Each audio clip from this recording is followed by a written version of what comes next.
Out here, deep in a West Virginia holler, where the road turns to gravel and the fog clings to the hillsides, the modern world gets quiet. You can find places like this all over the mountains. A forgotten family cemetery, nearly swallowed by ivy and time. These aren't grand monuments. They're simple weathered stones, leaning like old men tired of telling the same story. But it's the names and the dates etched upon them that pull you in. Earl Gibson died 1921. Silas Blackwood died 1923. These men didn't die in the mines. They didn't fall to the fever that swept through these camps so often. They shared one thing and one thing only. A wife. A woman named Zoe Wilkins. To the law that condemned her, she was a monster. To her few defenders, she was just the unluckiest woman in the state. But to everyone else, she had a different name, the Black Widow of Appalachia. Today, we stand among these silent stones to listen to their whispers and piece together a story this land has tried its best to forget. Let's wind the clock back 100 years. The air here wasn't clean and silent then. It was thick with the grit of coal dust, a fine black powder that settled on windowsills, in your lungs, and in the lines of every face. This hollow was alive with the rumble of coal cars on the tracks and the distant rhythmic clang of pickaxes against the mountain's bones. Life was dictated by the shriek of the company whistle, a sound that sent men like Earl Gibson into the dark belly of the earth before sunrise, and a sound that wives like Zoe prayed to hear again at the end of the day. Earl was a young man, strong and full of the quiet hope that marks so many who work a dangerous trade. He believed his back was broad enough to carve out a decent life for him and his new wife. He'd come home each evening, his face caked in black, and wash up in a basin on the porch of their small two-room cabin. It wasn't much, but it was theirs, a tiny speck of warmth against the vast, indifferent mountains. Zoe was different from the other miners' wives. While they gathered on their porches to trade gossip and remedies, she often kept to herself. She wasn't unfriendly, just reserved. She had a sharp mind and a gaze that seemed to take in everything, a calm that felt out of place in a world built on noise and struggle. Some saw it as dignity. Others, even then, whispered it was a kind of coldness, an ambition that didn't belong in a simple coal camp. Their life together was a routine of small things, a shared meal of beans and cornbread by the fire, Earl talking about his dream of one day saving enough to buy a small piece of land away from the company store and its endless cycle of debt. Zoe would listen, her dark eyes reflecting the firelight, her thoughts her own. To anyone looking in, they were just another young couple trying to survive in a place that didn't make survival easy. But in these mountains, death was a constant neighbor. It came suddenly in the form of a rockfall or a gas explosion in the mine. It came slowly in the wheezing cough of black lung. And it came violently in the gut-wrenching sickness they called the flux, a plague that could sweep through a camp and fill a graveyard in a matter of weeks. A doctor was a luxury, and a sudden death was a tragedy, but it was a familiar one. It was a world that had grown used to the sight of fresh-dug graves, a fact that would soon prove very convenient for someone. The stories buried in the ground are one thing. The stories buried in paper and ink are another. In a county courthouse basement, tucked away in a dusty archive box, you can find the documents that give a voice to those silent gravestones. It's amazing what survives. This here is a copy of a page from the local paper, dated 1921. It's brittle and yellow, the words printed in the stark, formal language of the time. It's a short column nestled between an advertisement for livestock feed and a notice about a church social. It's the obituary for Earl Gibson. It's barely a paragraph long, and it reads just like 100 others from that era. It says he was a fine, hard-working man, taken too soon by a sudden and severe gastric illness, a stomach flux. The kind of thing that could kill a man in 3 days and have the neighbors nodding in sympathy, murmuring about bad water or tainted food. On the surface, it's just another sad, common story. A young wife left all alone. The community pitied her. But it's another piece of paper from that same box that changes the tone completely. This one is a life insurance claim, filed by Zoe Gibson just days after her husband was in the ground. It wasn't a huge amount of money, not by today's standards. But in 1921, to a miner's widow with no other prospects, it was a small fortune. It was enough to buy a little plot of land, enough to be free from the company store, enough to breathe for the first time in her life without the weight of debt and dependency. This document right here, this isn't just an insurance policy, it's the first clue. It raises the question that no one dared to ask out loud back then. Was this just a fortunate coincidence in the midst of tragedy? Or was this the moment Zoe Wilkins realized that a husband's life had a value, but his death had a price? That insurance money from Earl's death changed things, not in a loud way, but in a way the whole holler could feel. Zoe didn't pack up and leave. She didn't waste the money on frivolous things. She bought a small plot of land, a little house just outside the direct control of the mining company. For the first time, she was a woman who owned something, a woman who answered to no one. And you have to understand, in a place where the company owned the houses, the store, and a man's very soul until his debt was paid, that kind of independence was as strange and unsettling as a summer snow. At first, the whispers were sympathetic. Good for her, some would say, making the best of a bad situation.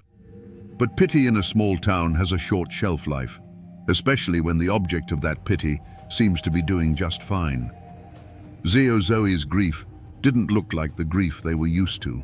It wasn't loud and public. It was a quiet, private thing. She held her head high.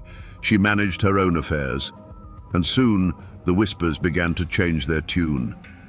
She didn't grieve long. They'd murmur over a fence post. Seems that money dried her tears right up. It was then that Silas Blackwood entered the picture. Silas was a mine foreman, older than Zoe, a man with a bit of authority, and more importantly, a healthy savings account. He was a widower himself, known to enjoy his drink, a man whose loneliness was as plain to see as the coal dust on his boots. He saw in Zoe a beautiful, quiet woman, a fine wife to run his home and ease his later years. He was flattered by her attention. And Zoe, well, she saw something in him too. She saw security. She saw a bigger house, more money, another step up and away from the life she was born into. That first insurance policy had been a revelation. It had shown her a way out of the grime and the poverty, a path paved not with a lifetime of backbreaking labor, but with a simple signature on a piece of paper and a well-timed tragedy. Her courtship with Silas Blackwood wasn't a romance. It was a business transaction, and the whole community was watching. They saw the older man, charmed and foolish. They saw the young widow, her eyes not on the man, but on what the man had. The seeds of conflict weren't just being sown in that little house. They were being planted in the minds of every neighbor who watched her, every gossip at the company store. They were just waiting for a reason for their suspicions to take root, and Zoe was about to give them one. History isn't just found in archives. Sometimes it's sitting on a front porch in a rocking chair, waiting for someone to ask the right questions. Down a winding road, I found Elmore Vance. He's an old man now, with hands as gnarled as oak roots and eyes that have seen nearly a century of these mountains. He is the great-nephew of Silas Blackwood, and his grandfather was the man who first tried to sound the alarm. For his family, the story of Zoe Wilkins isn't a folk tale. It's a wound that has never fully healed. He doesn't call her the Black Widow. In the Vance family, she has always been that Wilkins woman. He speaks in a slow, deliberate cadence, the way men do when they're recalling a story they've heard 1,000 times, a story that's become a part of their own blood. My granddaddy, Jasper, he begins, he liked Silas, but he never trusted her, not for a minute. He said she had still eyes, like a snake on a rock, watching but never blinking. According to the story passed down to Elmore, The trouble came to a head just 6 months after the wedding. Silas, puffed up with pride and eager to show what a good provider he was, told his brother Jasper that he'd taken out a brand new, sizable life insurance policy. "Just to make sure my Zeo is looked after if anything happens to me," he'd said with a grin. Elmore leans forward in his chair. Granddaddy said when he heard those words, a cold spot formed right in his gut. It was the same story, all over again. Jasper went to Silas that very evening and begged him to see reason. He didn't accuse Zoe directly, not at first. He just pleaded with his brother's common sense. "A woman who profits from one husband's grave is just unlucky," Elmore recounts his granddaddy saying. "But a woman who stands to profit from a second, that ain't luck, Silas. That's a plan." But Silas was blinded by his new bride. He got angry, accused his brother of jealousy, and told him to get out of his house and mind his own business. That argument, on the porch of a cabin that no longer stands, was more than just a family squabble. It was a line drawn in the dirt. Jasper Vance had made himself a problem.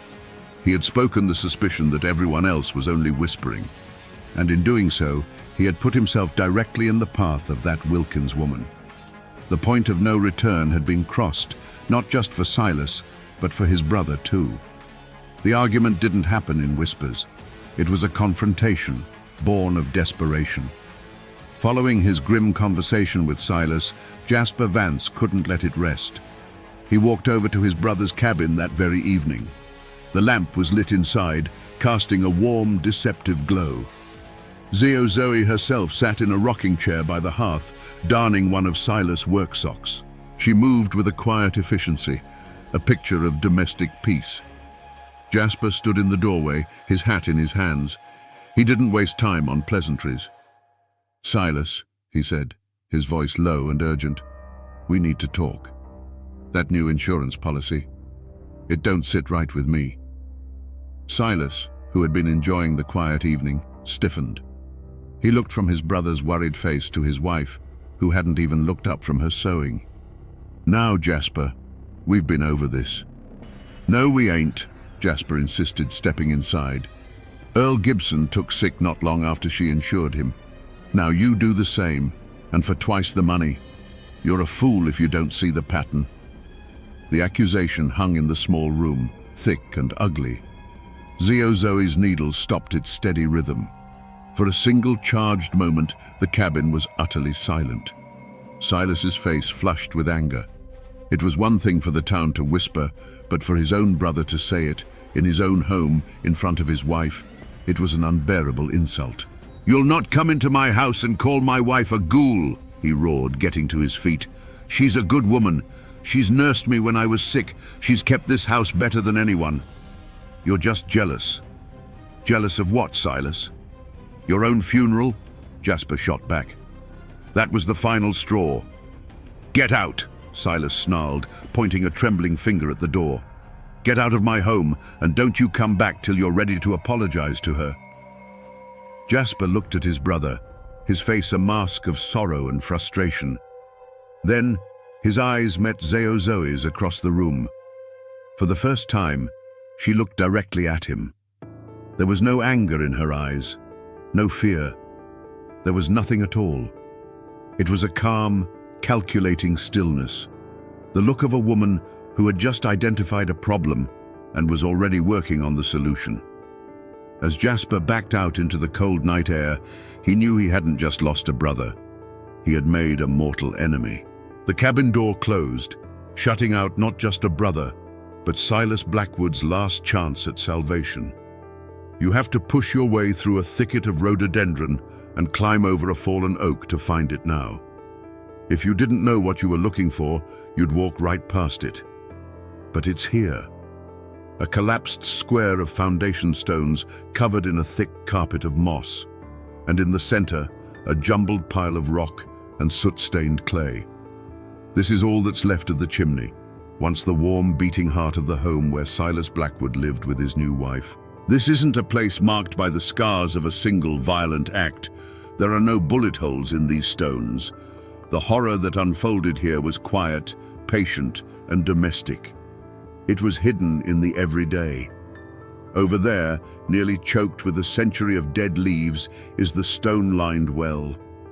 This is where Zoe would have drawn the water for Silas' morning coffee, for the soup she simmered on the stove, for the cool drink he'd ask for when the first feverish thirst began to burn in his throat. Right here. This is where it happened. Not with the roar of a gunshot, but with the scrape of a spoon against the bottom of a bowl. The act of murder wasn't a moment of rage. It was a daily chore, a patient administering of poison disguised as an act of love. Within these stone foundations, Silas Blackwood wasted away, believing he was being cared for by a devoted wife, never realizing that the hands that soothed his brow were the same hands that were slowly, methodically killing him. The air is still and peaceful now, but this ground remembers the silence that followed the arguments and the terrible sickness that began soon after. It began, as Jasper Vance had feared, just a few weeks after their argument. Silas Blackwood started complaining of a fire in his belly. At first, he dismissed it as a bad batch of moonshine, a common ailment for him. Zoe was the very picture of a concerned wife. She brewed him herbal teas and insisted he stay home from the mines to rest. But the rest didn't help. The fire in his gut turned into a vice, twisting and cramping until the strong foreman was doubled over in his chair. Then came the sickness, a violent, unending wave of it that left him weak and trembling. He craved water, a burning, desperate thirst that no amount of liquid could quench. And through it all, Zoe was a constant presence. She was always there with a cool cloth for his forehead and a bowl of thin broth. "Just a little something to keep your strength up," she would murmur, spooning the warm liquid into his mouth. To any neighbor who stopped by to check on the ailing man, she was a saint. They saw her tending to him day and night, her face etched with worry. They didn't see the tiny pinch of white powder she stirred into the soup when no one was looking. The days bled into weeks. Silas, once a stout and hearty man, began to shrink. His skin grew pale and loose, his eyes sunk deep into their sockets. He became a ghost in his own home, too weak to leave his bed. The company doctor came once, a rushed visit between a broken leg at the mine and a birthing up the creek. He took one look at the withered man in the bed, listened to Zoe's calm description of the symptoms, and nodded grimly. "It's the stomach flux, and a bad case of it," he declared. "Keep him comfortable. That's all you can do." One evening, after Silas had been bedridden for nearly a month, his brother Jasper came to the house again, swallowing his pride. He couldn't bear the thought of his brother dying without making peace. He found Silas barely conscious, his breathing shallow. Zoe sat by the bed, her hands folded in her lap. Jasper looked at the shell of his brother, then at her calm, serene face, and the awful truth settled in his heart like a stone. He left without a word, the image of that quiet, patient woman seared into his memory. The rocking chair in the corner of the room swayed gently in the draught from the door, empty, but for the shawl left draped over its back. Silas Blackwood's struggle ended 2 nights later, in the dark, silent heart of the Appalachian night. After a man dies, his story is told in whispers. But the version that lasts, the one that gets filed away, is told in ink. This is the death certificate for Silas Blackwood, filed in the county clerk's office. It's a simple bureaucratic ledger. Name, date of birth, date of death. And under the heading Cause of Death, the doctor wrote 2 words, acute gastritis. It's so clean, so medical. A neat and tidy explanation that fits perfectly in a little box on a form. But acute gastritis doesn't capture the truth of it. It doesn't describe a man wasting away for weeks, his body racked with a fire that no water could put out. It doesn't mention the insurance policy that had just been signed, or the brother who was shouting warnings that nobody listened to. The official record sanitizes the horror, boiling a slow, agonizing death down to a stomach ache. But then, you find another file. This one isn't from the doctor, it's from the insurance company. And insurance men, they have a different kind of curiosity. They deal in patterns and probabilities. The report, written by a claims investigator, is just as dry, but it asks a pointed question. He notes, "This is the second claim filed by Mrs. Wilkins in 3 years, both following the sudden gastric death of a husband. Further inquiry is recommended." Those 2 words, further inquiry, were the spark that lit the fuse. That recommendation led to this, the exhumation order from the circuit court judge. Look at the formal, looping script. It gives law enforcement the authority to go to the quiet churchyard cemetery and disturb a fresh grave. This piece of paper took the whispers of the holler and turned them into the cold, hard action of the law. The official record started with a lie, but it ended with an order to dig up the truth. That exhumation order was not a quiet affair. The news spread through the hollers like a brush fire. On the day the sheriff and his deputies arrived at the cemetery with shovels, a crowd gathered at a respectful distance, their faces a mixture of morbid curiosity and dread. The sound of digging was the only noise that broke the silence. When the caskets of both Earl Gibson and Silas Blackwood were opened, a collective gasp went through the onlookers. The bodies were in an unnervingly well-preserved state, a telltale sign of the preserving qualities of arsenic. The whispers now had physical proof. The truth wasn't just buried 6 feet deep, it was pickled in poison. The day the law came for Zoe Wilkins, there was no dramatic chase through the mountains. Sheriff Miller and a deputy simply rode their horses up to her little house. She was on the porch, rocking in her chair, as if she were expecting them. They say she didn't flinch when the sheriff showed her the warrant for her arrest. She didn't cry or protest her innocence. She simply stood up, smoothed the front of her black dress, went inside to fetch her bonnet, and walked with them as calmly as if she were heading to the Sunday service. Her silence was more damning than any confession. The trial was a mountain spectacle. The courthouse was packed to the rafters every single day, the air thick with the smell of sweat, dust, and cheap tobacco. Miners took days off from the coalface. Farmers left their fields, all to cram into the sweltering room and get a look at the woman they were now calling the Mountain Borgia. It wasn't just a trial, it was a reckoning.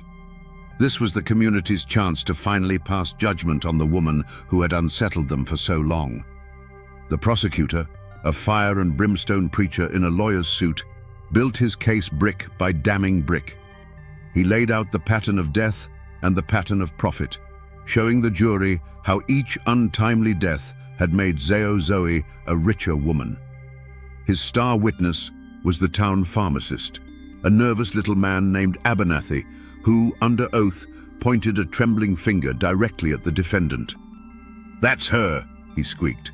"She's the one who kept buying rough-on-rats poison, said she had a terrible infestation, bought enough to kill every rat in the county." Her defense lawyer fought back, painting a picture of a poor, misunderstood widow being persecuted by superstitious neighbors. He argued that dysentery was common, that arsenic was used in every farmhouse, that this was nothing more than a witch hunt fueled by gossip and jealousy. But his arguments were undone by his own client. Zoe sat through the entire proceeding as still as a stone effigy. When the prosecutor finally turned to her and thundered, "Did you feed these men poison for their insurance money, Mrs. Wilkins?" She looked at him with those unblinking eyes and said, in a voice no louder than a rustling leaf, "No, sir, I did not." She showed no fear, no anger, no grief, nothing. That chilling calm was all the jury needed to see. They were out for less than 2 hours. When they filed back in, their faces were set like stone. The foreman didn't even look at her as he delivered the verdict. Guilty. The judge, his voice ringing with condemnation, called her actions a cold-blooded stain upon the soul of this state and sentenced her to spend the rest of her natural life in the state penitentiary. The law's pursuit was over. The official record was now written, and Zoe Wilkins's name was forever etched into the annals of Appalachian crime. We're back where we started, in this quiet little cemetery tucked into the side of the mountain. Here are the stones for Earl Gibson and Silas Blackwood. They're weathered, but you can see that someone still tends to them. The weeds are pulled back, and a small faded plastic flower sits in the dirt in front of Silas's marker. Their names are still here, etched in stone, a permanent testament to the lives they lived, however short. They remain a part of this land, buried in the soil they called home, remembered by family. But to find Zoe Wilkins's final resting place, you have to travel hundreds of miles away to the grounds of the old state penitentiary. There's a field there, behind the high stone walls. It's not a family plot. It's a place of grim uniformity, a grid of simple, numbered markers for the inmates who lived and died in the state's care. There are no loving epitaphs, no flowers, no family names. It's a place scrubbed clean of personal history. And under one of those anonymous markers lies the woman who caused so much turmoil. There is the final biting irony of her story. The woman who craved land, money, and independence, who killed to possess the property of other men, ended her days with nothing to her name. Her final home is a numbered plot of earth owned by the very state that locked her away. Her victims, the poor miners she looked down on, lie here in the free mountain air, their names known. Her name, the one that once struck fear into a whole community, is nowhere to be found. Looking at these disparate graves, the remembered and the forgotten, you realize the verdict wasn't the end of the story.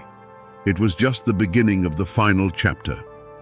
For the families left behind, and for Zoe herself, the sentence was the start of a long, slow aftermath, a shadow that would stretch on for decades. After the gavel fell and the cell door clanged shut, a different kind of quiet settled over the holler.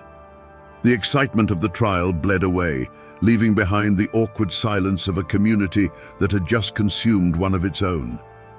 For a time, life tried to return to normal. The company whistle blew, the men went back into the mines, and the women went back to their chores. But a scar had been left. Doors were locked a little tighter at night, and a neighbor's sudden sickness was met with a flicker of suspicion that hadn't been there before. For Jasper Vance, the verdict was not a victory. The justice he had fought so hard for tasted like ash in his mouth. It didn't bring his brother back. It didn't erase the memory of Silas wasting away in that bed, or the image of Zoe's cold, placid face in the courtroom. He had been right, but being right had brought him no peace. He lived out his years a quieter, more somber man, forever marked by the knowledge of what one human being was capable of doing to another, hidden behind a placid smile and a bowl of soup. Meanwhile, Zoe Wilkins traded the green, open mountains for a world of grey stone and iron bars. Her reputation preceded her, and the other inmates at the penitentiary gave her a wide berth. They watched the infamous Black Widow, expecting to see a monster. Instead, they saw a quiet, reserved woman who did her work in the prison laundry without complaint, who read books from the meager library, and who never, ever spoke of her past. Her chilling composure, which had condemned her in court, now served as a kind of armor. She was an enigma within the walls, just as she had been in the holler. The years ground on, turning the ink on the court records from black to brown. Zoe's dark hair turned to grey. Her youth and beauty faded under the harsh prison lights, but her story didn't. She never filed an appeal. She never sought a pardon. And to the parole boards that met with her every few years, she gave the same calm, unwavering answer she gave in the courtroom. I did not do it. Her silence became her final legacy, a wall of denial that would stand until the day she died, an old woman in a prison infirmary, taking her secrets, whatever they were, with her to a numbered grave. You'd think a guilty verdict and a life sentence would be the end of it. The case closed, the story finished. But in the mountains, stories have a way of living on, of changing shape in the telling. And the story of Zoe Wilkins is no exception. To this day, the truth of what happened in that little cabin remains a point of contention, a ghost that haunts the family lines. For the descendants of the Vance family, and for most people who know the tale, the book is closed. Zoe Wilkins was a monster hiding in plain sight, A mountain Medea who saw her husbands not as partners, but as assets to be liquidated. They point to the pattern, the insurance money, the pharmacist's testimony, and her chilling lack of emotion in the courtroom. To them, it's an open and shut case, a clear story of greed dressed in a black mourning gown. But Zoe never confessed. And that single stubborn fact, her lifelong insistence on her own innocence, has been just enough to keep a flicker of doubt alive for 100 years. You can still find a few old-timers, a few contrarians, who will offer up the other side. They'll ask you, was she a killer? Or was she just a woman who refused to play the part of the helpless, weeping widow? In an age when women were expected to be emotional and dependent, Zoe was quiet, intelligent, and handled her own finances. Was she condemned for murder, or was she condemned for being different? They'll point out that the evidence was purely circumstantial. No one ever saw her put poison in the soup. They saw a woman buy rat poison, a common household item, and they saw men die of a common stomach ailment, and they drew a straight, deadly line between the two. Perhaps, they argue, she was just the victim of a mountain witch hunt, a woman destroyed by gossip and the bad luck of being widowed twice. The truth?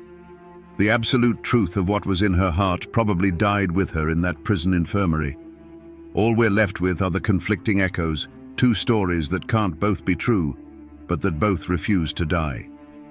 Over the decades, the hard facts of the Zoe Wilkins trial began to soften and warp, like old glass in a fire. Her story leached out of the courthouse records and seeped into the soil of the mountains themselves, where it grew into something else entirely, a full-blown Appalachian legend. The flesh-and-blood woman who bought rat poison at the general store was slowly replaced by a supernatural phantom, a creature of folklore. For generations, her name became a cautionary tale. Mothers would warn their sons, "You be careful of a pretty face with a quiet tongue." Remember Zoe.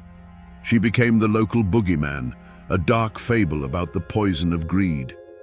They stopped talking about arsenic and started whispering about a secret spring deep in the woods whose water was tainted by the devil himself, water she would collect in a blue glass bottle under a new moon. They swore that the roses she planted on her husband's graves always bloomed with withered black petals, as if the very ground rejected her feigned grief. And of course, there is the ghost story.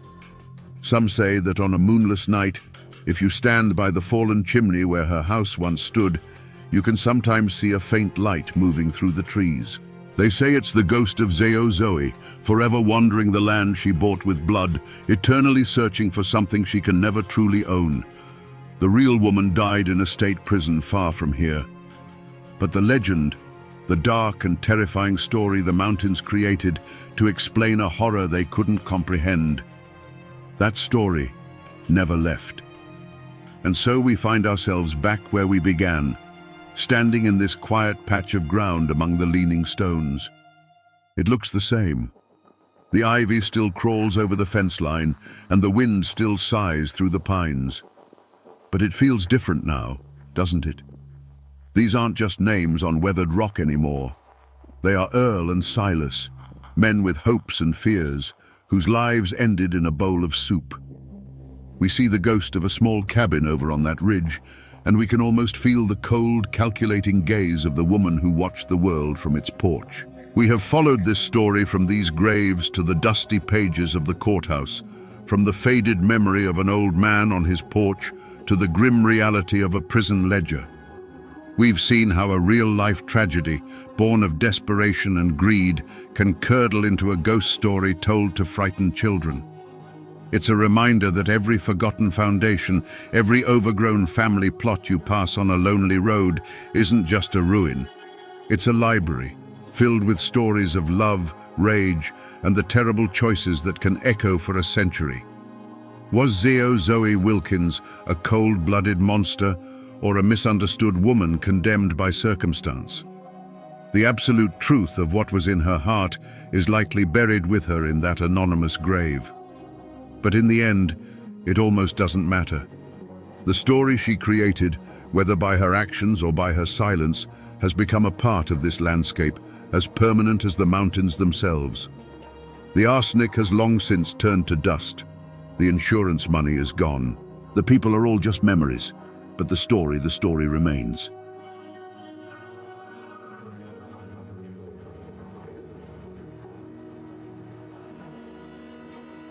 There's a quiet road just south of Pittsburgh, a place of manicured lawns and peaceful homes. You'd never guess that right here, beneath this very soil, lie the scorched foundations of a war. Not a war against the British, but a war of Americans against Americans. A violent, fiery clash that tested the soul of a brand new nation. Here, where all you hear now is the wind through the Pennsylvania oaks, the silence was once shattered by gunfire and the roar of a mansion burning to the ground. These ruins have a story to tell, and we are here to listen. We're going to find out how a simple tax on whiskey almost tore the United States apart, just as it was being born. Let's turn back the clock to the 1790s. Forget the suburbs. Imagine a world walled in by the green, unforgiving Allegheny Mountains. The roads, if you could call them that, were little more than muddy ruts, choked with stumps and rocks. This was the frontier, a world away from the political salons of Philadelphia. The people who lived here were the very definition of tough. They were Scots-Irish, Germans, and English settlers, many of them veterans who had shed their blood in the Revolution to win this land. They had come here to build a life on their own terms, free from the reach of distant, powerful men. Life was a daily struggle against the wilderness. They cleared the dense forests, fought off predators, and prayed their crops would survive the harsh seasons. Their wealth grew directly from the soil, mostly in the form of grain, rye, corn, and wheat. But here was the problem that defined their existence. How do you sell it? Getting a bulky, heavy wagon load of grain over those mountains to the markets in the east was a fool's errand. The cost of transport would eat up every penny of profit, and then some. Their most valuable crop was effectively worthless if they couldn't get it to market. So they turned to a kind of mountain alchemy. Every farm of any size had a small, bubbling still. They discovered that by turning their grain into whiskey, they could concentrate its value into a form that was portable, durable, and always in demand. A single pack horse that might struggle to carry 4 bushels of rye could easily carry the equivalent of 24 bushels once it was distilled into liquid form. It was a brilliant, practical solution born from the hard logic of the mountains. But to see this as just a drink is to misunderstand everything.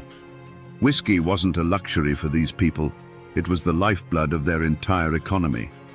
In a land where hard cash was scarcer than a friendly taxman, jugs of Monongahela rye were the currency.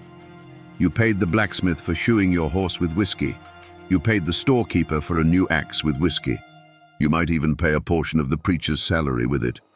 It was their universal medicine, used to treat everything from a snake bite to a winter fever. It was the social lubricant that sealed deals, celebrated weddings, and brought communities together in the local taverns to argue politics and trade news. To tax whiskey, from their perspective, wasn't to tax a simple beverage. It was a tax on their money, a tax on their medicine, a tax on the very fabric of their society. It was a tax on their right to survive in this wild, isolated world they had fought so hard to build. But to understand the collision that was coming, you have to do more than just listen to the whispers in the mountains. You have to look at the official documents, the words that set the whole thing in motion. I'm holding a copy of a newspaper clipping from a Philadelphia paper printed in 1791. The paper is yellowed and brittle, but the words are sharp and clear. It announces an act concerning the duties on spirits distilled within the United States. This wasn't just a law. It was the masterstroke of one of the most brilliant, ambitious, and controversial men in American history, Treasury Secretary Alexander Hamilton. To him, this piece of paper was the solution to a national crisis. The country was drowning in debt from the Revolutionary War, and Hamilton believed that to survive, the United States needed to prove it could pay its bills. He needed a steady, reliable source of federal income, and a tax on whiskey seemed like a logical choice. It was a grand, logical machine on paper, designed to build the nation's credit and assert the power of the new central government. But this document is more than just a financial plan. This is the disconnect. To a man like Hamilton in a Philadelphia office, national credit was everything. To a farmer in a log cabin on the far side of the mountains, it was a phantom concept. This newspaper clipping, with its cold legal language, wasn't seen as a solution. It was seen as a provocation, a declaration of economic war. And its arrival in the West raises the critical question that ignites the whole conflict. What happens when a law, perfectly logical on paper, is imposed on people whose entire way of life makes that law impossible to obey? When news of Hamilton's excise tax finally trickled over the mountains, carried by weary travelers and in the pages of day-old newspapers, it landed like a lit match in a powder keg. To the farmers, this wasn't a reasonable fiscal policy. It was a deliberate attack on their way of life, orchestrated by a distant government that neither knew nor cared about them. The law, so neat and tidy on Hamilton's desk in Philadelphia, was a declaration of war on the frontier. The poison was in the details, and every detail seemed perfectly crafted to crush the small Western farmer. The tax was levied at a flat rate, which meant a farmer with a small, inefficient still, who produced maybe a few gallons a week for his family and neighbors, paid a far higher percentage of his product's value than the big commercial distilleries back east. It was a law that punished the little guy and rewarded the wealthy operator. Even worse, the tax had to be paid in hard currency, in cash. For the people of the frontier who bartered with whiskey and deerskins, who might not see a silver dollar from one month to the next, this was an impossible demand. It was like asking a man to pay you with a piece of the moon. It proved in their minds that the men who wrote this law had no concept of the world they were trying to rule. But the cruelest twist of the knife, the one that felt like a slap in the face with the ghost of King George, was the matter of justice. If you were accused of not paying the tax, you wouldn't be tried by your neighbors in a local court. No, you would be issued a federal writ, forcing you to abandon your farm and your family and travel 300 agonizing miles over the mountains to a federal courtroom in Philadelphia. There, you'd face a federal judge and a jury of city merchants who saw you as little more than a backwoods savage. This was the very tyranny they had just fought a revolution to escape. The tax collector became the new redcoat, and the whispers of resistance began to build into a roar. To truly understand the fury that was building, official records and old newspapers aren't enough. You have to listen to the stories that were never written down, the ones passed from one generation to the next around a winter fire. I found that story in a small, dusty historical society in Washington County, speaking with a local historian whose family has been in these hills since they were still a wilderness. His name is David Miller, and he is a living library of this region's memory. The air in his office smelled of old paper and leather. He didn't show me a document. Instead, he pointed to a faded map on the wall, a hand-drawn survey of old land grants. "The history books tell you this was about a tax," he said, his voice a low rumble. And it was. But that's not the whole of it. That's not the human part. He tapped his finger on a large plot of land marked Neville. John Neville, the tax inspector. He wasn't some stranger from Philadelphia. He was one of them. He was a distinguished general from the Revolution. He lived right here. His neighbors were men who had served under him in the war. David leaned forward, his eyes intense. "My great-great-grandfather used to say that the real trouble wasn't the tax itself, but the man sent to collect it. They saw Neville with his fancy mansion on the hill and his government salary as a traitor.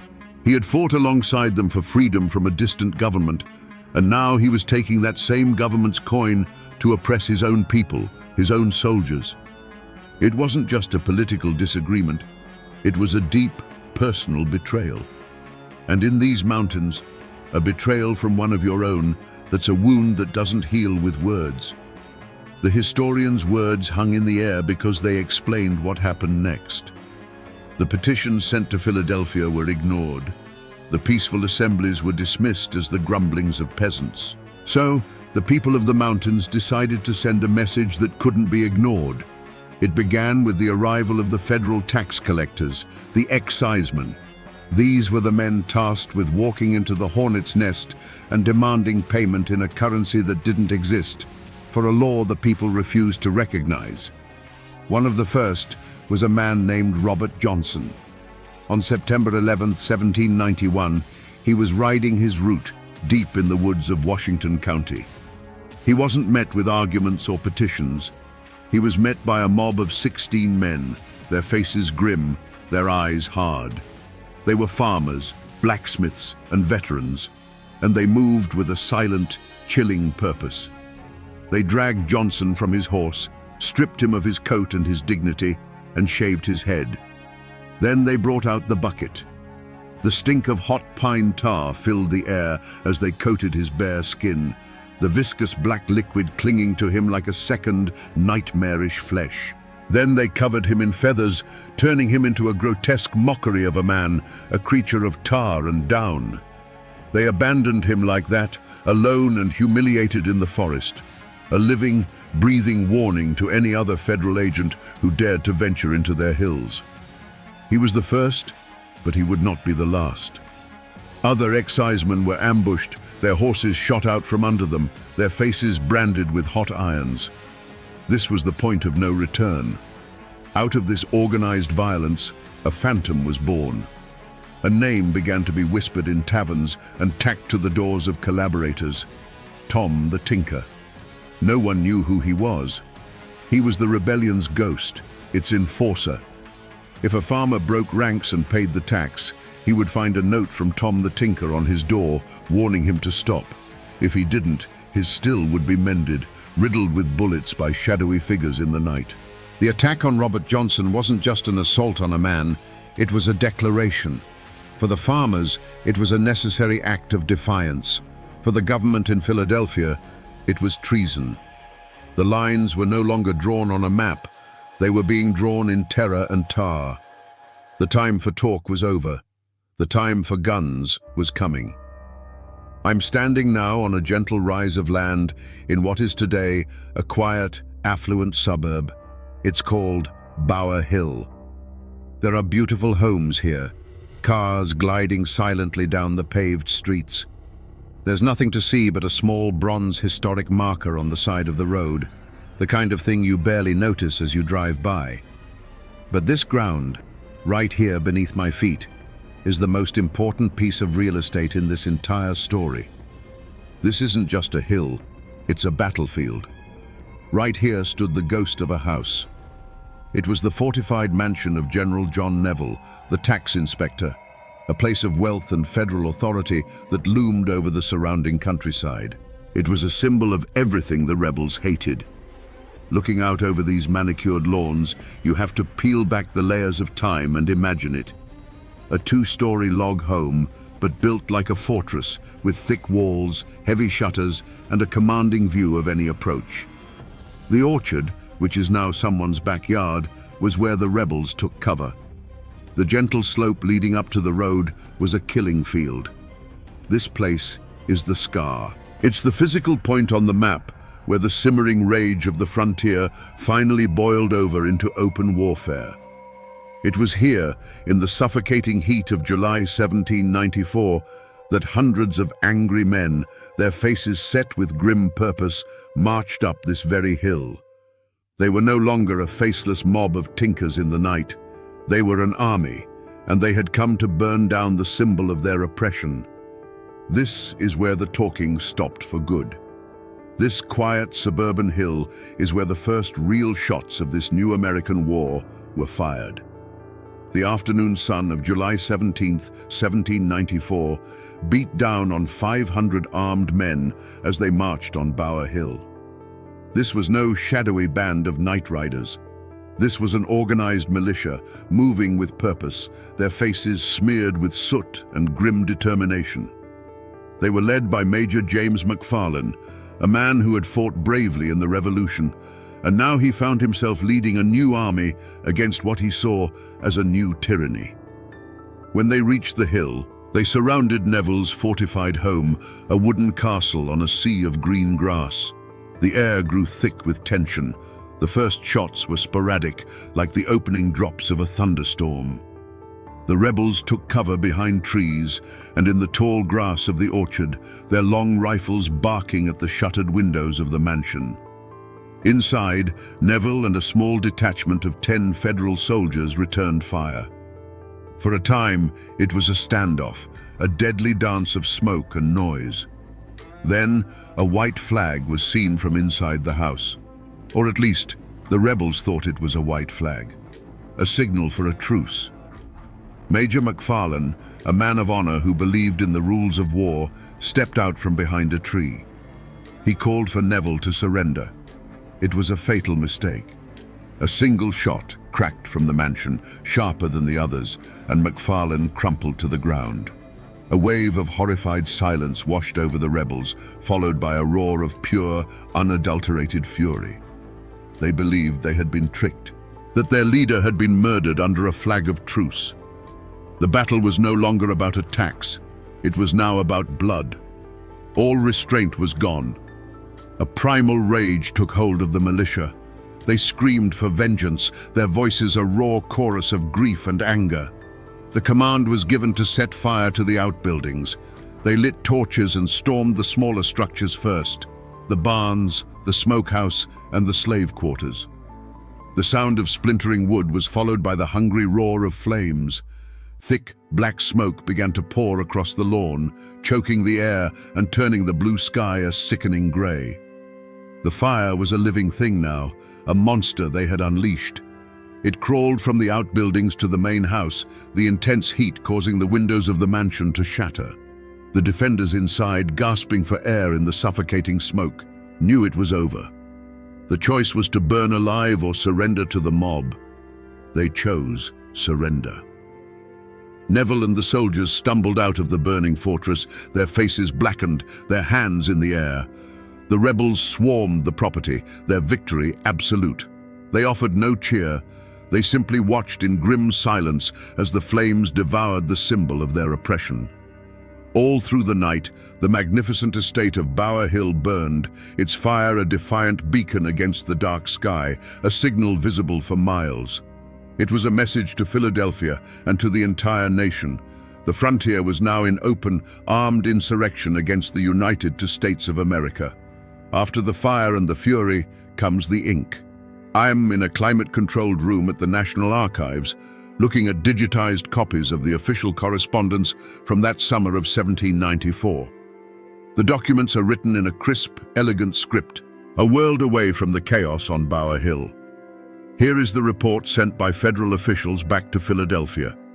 It's a masterclass in bureaucratic language designed to be precise, clinical, and utterly bloodless. It refers to the 500 rebels not as grieving neighbors or angry veterans, but as an unlawful assembly of insurgents. It describes the death of their leader, James McFarlane, with chilling simplicity. The insurgent commander was killed during the exchange of fire. There is no mention of a white flag, no hint of the perceived treachery that turned a protest into a blaze of vengeance. The report doesn't talk about rage or fear or betrayal. It talks about logistics and casualties. The destruction of Neville's home is catalogued as a loss of property. The primary dwelling, along with all associated outbuildings, were consumed by fire. It's the kind of language an insurance adjuster might use, not a witness to the opening battle of a civil war. This is the official version of the story, the one that landed on Alexander Hamilton's desk, the one that was read aloud to President George Washington. And it paints a picture of a clear-cut, criminal insurrection against the authority of the United States. It's a picture with all the human desperation, all the years of frustration carefully erased. This piece of paper transformed a desperate, violent protest into an act of treason, and it would be answered not with negotiation, but with an army. The news of Bower Hill struck Philadelphia like a thunderclap. To President George Washington, this was more than a riot. It was the ultimate test of the new republic. He had watched Shays' rebellion nearly tear the country apart under the old, weak Articles of Confederation. He knew that if a government cannot enforce its own laws, it is no government at all. Urged on by a determined Alexander Hamilton, who saw this as the perfect moment to assert federal authority, Washington made a decision that would echo through American history. He would not just send an army, he would lead it. The hero of the Revolution, the man who had defeated the British Empire, would once again mount his horse and ride to war, this time against his own citizens. The dramatic power of this act cannot be overstated. Washington federalized a militia of nearly 13,000 men from the surrounding states, an army larger than the one he had often commanded against the Redcoats. This was to be an overwhelming, undeniable show of force, a message written not with ink, but with battalions of steel. Back in the mountains, the rebels scoffed. Hearing of the approaching force, they gave it a contemptuous nickname, the Watermelon Army. They sneered that these soft city boys and flatland farmers would never survive the brutal trek over the Alleghenies. They boasted that the mountain passes would become their Thermopylae, where a handful of frontier sharpshooters could hold off thousands. They were brave, defiant, and completely unaware of the psychological weapon marching against them, the living legend of George Washington himself. The rebellion, which had been forged in the fire of shared purpose, began to crumble as the massive federal army drew closer. Washington, in his full military uniform, rode at the head of his troops as far as Bedford, Pennsylvania. His very presence had a profound, chilling effect. This wasn't some faceless bureaucrat from the capital. This was the father of the country, and his face was set against them. The righteous certainty of the rebellion began to waver, then broke completely. When the Watermelon Army finally crested the Allegheny Mountains and descended into the western counties, they found no rebel force waiting for them. The insurrection had evaporated like mountain mist in the morning sun. The leaders, hearing of the approaching Leviathan, had fled down the Ohio River to the wild frontier. The rank-and-file rebels, faced with the overwhelming power of the federal government personified by Washington, simply hid their rifles, went back to their farms, and tried to look invisible. The army became an army of occupation. Soldiers fanned out across the countryside, rounding up suspects in a grim and humiliating manhunt. About 150 men were arrested, and 20 were selected to be made an example of. They were shackled and marched hundreds of miles back to Philadelphia for trial, a long, miserable parade of federal power through the winter cold. In the end, the government's point had been made. Only 2 men were convicted of treason, and in a final act of masterful statesmanship, President Washington pardoned them both. He had shown the nation that its new government had a sword, but it also had the wisdom to know when to keep it in its sheath. Every story, no matter how full of fire and fury, eventually ends here, in a quiet patch of earth, under a silent stone. I am in the cemetery of the Allegheny County Memorial Park, a vast and peaceful place. It took some searching, but I found the grave of Brigadier General John Neville. The stone is solid, imposing, a testament to a man of substance and authority who lived a long life after the flames of Bower Hill died down. His story ended with wealth and respect. He was the man who stood for the law, and he was rewarded for it. But just a few miles away, in a much older, humbler churchyard, is a different kind of stone. It's weathered by 2 centuries of rain and snow, the words growing faint. It marks the grave of Major James McFarland. The inscription honors him as a hero of the Revolution, but it's what isn't written that hangs in the air, that he was killed by his own countrymen while leading a rebellion.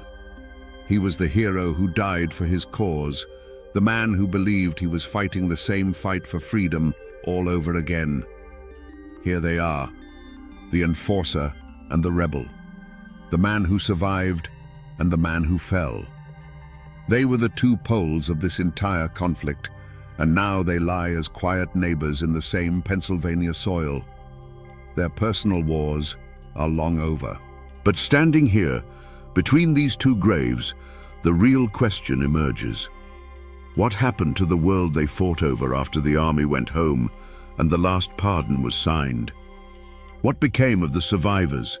And what was the true cost of this rebellion, paid by those who had to live in its long, cold shadow? After Washington's army marched home and the pardons were signed, a sullen, bitter peace settled over the hills of western Pennsylvania. The rebellion was crushed, its leaders scattered, its followers humiliated. The federal government had proven its point with a 13,000-man fist.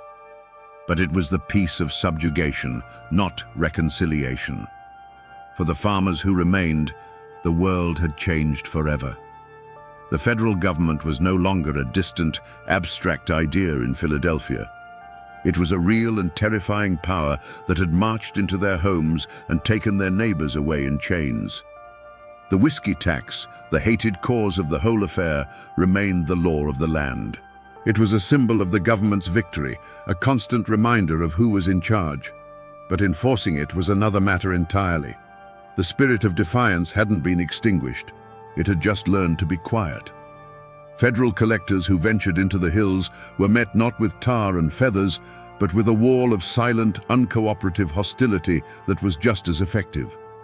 The tax was a failure, collecting very little revenue, and it was eventually repealed a few years later by President Thomas Jefferson and his new party, who had risen to power in part by championing the cause of the Western farmer.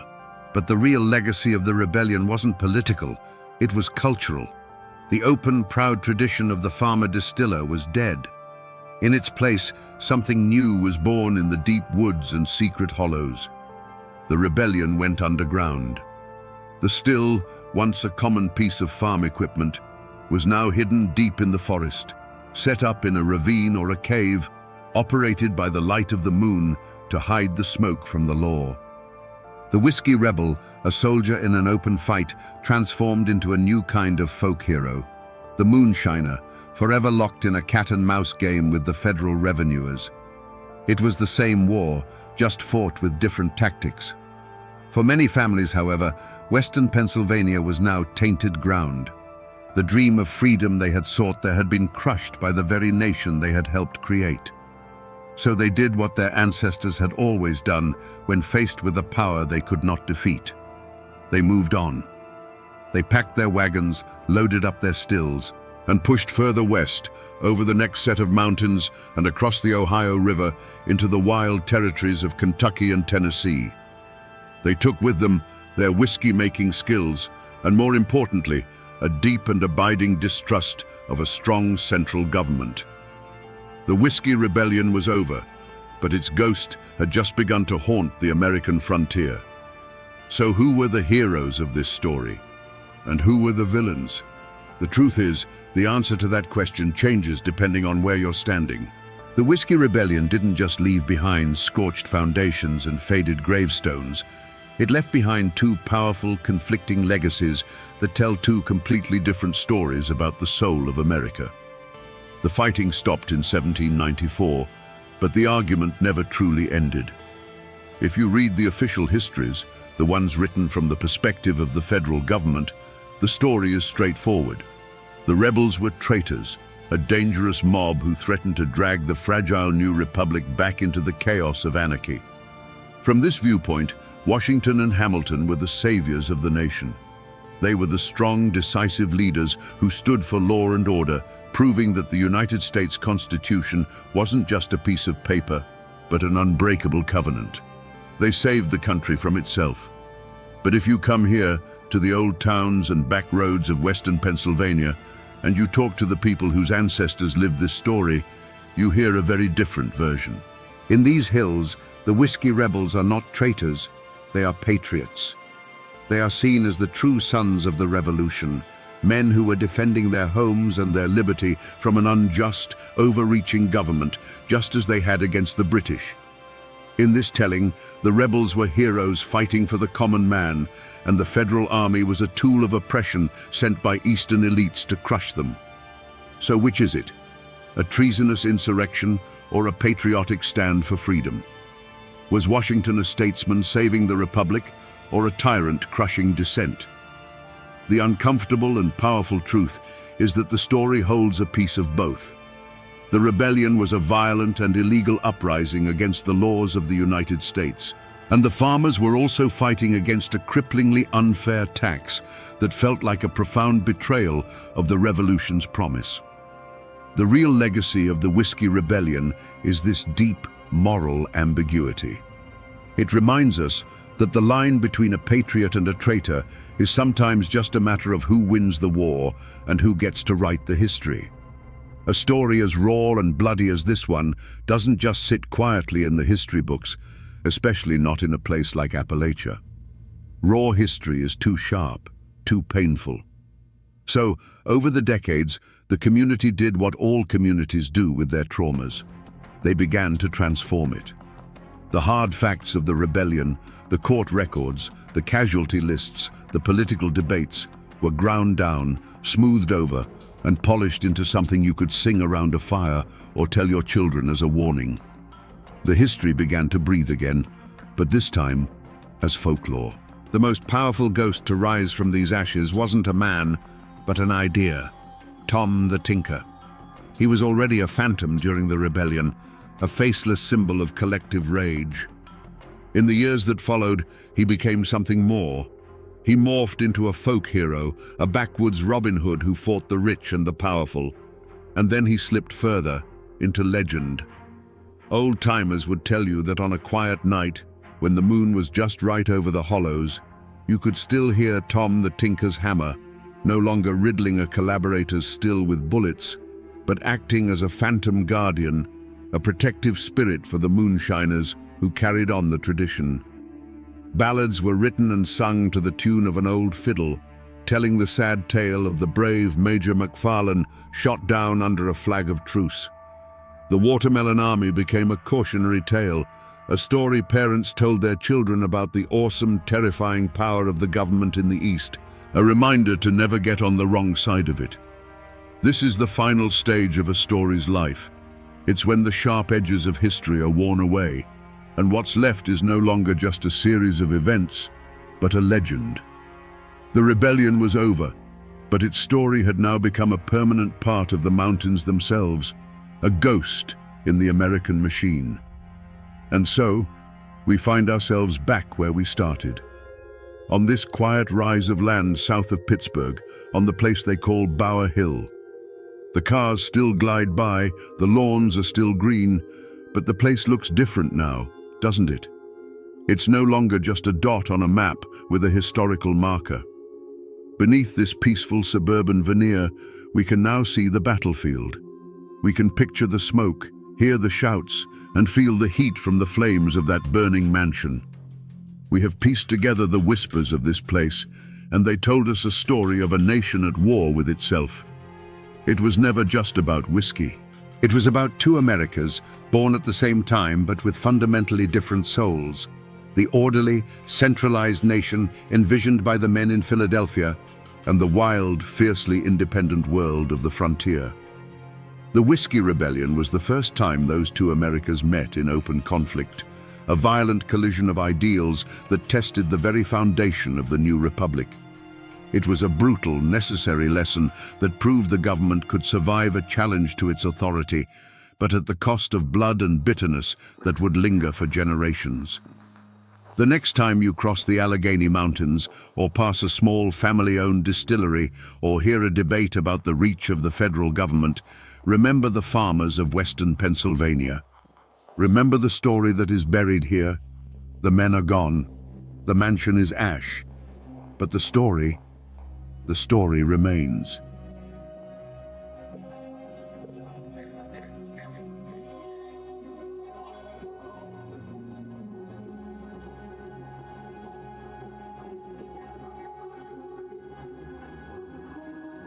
On a moonless October night, deep in the West Virginia mountains, the forest held its breath.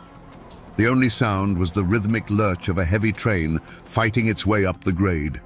Flip, flap, flip, flap. Then, a brilliant beam of light sliced through the darkness, pinning a man to the tracks. In the next instant, the gorge erupted in a firestorm of gunfire that echoed off the ancient canyon walls. The newspapers called it a victory for law and order, the end of the notorious McGraw gang. But was that the whole truth? Tonight, we follow the echoes of that gunfire back in time. We'll push past the headlines and Pinkerton reports to the whispers in the hollows where these men were called something other than criminals. They were called heroes.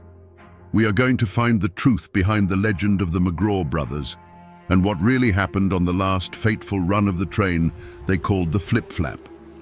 Before the gunfire and the legend, there was just the hollow.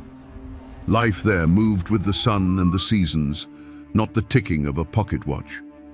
Morning mist clung to the valleys like a shroud, burning off to reveal hillsides thick with rhododendron and ancient hardwoods. The air smelled of damp earth, wood smoke, and pine. The only clock you needed was the ache in your back that told you it was time to rest, and the rumble in your belly that told you it was time to eat. This wasn't just a place. It was a world unto itself, governed by the creek, the forest, and the sky. At the heart of this world was the McGraw family's small plot of land, anchored by a cabin built from chestnut logs by their grandfather's own hands.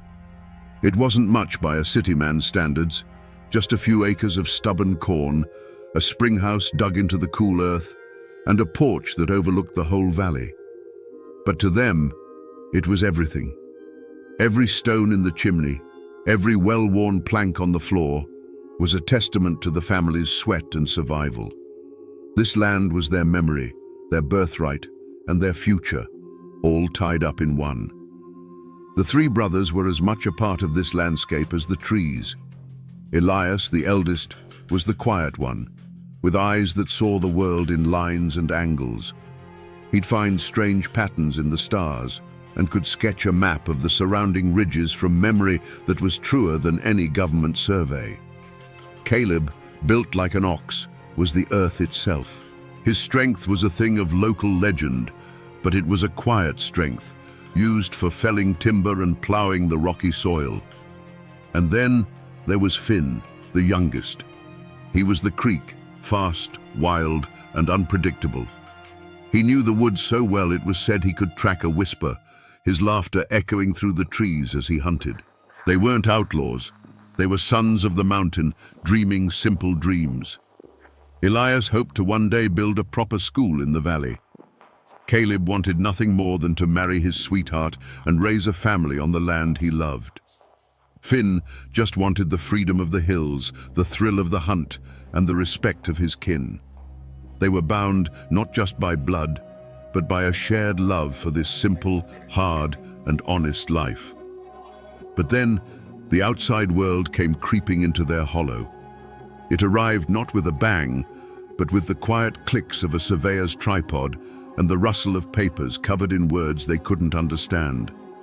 Men in clean city clothes walked their land, driving stakes into the ground and marking ancient trees with slashes of paint. They spoke of progress, of a great steel artery that would bring wealth to the mountains. They laid a deed on the McGraw's kitchen table, a piece of paper that they claimed overrode the decades of sweat their family had poured into the soil. Their father, a man who had faced down panthers and harsh winters, was broken by that piece of paper.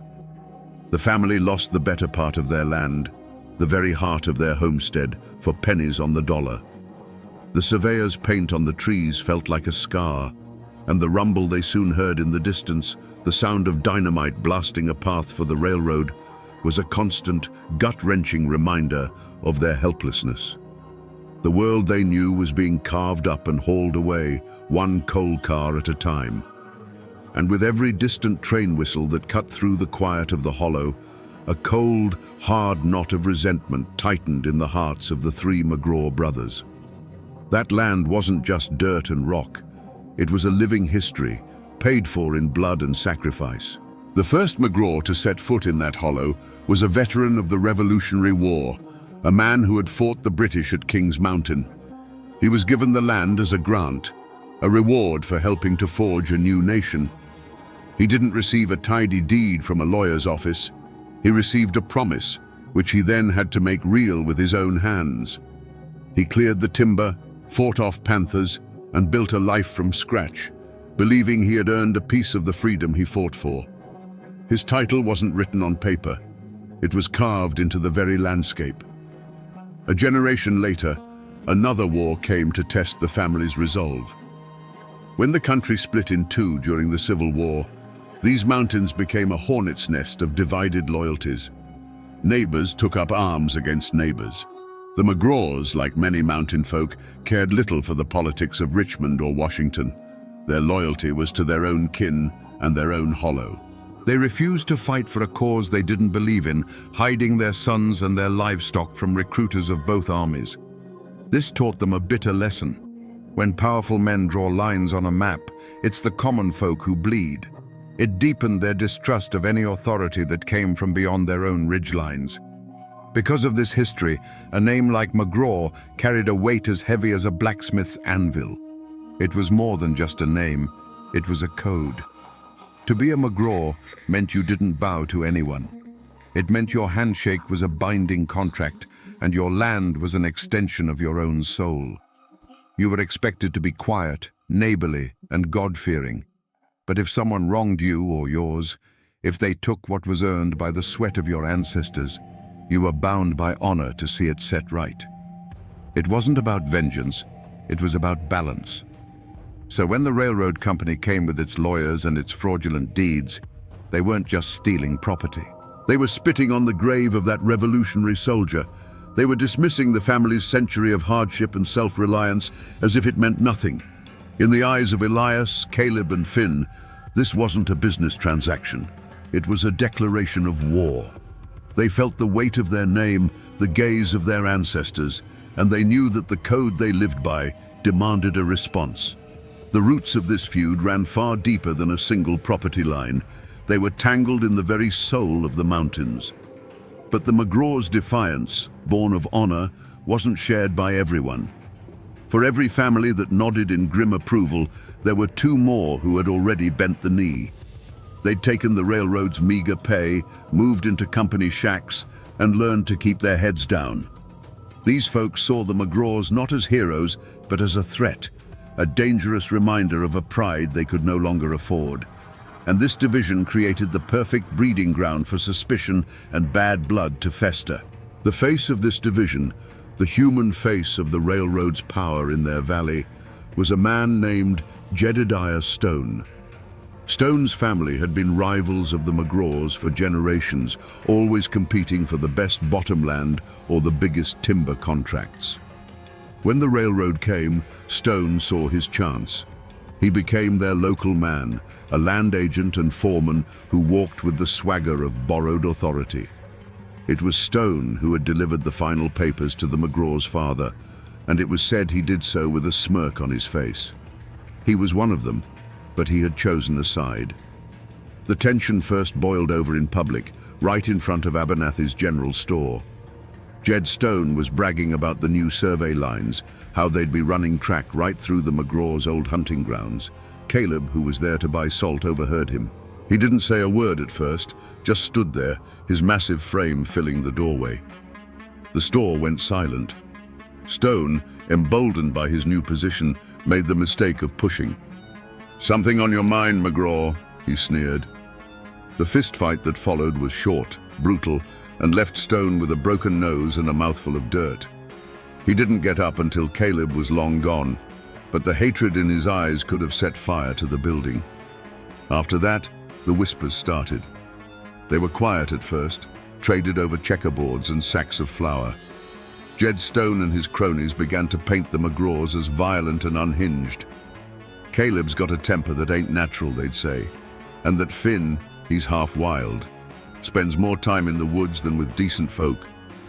The rumors, like kudzu vine, began to snake their way through the hollows, choking the truth. Elias tried to cut through it with reason, even attempting to negotiate a fair price for timber from their remaining land.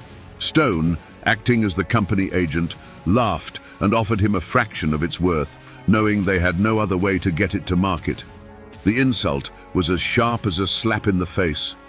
The poison had seeped deep into the community, turning old neighbors into quiet enemies and small grudges into deadly threats. It started with the whispers of the woods themselves. An old she-panther, whose territory was miles up the ridge, began to scream at dusk just beyond their clearing, a sound like a woman being murdered, a cry that made the hair on your arms stand up. One evening, the sunset bled across the sky in a shade of red so deep and unnatural that the old folks called it a blood sky, a sure sign that the earth was about to drink its fill. Even the wind seemed to change its tune, moaning through the pines, not with the familiar sigh of the mountains, but with a sound like a mother weeping for her lost sons. These were the old signs, the omens the McGraw's grandmother had taught them to heed, and they settled like a cold frost on their spirits. Then, the human omen arrived. He wasn't a railroad bull or a county sheriff. He was a man named Sterling, a detective from the Pinkerton Agency. He didn't ride in with a posse. He simply appeared one day at Abernathy's store, looking as out of place as a Bible in a saloon. He wore a dark city suit, a bowler hat, and his face was clean-shaven and pale. He didn't speak much, just bought some tobacco and sat on the porch, watching. But it was the way he watched that unnerved everyone. He didn't look at the mountains with wonder. He looked at them like a grid on a map. He studied the faces of the local men, not with curiosity, but with a cold, detached calculation, the way a butcher studies a side of beef. Elias saw him that day and felt a chill that had nothing to do with the autumn air. He was a planner, a man who understood strategy, and in Sterling's quiet, assessing gaze, he saw a different kind of mind at work. This wasn't a man who could be intimidated by Caleb's strength or charmed by Finn's smile. This was a patient hunter, a man who would use traps and wires and logic, not just guns. That night, Elias sat on his porch, the familiar ridges and stars offering no comfort. A profound and unshakable dread settled deep in his gut. He knew, with a certainty that defied reason, that the game had changed. They were no longer just striking back at a faceless company. A reckoning was coming, and the game was no longer theirs to control. The breaking point didn't come with a roar, but with the quiet, rhythmic scrape of shovels against sacred ground. Finn was tracking a buck high on the ridge when he heard it, an unnatural sound in the one place that should have been silent. Creeping through the underbrush, he froze. Below him, in the small clearing that held the McGraw family graves, a work crew was driving stakes. Jedediah Stone stood among them, pointing, directing. They were marking a path for the tracks, and the line went right through the weathered headstones of his grandparents. The cold dread he'd felt for months instantly turned into white-hot rage. He didn't run back to the cabin screaming. The fury was too deep for that. He walked, cold and deliberate, and his brothers saw the look in his eyes and knew. Together, the three of them walked back up the ridge. They weren't armed for a fight. Elias carried only the original tattered land grant from the war, a last, desperate appeal to history and honor. They found Stone's crew about to pry loose the first of the fieldstone markers. "Stop," Elias said, his voice quiet, but carrying the weight of a judge. "This is consecrated ground. Your company's deed has no claim here." Jed Stone turned slowly, a smug, contemptuous grin spreading across his face. He spat a stream of tobacco juice near the oldest grave. "Your deed is a piece of history, Elias. This," he said, waving the company's official survey, "is the law. And the law says, I own every leaf, rock, and bone on this mountain. Now, I'm telling you for the last time, get off company property before I have you removed."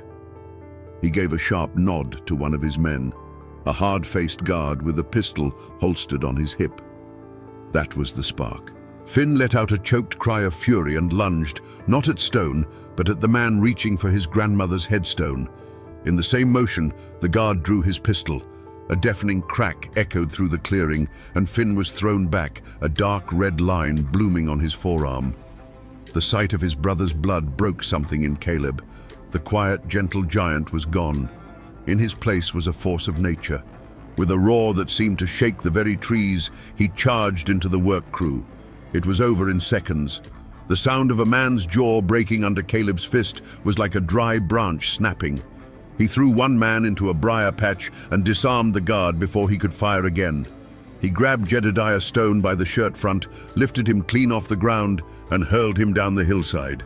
The crew scrambled away like frightened squirrels, dragging their wounded, leaving a silence broken only by Caleb's ragged breathing. The first blood had been spilled. And in that moment, standing over the desecrated graves of their ancestors with the scent of gunpowder in the air, the McGraws knew their old life was over. They weren't farmers anymore. They were fugitives. The familiar heavy rhythm began its count in the darkness. Flip-flap, flip-flap. It was the sound of opportunity, the dinner bell that had called them to work so many times before. From his perch high on the ridge, Elias watched the train's single headlight cut a weak yellow path through the night. Below, he saw the faint shadows of his brothers moving into position. The small, muffled blast of dynamite was perfect, sending just enough rock onto the tracks to stop the beast in its tracks. The train hissed to a halt, its steam sounding like a great sigh of relief. It was their signature, a symphony of steel and rock they had perfected. But as Caleb and Finn stepped from the cover of the rhododendron, the symphony stopped. A new kind of silence fell over the gorge, a silence that felt heavy, watched. And then, the night was torn open.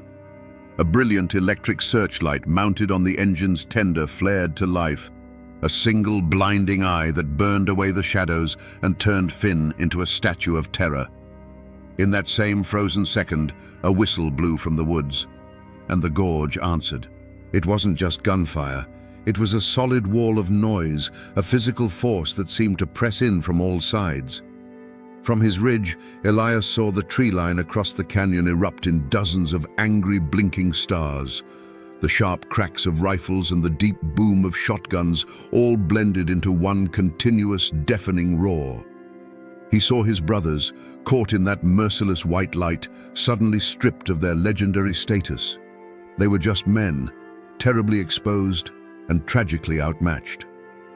The wooden walls of the mail car began to splinter and peel away under the assault, silent witnesses to the storm. Bullets ricocheted off the steel wheels with a high, mournful whine. A lantern hanging on a hook shattered, its brief flare of orange light swallowed by the chaos.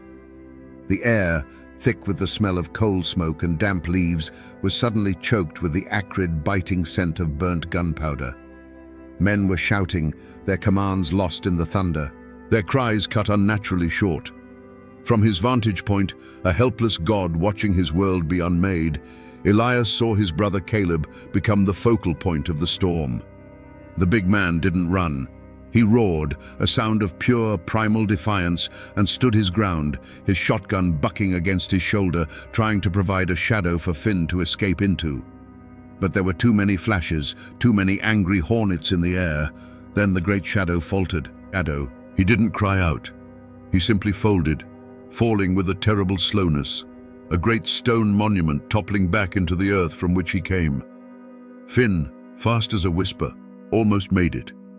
He moved like a ghost through the strobing effect of the muzzle flashes, a phantom of the woods, even in this hellscape. He was just feet from the safety of the dark tree line when a single sharp crack cut through the din, and the ghost stumbled. His leg buckled beneath him, and he fell into the unforgiving beam of the searchlight, no longer a spirit of the mountain, but just a boy on the ground. His flight ended. The firing stopped as suddenly as it began. The ringing silence that rushed in was more terrifying than the noise it replaced. The searchlight continued its slow, indifferent sweep across the scene, illuminating the splintered wood, the pockmarked rocks, and the still, dark shape that had been Caleb McGraw. Elias lay flat against the cold stone of his lookout, the smoke burning his lungs, a ghost left behind to witness the slaughter of his family. For Detective Sterling, this was never about justice, and it was certainly not about honor. It was about solving a problem, From his temporary office in the county seat, surrounded by maps, train schedules, and telegraph reports, he saw the entire situation as a complex equation. The McGraw brothers were not men. They were a variable, an unpredictable disruption to the orderly flow of commerce. And his job, the job he was paid very well for, was to eliminate that variable. His initial attempts to hunt them had been a source of immense professional frustration. His best agents, men who could track a pickpocket through the most crowded city streets, were useless here. They stumbled through the woods like cattle, leaving a trail a blind man could follow. They were spooked by the silence, by the feeling of being constantly watched. Sterling quickly realized that trying to beat the McGraws in their world by their rules was a fool's errand. They were part of the mountain. He was not. It was a tactical disadvantage he could not overcome with manpower alone. That's when the switch flipped in his mind. He stopped thinking like a detective trying to catch a criminal and started thinking like an engineer trying to fix a faulty machine. If you can't get to the broken gear, you don't keep reaching for it. You change the entire mechanism. He decided that if you can't hunt the wolves in their den, you burn the whole forest down. His plan, the searchlight, the dozens of hidden riflemen, the coordinated telegraph signals, was never designed to be an arrest. It was an extermination, planned with the cold precision of a mathematician solving for X. The risk of a shootout during a capture attempt, the possibility of escape, the circus of a trial, these were all inefficient outcomes. The solution was overwhelming, inescapable, lethal force. And so, as the telegraph key in his office clicked out the final report from the gorge, targets neutralized, 1 KIA, 1 captured, assets secure, Sterling felt no thrill of victory. He felt no remorse. He felt a quiet, profound sense of satisfaction. It was the feeling an architect gets when a bridge holds its weight, the feeling a watchmaker has when the last gear clicks into place and the second hand begins its perfect, steady sweep. He didn't picture Caleb McGraw's body cooling on the tracks or hear the echo of the gunfire. He saw a closed file, a completed contract, a problem solved. He simply folded the telegram, made a neat entry in his ledger, and began drafting his final invoice for the Chesapeake and Ohio Railroad. When the last echo of gunfire faded, an unnatural silence fell upon the gorge. It was a dead quiet, heavier and more profound than the peace that had preceded it. The only sounds were the soft hiss of steam from the wounded train and the slow drip of water from the rocks.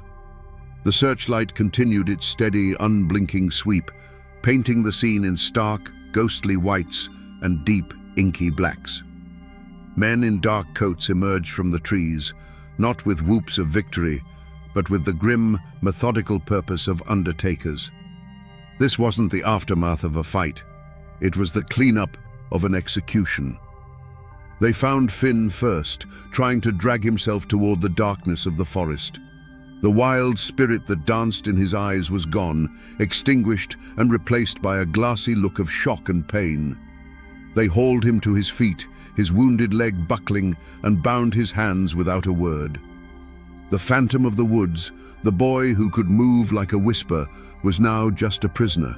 His world shrunk to the cold iron of handcuffs and the hard stares of his captors. He didn't struggle. He just stared past them at the still, dark shape lying by the tracks. That shape was Caleb. The great mountain bear lay still, his massive frame looking strangely out of place against the orderly lines of the railroad ties.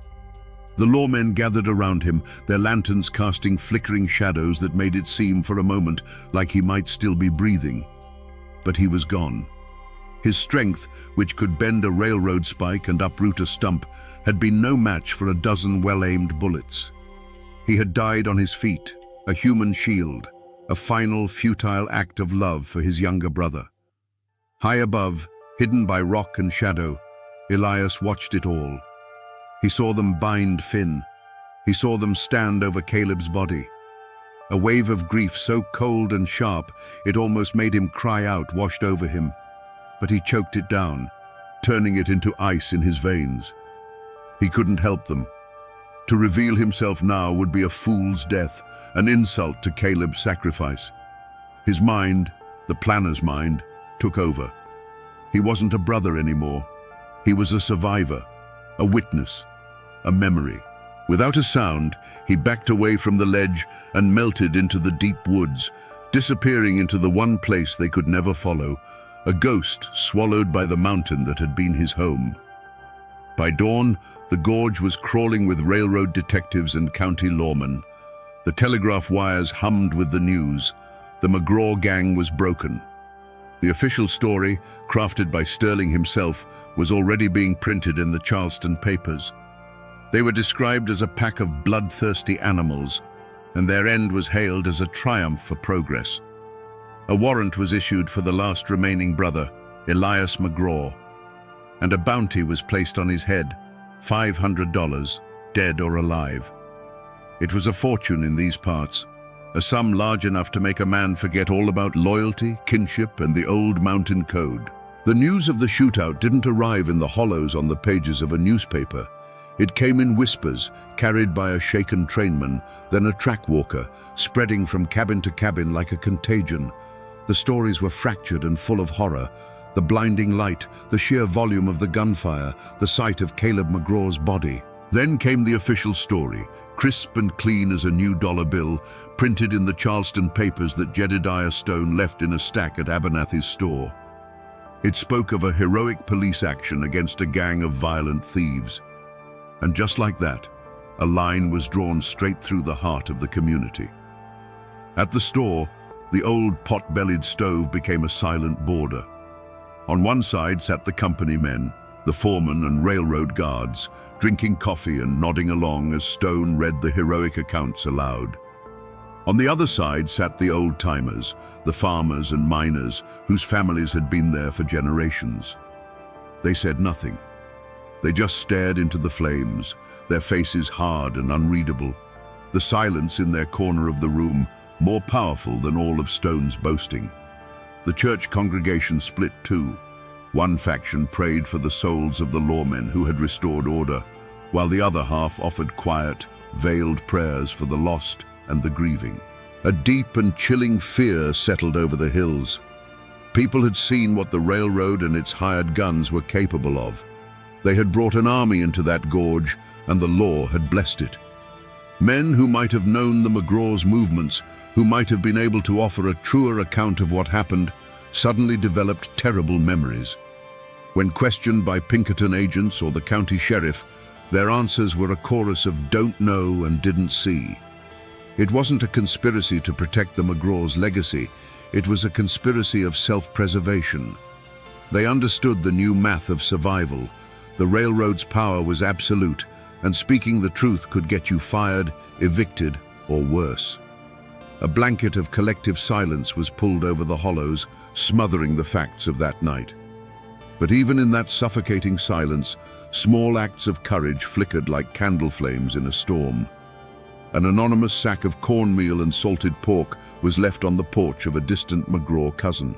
The blacksmith, a man who had known Caleb since he was a boy, told Jed Stone his forge was too busy to shoe his horse and left the animal standing. These were quiet rebellions, tiny gestures that went unnoticed by the men in charge, but they were messages understood by everyone else. They were a signal that while the body of the community might have been broken, its spirit, the old mountain code of loyalty, was not yet dead. It was a spirit that would be tested to its absolute limit by the crisp new posters that soon appeared, nailed to the door of the store and the biggest trees in the valley, announcing the $500 bounty on Elias McGraw. The hunt for Elias McGraw began not as a noble pursuit of justice, but as a business venture. Detective Sterling, a man who believed in systems and efficiency, organized the posse. He knew his own Pinkerton agents were liabilities in this terrain, so he leveraged the bounty. The $500 reward drew a rough collection of men down from the hills, men with cold eyes and worn-out boots, who knew the ridges, but whose loyalty was only to the silver dollar. To lead this motley crew, Sterling appointed Jedediah Stone. Puffed up with a new sense of authority and burning with personal vengeance, Stone swore he knew every path and hideout Elias could possibly use. They set out with a confidence bordering on arrogance, a clumsy army crashing through a silent world. They were loud, their city boots snapping twigs and dislodging stones, their voices carrying for miles in the still mountain air. They were hunting a ghost, but they sounded like a herd of buffalo. The mountains, in turn, seemed to conspire against them. Sudden, chilling rains would turn the trails to mud, washing away any potential tracks. Thick fog would descend into the valleys without warning, swallowing landmarks and turning the men back on their own trails. They were outsiders, and the ancient landscape seemed to be actively resisting their intrusion. Days bled into a week, then two. The mood of the posse soured. The bounty hunters grew restless and suspicious of one another, each man fearing another would find the trail first and claim the prize. Jed Stone's confident boasts turned to frustrated curses as every certain location proved empty. The men began to feel the oppressive weight of the forest's silence. They started at every shadow, mistaking the cry of a hawk for a signal. The man they were hunting became less a fugitive and more a myth. They spoke of him in hushed tones around the campfire, calling him the Haint of the Ridge. Elias was no longer just a man on the run. He was the spirit of the mountain itself, and he was hunting them back. Their break came from a place of desperation. An old trapper, his family facing a hard winter, was quietly approached by one of Sterling's men. For a fraction of the bounty, paid in cash, he reluctantly drew a crude map on a piece of bark. It showed a forgotten network of limestone caves near the highest ridge, a place the old folks called the Devil's Pantry. It was a treacherous, hidden place, a perfect bolt hole. The trapper's information reignited the posse's hope. This was it. They had a destination. They had a trap to set. They approached the caves at dusk, moving with a caution they hadn't shown before. Spreading out, they formed a tight cordon around the main entrance, rifles at the ready. Stone and a few of the bravest men crept forward. Inside the mouth of the largest cave, they found the proof they needed. The embers of a fire, still faintly warm, and a single spent rifle cartridge lying on the ground. A wave of triumphant excitement shot through the men. He was here. They had him cornered. With a signal, they rushed in, their lanterns cutting through the subterranean darkness, their shouts echoing off the damp stone walls. The main cavern was empty. They searched every corner, every shadow, finding nothing. Defeat began to settle in until one of the bounty hunters noticed a faint draft coming from the very back of the cave. Behind a curtain of rock, they found it. A fissure no wider than a man's shoulders, a tight, twisting passage that snaked through the mountain's core and opened out onto a different valley a mile away. It was a bolt hole no map would ever show, a secret passed down through generations. Elias had been there. He had likely watched them assemble, listened to them approach, and then simply slipped away through the heart of the stone, leaving them to storm an empty room. The hunt was over. The ghost had vanished for good, leaving behind only the cold, damp air of an empty cave and the bitter taste of utter humiliation. The trial of Finn McGraw was a piece of theater, and everyone in the county courthouse knew their part.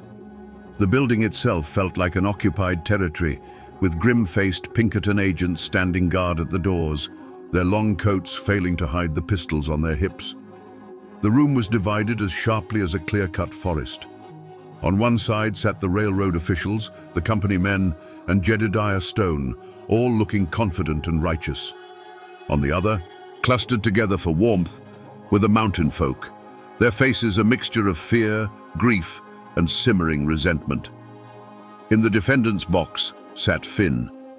He was thinner now, the wildness in his eyes replaced by a quiet, hollowed-out stillness. He was clean and wore a borrowed shirt, but he still looked like a caged animal. He never looked at the judge or the jury. His gaze was fixed on a point far away, out the window, toward the blue-hazed ridges that had once been his whole world. He was physically present, but his spirit was already gone. The prosecution was a performance of calculated cruelty. A slick lawyer from Charleston, hired by the railroad, painted Finn and his brothers as nothing short of demonic. He spoke of progress, civilization, and the sanctity of property, making the McGraws' desperate fight for their land sound like a savage assault on the very foundations of America. His star witness was Jedediah Stone, who stood on the stand, puffed up and pious, and lied with the ease of a man ordering breakfast. He spoke of an unprovoked attack, of Caleb's insane rage, and claimed the desecration of the family graves was a malicious fiction invented by the defense. When the old, tired public defender tried to call witnesses from the hollows, a wave of collective amnesia swept the room. Men who had known the McGraws their whole lives suddenly couldn't recall specific conversations. Women who had seen Finn's bleeding arm after the first confrontation now had only a vague memory of the day. Their eyes darted nervously toward the Pinkerton guards, toward Jedediah Stone, and they mumbled their answers to the floor. It was a masterful, unspoken campaign of intimidation, and it worked perfectly. The justice of the mountains, built on honor and shared truth, withered and died under the cold glare of company power. The verdict was a formality. The jury of 12 farmers and merchants who wouldn't meet Finn's gaze deliberated for less than an hour. The foreman, a man who had bought corn from the McGraw's father for 20 years, read the word guilty in a voice that was barely a whisper. The sentence was swift: life, to be served in the stone fortress of the state penitentiary at Moundsville. As they clamped the shackles on his wrists, Finn finally broke his silence. He looked at Jedediah Stone, who was accepting congratulations from the railroad lawyer, and a faint, bitter smile touched his lips. Finn was led away, a ghost in chains, leaving a courtroom thick with the stench of a lie. The law of men had won its victory.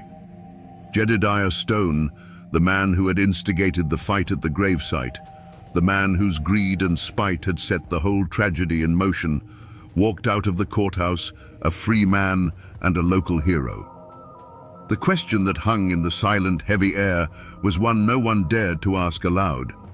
Was this justice? Or was it just the tidiest solution? For Finn McGraw, the life sentence was a death sentence delivered in slow motion. The stone walls and iron bars of Moundsville Penitentiary were more than a prison. They were a tomb.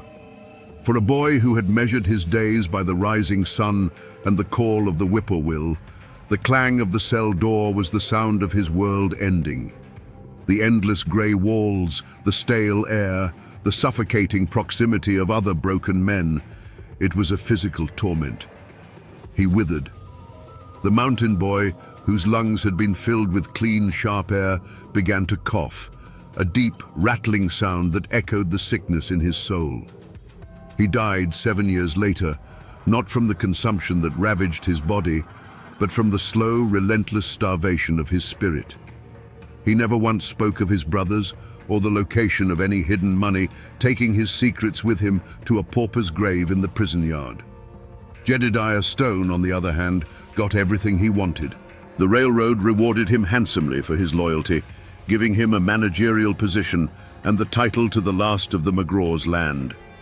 He built a new, bigger house right where their old cabin had stood, a monument to his victory. But his victory was a hollow one. The whispers that had once been about the McGraws were now about him. He was no longer a neighbor. He was the company man. People were polite to his face, but their eyes were cold and distant. Men would fall silent when he entered the general store. No one invited him to barn raisings or church socials. He had the land, but he had lost the community. He grew old in that big, empty house, becoming a prisoner of his own making. He became paranoid, convinced that every shadow on the ridge was the ghost of Elias McGraw, come back for revenge.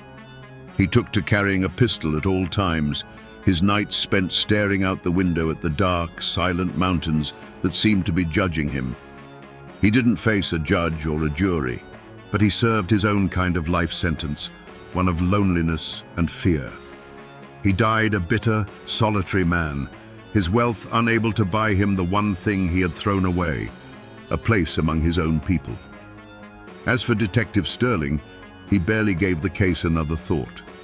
It was a file, successfully closed. He collected his fee from the railroad and moved on to his next contract, breaking up a union strike in the coal fields of Pennsylvania with the same detached, lethal efficiency. The McGraws were just a name in a ledger, a solved equation, a footnote in a long and profitable career of enforcing the will of powerful men. And in the hollows, a deep and deliberate forgetting began. The story of the flip-flap ambush became a dangerous thing to remember, a wound that was better left to scar over. People stopped talking about it. The McGraw name was spoken only in hushed tones, a ghost story to frighten children. The railroad's power was now absolute, and survival meant accepting the new reality. The land, once a tapestry of family homesteads, was consolidated into company property. The old ways, the old code, were buried under a blanket of silence, as deep and as final as the grave. If you go looking for the McGraw name in that county today, you'll have a hard time finding it. Finn died without children, a number in a prison ledger. Elias vanished into the mists of folklore. The name, like a river driven underground, disappeared from the surface. But the bloodline didn't vanish entirely.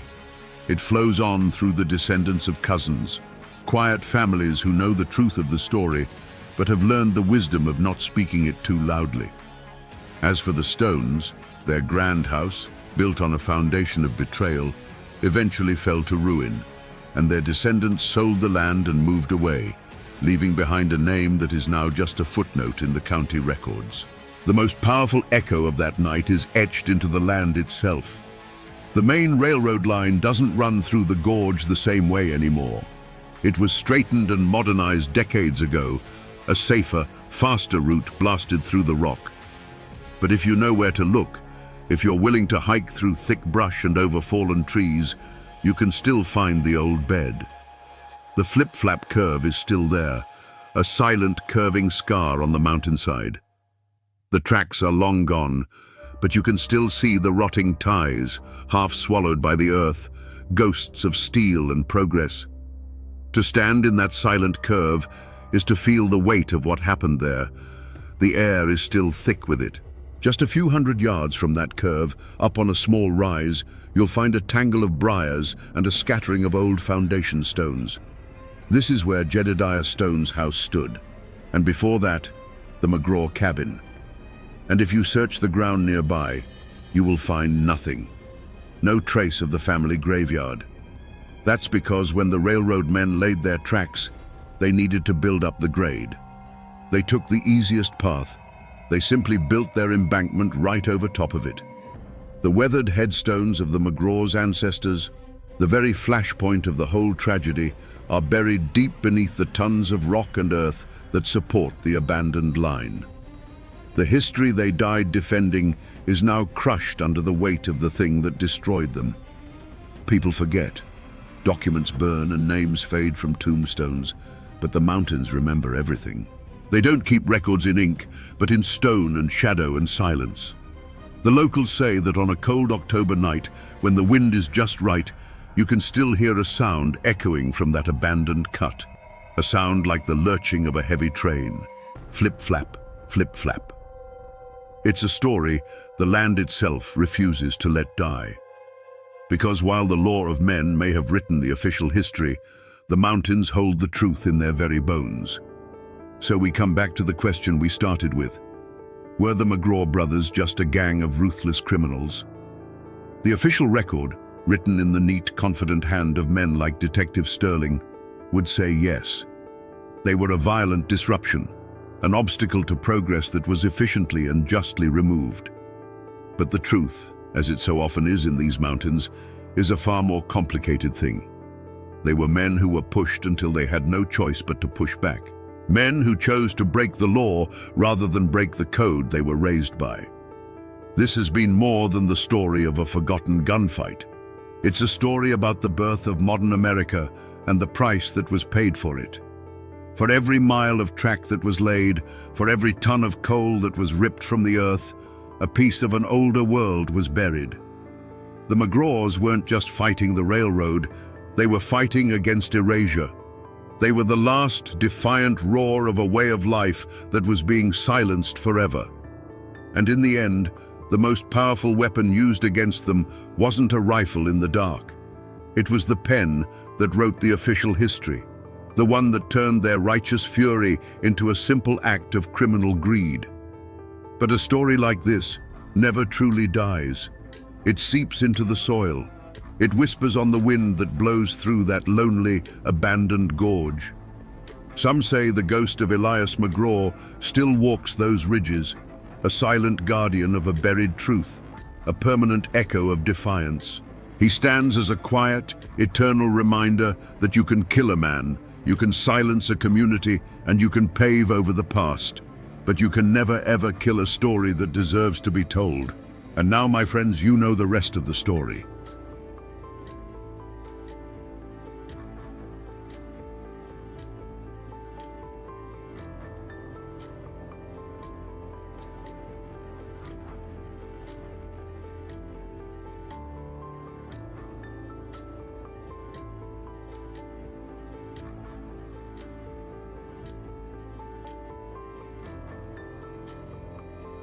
Imagine a man standing in the twilight of the Appalachian Mountains.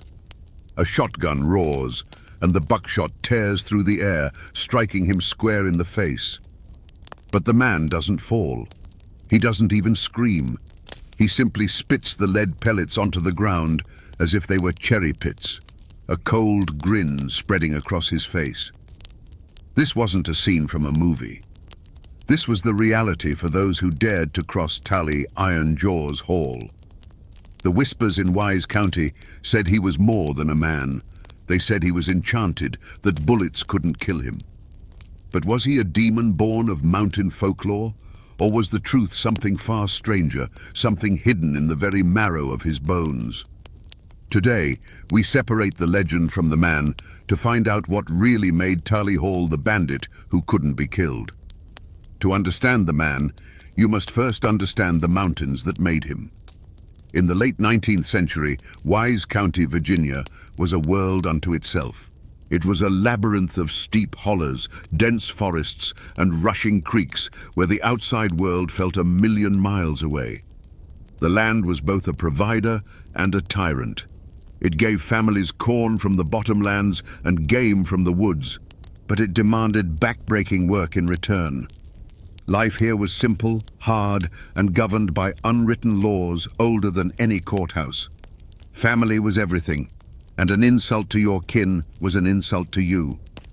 In this world, Mabra Tally Hall was born. He wasn't born a monster or a legend. He was just another mountain boy, learning the ways of his people. And in these parts, the most important craft, the very lifeblood of the local economy, was turning corn into whiskey. Moonshining wasn't seen as a crime by many. It was a tradition, a skill passed from father to son. It was how you turned a surplus crop into cash, how you paid for medicine, tools, or a piece of land to call your own. Tally learned the trade early, mastering the art of the still, understanding the subtle science of fermentation and distillation under the dark Appalachian night. He was a big man, powerfully built from a life of hard labor. People knew him as strong, quiet, and fiercely protective of his own. He worked his still, provided for his family, and lived by the mountain code. In these early days, he was just a distiller, respected for the quality of his product. He was part of a community of others just like him, men who saw the federal government's whiskey tax not as a law to be obeyed, but as an intrusion by a foreign power trying to steal the bread from their tables. The conflict wasn't just about money, it was about pride and independence. The people of these mountains had always taken care of themselves. They built their own homes, grew their own food, and settled their own disputes. The arrival of federal marshals, the revenuers, was seen as a declaration of war on their entire way of life. These outsiders didn't understand the mountains or the people who lived in them. They saw moonshiners as simple criminals, not as farmers and family men trying to survive. And in this simmering tension, the seeds of Tally Hall's future were sown. He wasn't just making whiskey, he was making a stand. Every barrel he sold was an act of defiance. But this quiet rebellion couldn't last forever. The government was determined to enforce its laws, and men like Tally were just as determined to resist. The calm of the mountains was about to be shattered by the crack of rifles, and a simple moonshiner named Tally Hall would soon be forced to become something far more dangerous to survive.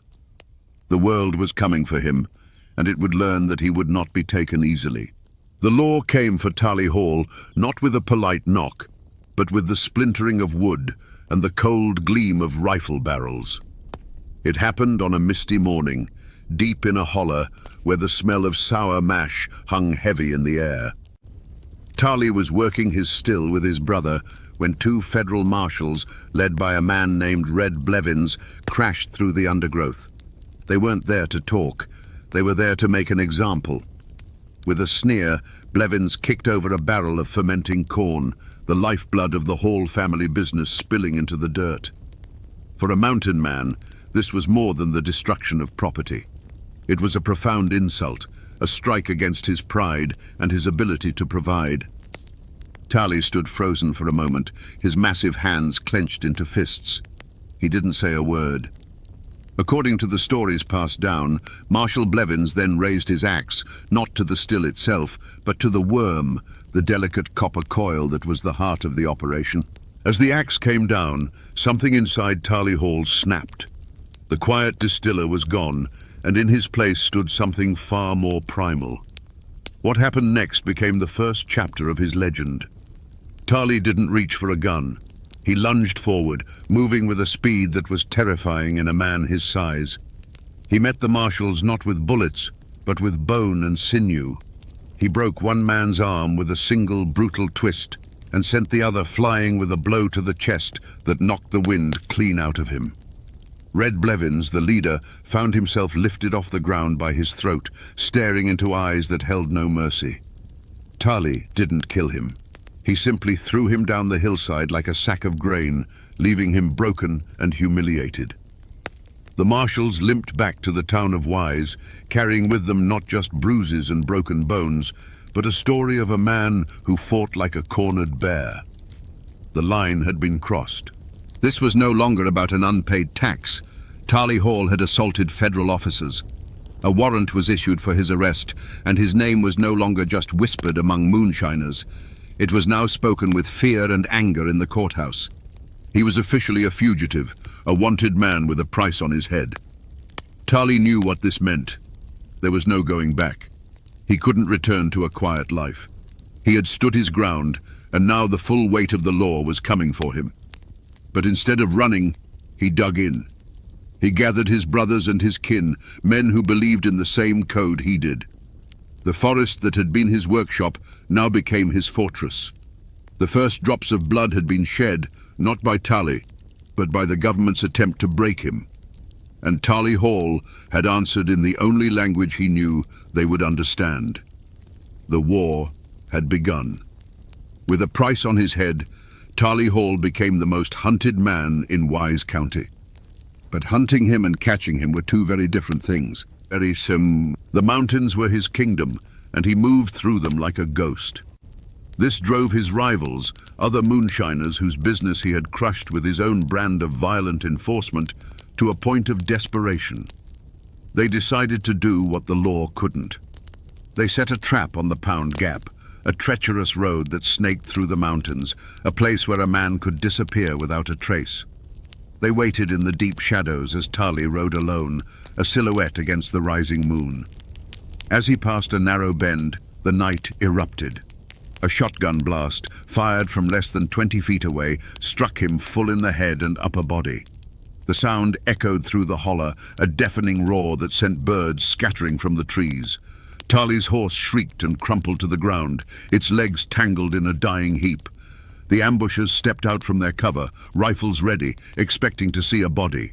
But Tally Hall was still standing. He swayed on his feet, stunned by the impact, but he did not fall. The men watched in frozen disbelief as he slowly raised a hand to his face. There was a strange, gravelly sound, and then he spat something dark, onto a broadleaf plant on the roadside. He did it again and again. The moonlight caught the objects, and the attackers felt a cold dread creep up their spines. They were lead pellets. Buckshot. He was spitting the bullets out of his own flesh. It was in this moment that the man died, and the legend was born. The attackers weren't looking at a moonshiner anymore. They were looking at something torn from the pages of a dark folk tale, a creature the mountains themselves had made. He took a step towards them, his face a mask of cold fury. One of the men, shaking with fear, raised his rifle and fired again. The bullet slammed into Tali's chest with a sickening thud, a sound like a hammer hitting stone. It barely staggered him. The sounds that followed were not of gunfire. They were the sounds of snapping wood as Tali ripped a rifle from one man's hands and broke it over his knee like a twig. They were the dull, heavy thuds of fists meeting flesh, followed by choked-off cries of pain. He didn't use a gun. He didn't need to. He moved among them like a storm, and when the terrible, frantic noise was over, only silence remained. He left the men broken and scattered on that lonely road, a living testament to his unnatural resilience. From that night on, he was no longer just Tali Hall. He was Iron Jaws Hall. The story spread like wildfire, carried on hushed whispers from one holler to the next. They said he was protected by a witch, that he had made a pact with the devil.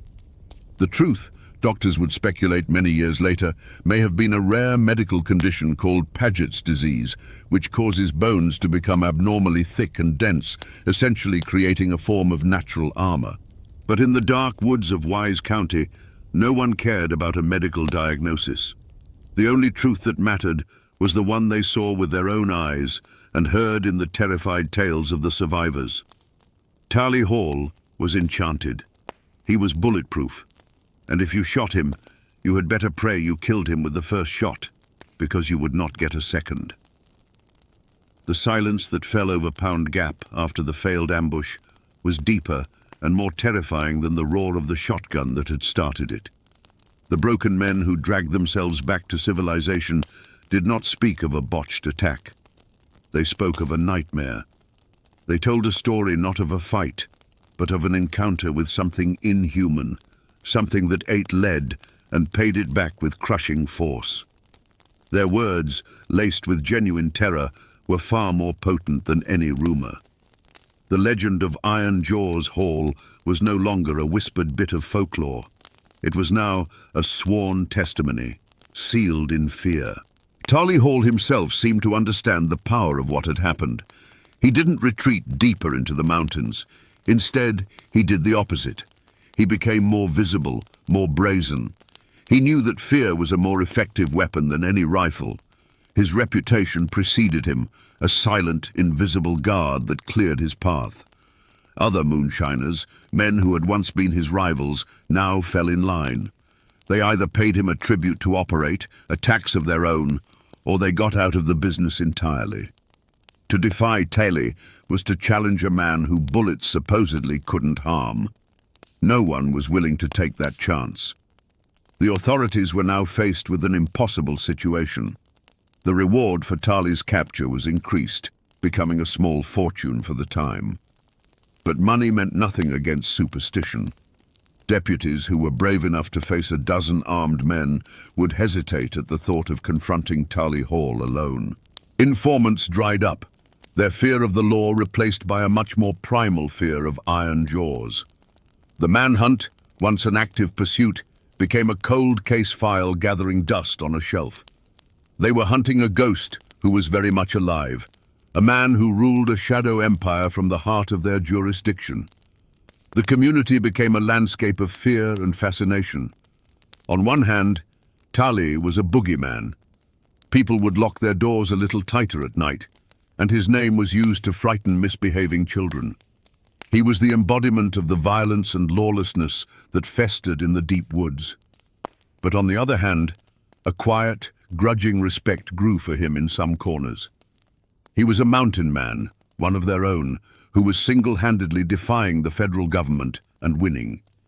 He was a symbol, however dark, of Appalachian grit and refusal to bow down. The ashes of that ambush on Pound Gap were not from a fire, but from the smouldering ruin of Tally Hall's mortality. What was left was a silence born of pure dread. He had become the undisputed king of the Wise County underworld, not just a criminal, but a living legend whose power was rooted in the belief that he could not be killed by ordinary means. The law was powerless, his rivals were terrified, and Tally Iron Jaws Hall walked the mountains not as a fugitive, but as a conqueror. Tally Iron Jaws Hall never stood trial in a courthouse. He was never made to sit on a hard wooden bench and listen to lawyers argue over his fate. The law of men, with its warrants, judges and juries, proved utterly powerless against him. His trial was a rolling, years-long affair, held in the dark hollows and on the treacherous mountain roads. The prosecuting attorneys were the bounty hunters and federal marshals who came for him, and the evidence they presented was the buckshot and rifle slugs they fired his way. The bounty on his head grew to be a legendary sum, drawing daring men from neighboring states. They came with new rifles and hardened resolve, dreaming of the fame and fortune that would come from bringing in Iron Jaws Hall. They formed posses, laid intricate traps, and combed the mountains, convinced they would succeed where others had failed. They were, in effect, a traveling court, come to Wise County to deliver a sentence. But Tally Hall was his own defense attorney, and his arguments were brutally effective. One by one, the posses were outsmarted, the traps were sidestepped, and the bounty hunters were met with a terrifying response. Some were found beaten near to death, left as a warning on the side of a road. Others simply vanished into the woods, never to be seen again. The verdict in each of these violent encounters was the same. Tally Hall walked away. He was judged by the laws of survival, and in that court he was consistently found innocent by virtue of being the last man standing. This was not justice, it was dominance. Tally had replaced the law of the land with his own law of fear. But the justice of the mountains is a patient, cruel thing. For every man he intimidated, he created an enemy. For every family he terrorized, he sowed the seeds of a future reckoning. His invincibility had made him arrogant, and he had forgotten the most fundamental rule of his world. There is always someone tougher, someone more desperate, or someone with a better aim. The final trial came without warning. A lawman, some say a deputy named Doc Swindle, decided the only way to stop a legend was to meet it head-on. He didn't come with a warrant. He came with a rifle and a resolve as hard as the mountain stone. He hunted Tally not as a lawman pursuing a criminal, but as a predator stalking its prey. He found him on a lonely path, and there was no talk, no chance to surrender. The air cracked with the sound of a single, well-aimed shot. This time, Iron Jaws fell. He hit the dirt, and this time he did not get back up. The bullet, they say, was special. Some claim it was silver, others that it was filled with mercury, designed to overcome whatever magic protected him. But whether it was magic or lead, the verdict was finally in. Tally Hall was guilty, and the sentence was death. It was a verdict delivered not by a jury, but by a lone gunman, and it raises the ultimate question. Was this the law of men at last catching its fugitive? Or was it simply the brutal, unforgiving justice of the mountains finally claiming one of its own? Tally Iron Jaws Hall was buried in a small, remote cemetery in Wise County, not far from the lands he once ruled. For years, his grave was marked only by a simple fieldstone, as if even in death, people were afraid to carve his name for fear of what it might conjure. Today, a more formal headstone stands, a silent testament to the man who was once a living terror. Local historians and descendants still visit, standing over the patch of earth that finally managed to hold him, and they wonder. The physical landscape has changed. Pound Gap is no longer a treacherous dirt track, but a paved highway, US Route 23, that carries thousands of cars a day.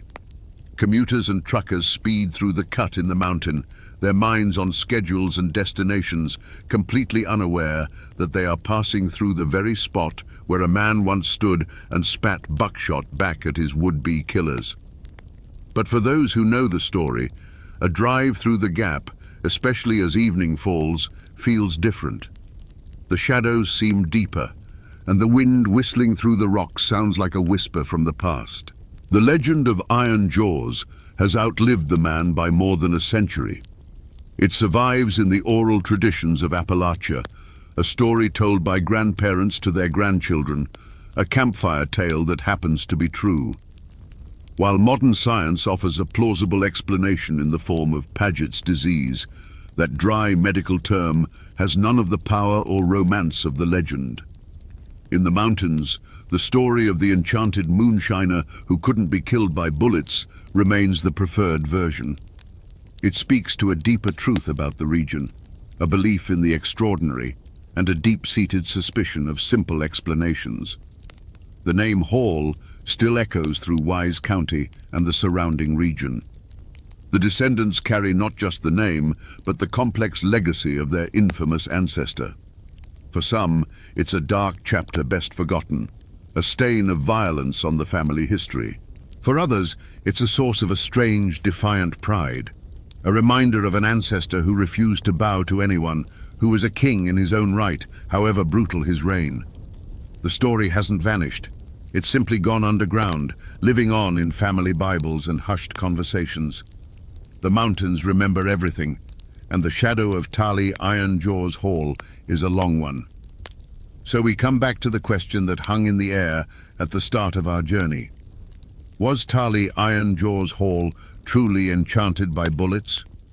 The logical mind points to science, to the rare bone disease that likely turned his skull and ribs into a natural, horrifying armor. And perhaps that is the simple, factual truth. But in the mountains, the truth is rarely simple. The real magic wasn't in his bones, it was in the power of belief. His legend became a weapon more potent than any gun, a shield more effective than any steel plate. The fear he created was so real, so absolute, that it may as well have been a genuine enchantment. This is a story that goes beyond a simple tale of a mountain outlaw. It is a raw and brutal lesson about the soul of Appalachia itself. It's a story about the fierce, untamable spirit of independence, but also a dark warning of what that spirit can become when it's stripped of its humanity. Tali Hall began as a man defending his way of life, a symbol of resistance against an outside world he didn't trust. But in his war against the law, he became a tyrant far more terrifying than any government agent, a monster who preyed on his own people. He is the ultimate Appalachian paradox, a folk hero and a villain forged in the same fire. The story of Iron Jaws teaches us that some legends are born not from fantasy, but from a truth so strange it has to be seen to be believed. He was a man of flesh and blood, but he became something more, an idea, a nightmare, a force of nature. Force. He walked the earth for a time, a king in a kingdom of shadows and fear, until the mountains that created him finally took him back. His name is now a whisper on the wind, a reminder that the old, wild magic of these hills has not entirely faded. And now, my friends, you know the rest of the story. They say that on the night Talton Hall died, the mountains themselves held their breath. This wasn't a death in a blaze of glory, not a gunfight between two men in a dusty street. This was something colder. This was a mob, silent and determined, dragging a shackled man from a train car. This was the end of the line for the man they called the Pikeville Killer, the Mountain Demon, his fate sealed not by a judge's gavel, but by a rope thrown over the branch of a maple tree. How does a man become so feared that his death becomes a legend? Was he a simple monster, a killer for hire who finally ran out of road? Or was he something more complex, a perfect, brutal product of a lawless time? To understand what happened on that September night in 1892, we have to go back. We have to trace the bloody path that led Talton Hall from the anonymous hollows of Kentucky to his final, haunting dance at the end of a rope. To understand the man, you have to understand the mountains that made him. Talton Hall was born around 1846 into a world that was already old, a world of deep hollows and interlocking ridges that separated families from the law, from the government, and from each other. In these parts of eastern Kentucky, a man's world was as big as he could walk in a day, and his only true allegiance was to his kin. Justice wasn't something you found in a courthouse, it was something you took with a rifle in your hands. This was the soil where a man like Hall would take root. The great bloody catalyst of his life was the Civil War. For the rest of America, it was a war of armies and grand campaigns. But in the Cumberland Mountains, it was a poison that seeped into every creek and holler. It was a war of bushwhackers and home guards, where your neighbor might be a secret enemy and a knock on the door at night could mean death. Young Talton came of age in this furnace. He would have seen men hanged for their loyalties, families burned out of their homes, and vendettas born that would fester for generations. This is where he learned his first, and perhaps only, lesson. The world is a brutal place, and the only certainty is the man who is quicker on the draw. When the war ended on paper, it didn't end in the mountains. The soldiers came home, but they brought the war with them. They were men skilled in the art of ambush, tracking and killing, skills that didn't have much use in a peaceful world. But their world wasn't peaceful. Old grudges from the war now mixed with new disputes over land, timber, and politics. This chaotic, violent landscape became a job market for men who had a talent for death. The code of the mountains was built on honor. You defended your family, you avenged insults, and you never ever backed down from a fight. It was a harsh code, but it had its own logic. For Talton Hall, this code seems to have been stripped of its heart, leaving only the cold mechanics of violence. He saw that the loyalty men had to their families could be manipulated. He saw that honor could be used as an excuse for murder. And he realized that his own detachment, his lack of fierce loyalty to any one clan, was a valuable commodity. Imagine him as a young man, perhaps returning from the fringes of the war.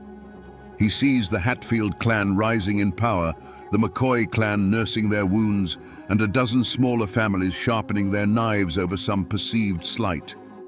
He watches as men kill each other for the sake of a family name, for a pig, for a dirty look.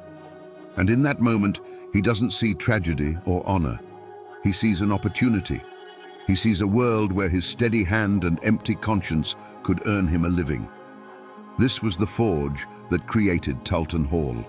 The isolation of the mountains taught him self-reliance. The viciousness of the Civil War taught him that life was cheap. And the simmering feuds of the aftermath taught him that there was always someone willing to pay to make someone else's life a little cheaper. He wasn't born a monster. He was hammered into one by the unrelenting violence of his time. Before the name Talton Hall was a curse whispered in the dark, there was simply the man. In the years before his infamy became legend, he was, in his own way, a picture of mountain competence. He was a master of the wilderness, a man who could read the forest like a book and track a deer for days without making a sound. He was a crack shot, his skill with a rifle a thing of local renown. In a land where these abilities meant the difference between a full belly and starvation, or life and death in a confrontation, Talton Hall was exceptionally gifted. He embodied the rugged self-sufficiency that his world demanded. In the periods between the bloody work that would later define him, his life was likely one of stark simplicity. He would have had a cabin tucked away in a hollow so deep and remote that the law was just a rumor. There, he was just another man living off the land, hunting, perhaps tending a small patch of corn for his own use. This was his sanctuary, the place where the ghost could rest. This quiet, solitary existence was the world he sought to protect. It was a world built not on love or community, but on anonymity and isolation, a peace purchased with the proceeds of violence. His relationships, too, were likely forged in the currency of the mountains, fear and pragmatism. He had kin, as all men did, and they would have afforded him the loyalty that blood demanded. But it would have been a loyalty tinged with terror. They may have benefited from his protection, safe in the knowledge that no one would dare cross the family of Talton Hall. But they would have lived under the shadow of his cold nature, always aware of what he was capable of. He wasn't a man who inspired love. He inspired a dreadful, unshakable respect. In his prime, before the New Year's massacre and the murder of Officer Belcher, his reputation was less that of a demon and more that of a tool. A dangerous tool, but a useful one. If a timber company needed a troublesome squatter scared off a piece of land, they might seek out Talt Hall. If a moonshiner needed his still guarded from rivals or federal agents, Hall was the man for the job. He was seen as a regulator, a human weapon to be aimed at a problem. He was the final, violent answer to a dispute that couldn't be settled any other way. In the brutal logic of the mountains, he provided a service. This was the life he built, a quiet existence in the hollows, punctuated by brief, violent forays into the world of men. His stake in the world wasn't a family's love or a community's admiration. It was his freedom. The freedom to move through the mountains unseen, to be a name without a face, and to be the master of his own dark destiny. It was this self-contained, predatory world that was about to be threatened, and its destruction would unleash the full measure of his brutality. Every great tragedy is born from a single, deep-seated flaw. For Talton Hall, it wasn't greed or a quick temper. His flaw was a cold, patient arrogance, a venom that had been brewing for years. He had operated as a shadow for so long, a bringer of death who melted back into the mists, that he had begun to believe he was untouchable. He saw himself as an instrument of a higher, more primal law, and he believed the world of common men, with their sheriffs and their courts, simply did not apply to him. This wasn't just simple pride, it was a core part of his professional identity. It was a shield. The stories they told about him in hushed tones around the fireplace weren't just tales, they were his armor. It was said that Hall could walk into a crowded Pikeville saloon, and the simple act of him ordering a whiskey would be enough to end a loud argument at the other end of the room. He didn't have to raise his voice or draw his gun. He would just fix his piercing eyes on the source of the trouble, and the problem would evaporate. He had come to rely on this aura of fear, to see it as an absolute power. This belief in his own myth was both his greatest strength and his most profound weakness. It gave him the nerve to take on impossible jobs, to face down armed men without flinching. It was the source of the chilling calm he possessed in moments of extreme violence. He wasn't afraid because he genuinely believed he was death itself. And what does death have to fear? But that armor had a crack. Over time, he began to forget the difference between being feared in the secret world of the feuds and being feared in the open world of growing towns. He started to believe his reputation alone would bend reality to his will, no matter where he was or who he was facing. He thought the name Talton Hall was a magic word that made all obstacles disappear. This supreme arrogance, this absolute faith in his own terrifying legend, was making him careless. He began to take risks, to operate more openly, to let the world see the monster it had only whispered about. He was walking a razor's edge, convinced he would never fall, unaware that the world was changing around him. The very flaw that had kept him alive in the lawless wilderness was about to become the engine of his own destruction in a place where a badge and a uniform had started to mean something. For a man who lived in the shadows, Talton Hall had grown dangerously comfortable with the light.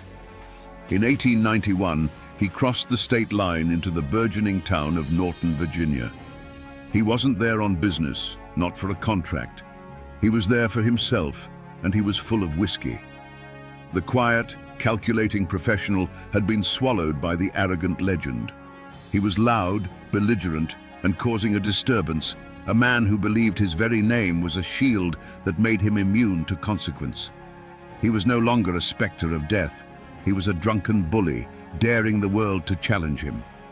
and the world sent a man named Charles H. Belcher. He wasn't a rival feudist or a hired gun. He was a town policeman, a symbol of everything the mountains were not. He represented order, society, and a law written in books, not in blood. When he saw the disturbance Hall was causing, he did his duty. He walked toward the Pikeville killer, his simple blue uniform a stark contrast to Hall's reputation, which was as dark and formless as a mountain shadow. For Officer Belcher, this was just another drunk to be quieted. He had no idea he was walking toward a man who considered himself a god. The affront, in Hall's mind, was not an insult or a threat. It was the simple act of being confronted. The moment Belcher spoke to him, the moment he attempted to impose the town's law on the mountain's killer, was an intolerable challenge to Hall's entire existence. Eyewitnesses would later describe the look in Hall's eyes, not anger, but a cold, dismissive contempt. Here was a man with a tin badge who thought he could lay hands on Talton Hall. The arrogance that had been simmering for years now boiled over. In Hall's mind, this wasn't a man. It was an obstacle, a thing to be removed. His reaction was not the wild swing of a drunk. It was the chillingly efficient motion of a professional. As Officer Belcher moved to make the arrest, Hall drew his pistol. There was no hesitation, no final warning. The movement was as natural and practiced as breathing. He fired, and Charles Belcher fell to the dusty street. It was not an act of passion or self-defense. It was a correction. It was Talton Hall reminding the world of the natural order of things, where he was the predator and men like Belcher were the prey. But this time was different. In that single deafening moment, Hall's fatal flaw had sealed his fate. He hadn't just killed another man in a long line of men. He had murdered a uniformed officer of the law in public, in the middle of a town that was trying to call itself civilized. He thought he was just swatting away an annoyance, but he had just declared war on the states of Virginia and Kentucky. The gunshot that killed Charles Belcher was an echo that would shake the mountains, and it would hunt Talton Hall to the very end of his days.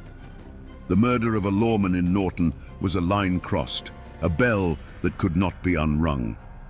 Talton Hall, a master of the Appalachian wilderness, did what he always did. He vanished.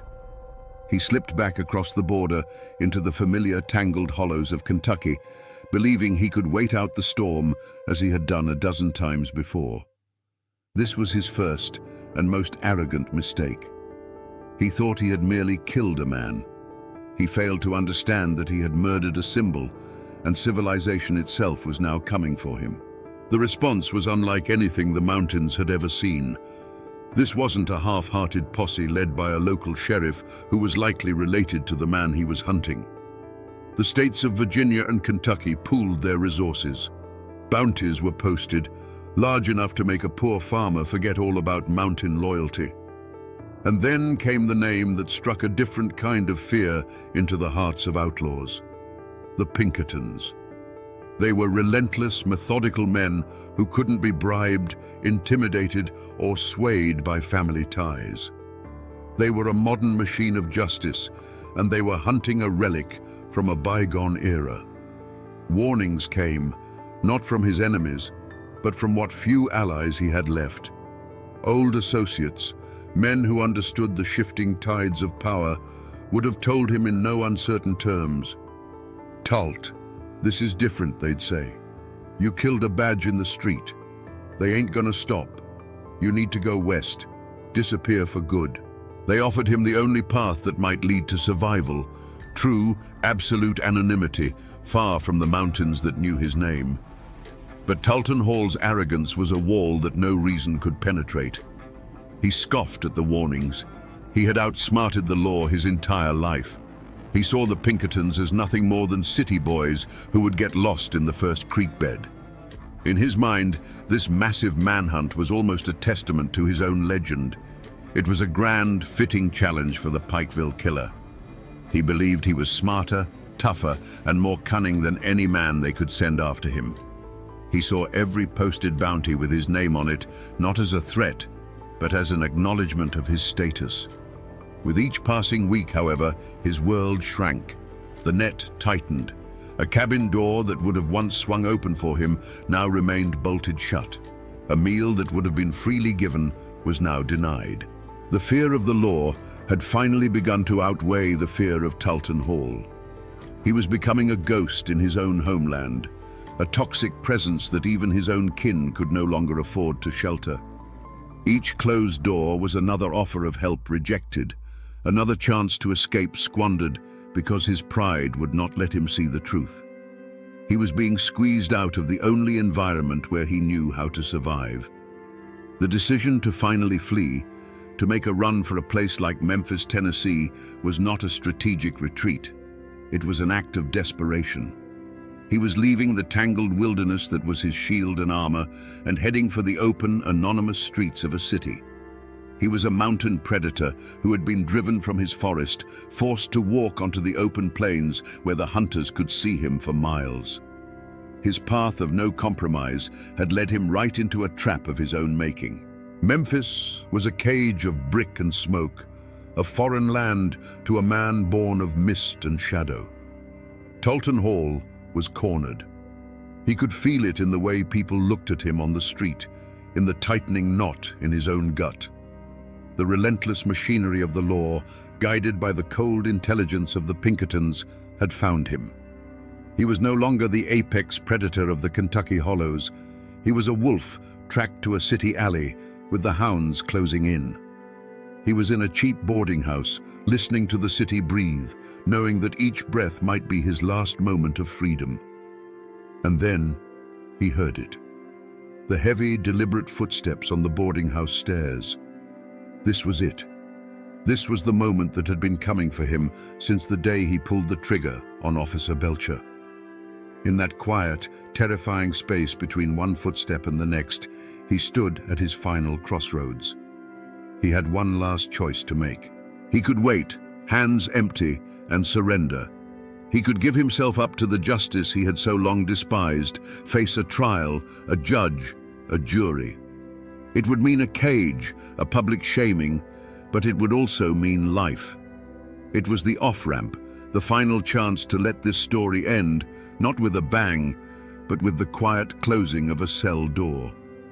For a split second, a different path might have appeared in his mind's eye. A long, drawn-out trial, a life spent in a stone penitentiary. Could Talton Hall, the mountain demon, truly allow himself to be led in chains, to be put on display like a captured animal?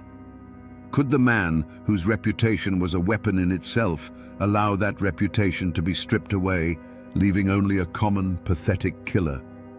The very idea was a kind of death more profound than any bullet. It was an assault on the only thing he had ever truly built, his own terrifying myth. The answer, when it came, was as swift and final as one of his own gunshots. No. The thought was more repulsive than a hangman's noose. His arrogance, the fatal flaw that had brought him to this very room, made its final stand. He would not be broken. He would not be humiliated. The law could have his body, but it would not have his submission. He made a conscious, chilling choice. He rejected the chance for a quiet end and fully embraced the violent destiny he had been carving for himself his entire life. He didn't make a run for the window or try to barricade the door. That was the act of a desperate man hoping to live. Instead, he calmly walked to his bag, pulled out his revolver, and checked the loads. Each click of the cylinder was a word in his final sentence. In that moment, he sealed his own fate, not with resignation, but with defiance. He chose to be the Pikeville killer right to the very end. The lawmen breaking down his door wouldn't be capturing a fugitive.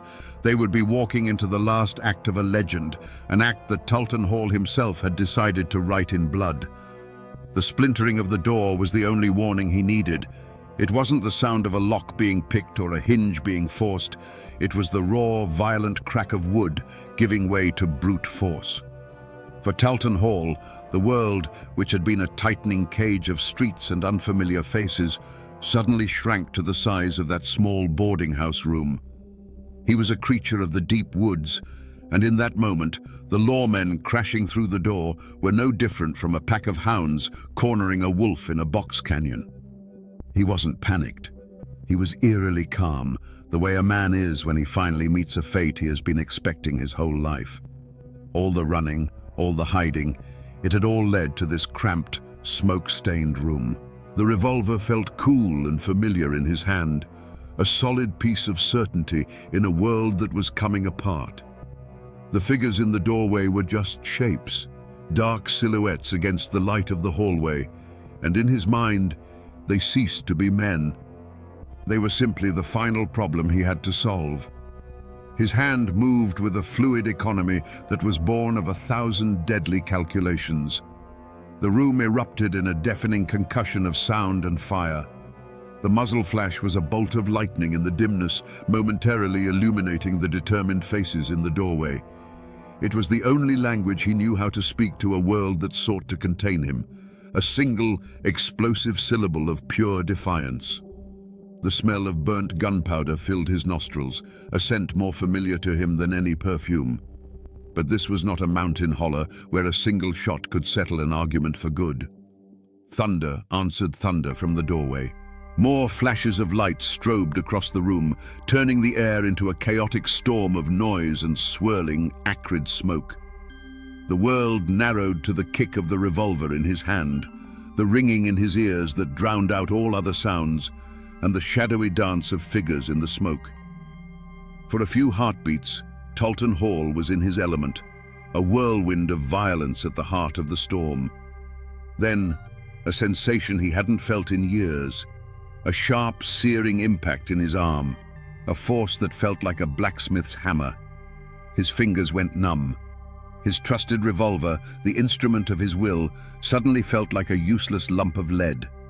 The weapon clattered to the wooden floor, the sound small and insignificant after the deafening roar of the gunfight. The storm inside the room had passed as quickly as it had begun. An almost supernatural silence descended, broken only by the harsh sound of men breathing and the slow, acrid clearing of the gun smoke. The dark silhouettes in the doorway resolved into tired, grim-faced lawmen, their own pistols still smoking. They moved in, not with anger, but with a weary professionalism. The fight was over. The great Tolton Hall, the Pikeville killer, was standing in a ruined room, his arm useless, his gun on the floor. The final act was not a shout, but a cold, metallic whisper. The chilling slide and click of handcuffs locking around his wrists. That sound, more than any bullet, was the one that ended his life. In that moment, the legend died, and all that was left was a captured man facing the cold, methodical justice he had so long outrun. The roaring storm of his life had ended in the quiet snap of a lock. There was no triumph in the eyes of the lawmen who took him, only a grim, professional exhaustion. For Tolton Hall, the moments after his capture were a blur of pain from his wounded arm and the heavier, colder pain of the shackles on his wrists. The swagger of the untouchable killer was finally gone, replaced by the quiet, heavy stillness of a caged animal. He wasn't filled with regret or fear, but with a deep, sullen emptiness. The world had finally proven to be bigger and stronger than his own myth, and the realization settled on him like a shroud. His journey back to the mountains was not a victory parade for the law. It was a covert operation, thick with tension. They knew the name Tolton Hall still held power, that his allies might try to free him, or worse, that the families of his victims might try to kill him before he ever saw a courtroom. So they put him on a train, but its route was a lie, a winding, circuitous path designed to throw off any potential ambushes. He was heavily guarded, a man so dangerous that even in chains, he was treated like a ticking bomb. For Hall, the journey was a special kind of hell. He sat in the rattling train car, watching the familiar landscape of his homeland slide by through the grimy window. He saw the misty blue ridges, the deep, dark hollows, the very terrain that had once been his fortress and his kingdom. Now, it was just scenery on his final ride. Each mile that clicked by on the tracks was a mile closer to his end. He was a king being paraded through his conquered territory, a ghost forced to revisit his old haunting grounds one last time, not as a predator, but as prey. He was silent the whole way, a brooding, dark presence that unnerved even his seasoned guards. The fight had gone out of him, but the malice had not. He was no longer an active player in his own story. He was cargo. His fate was now in the hands of other men, and his only remaining role was to arrive at his destination. The end of the road for Talton Hall wasn't going to be a courtroom or a jail cell. It was this train, this slow, rattling journey back into the heart of the mountains that were waiting to claim him, one way or another. The news of Talton Hall's capture didn't travel by wire or by rail. It moved like smoke on the wind, from one isolated cabin to the next, carried by riders on horseback and whispered across fence lines. And with that news, the fragile, fearful peace of the mountains was shattered. The fall of one man sent a shockwave that would ripple through every holler, leaving a trail of wreckage that had little to do with Hall himself. His personal story was ending, but the tragedy he had authored was just entering its most brutal chapter. For his own kin, the name Hall, once a shield of fear, now became a target. The protection his terrifying reputation had afforded them vanished overnight. Now, they were just the family of a captured killer, vulnerable and exposed. Every shadow on the road, every late-night bark of a dog would send a spike of fear through them. They were living in the crosshairs of every man who had ever held a grudge against Talton, and that was a very long list. The sins of the father were about to be visited upon them, and their lives would become a paranoid existence of bolted doors and watchful eyes. For the families of his victims, the news was not a relief. It was a call to arms. For the widow of Charles Belcher, it was the reawakening of a grief that was still raw. For the remaining McCoys, who had seen their brothers tied to pawpaw trees and their sister shot down in the snow, this was not a matter for a distant court. It was a personal debt of blood that had come due. Hall's capture didn't bring closure. It tore the scabs off wounds that had never healed, and the pain demanded a release. Their desire was not for legal proceedings, it was for a reckoning. The entire community felt the tremor.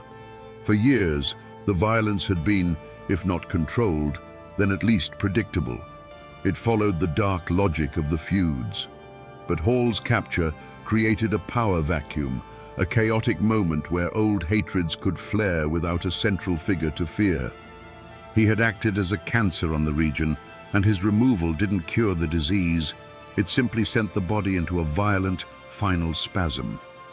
The quiet resentment of his reign of terror now had a voice, and it was a chorus calling for vengeance. The true wreckage Talton Hall left behind was not the bodies he had buried, but the hatred he had cultivated. He had spent his life profiting from the region's culture of violence, and now, even in chains, he was about to give it one last, terrible gift.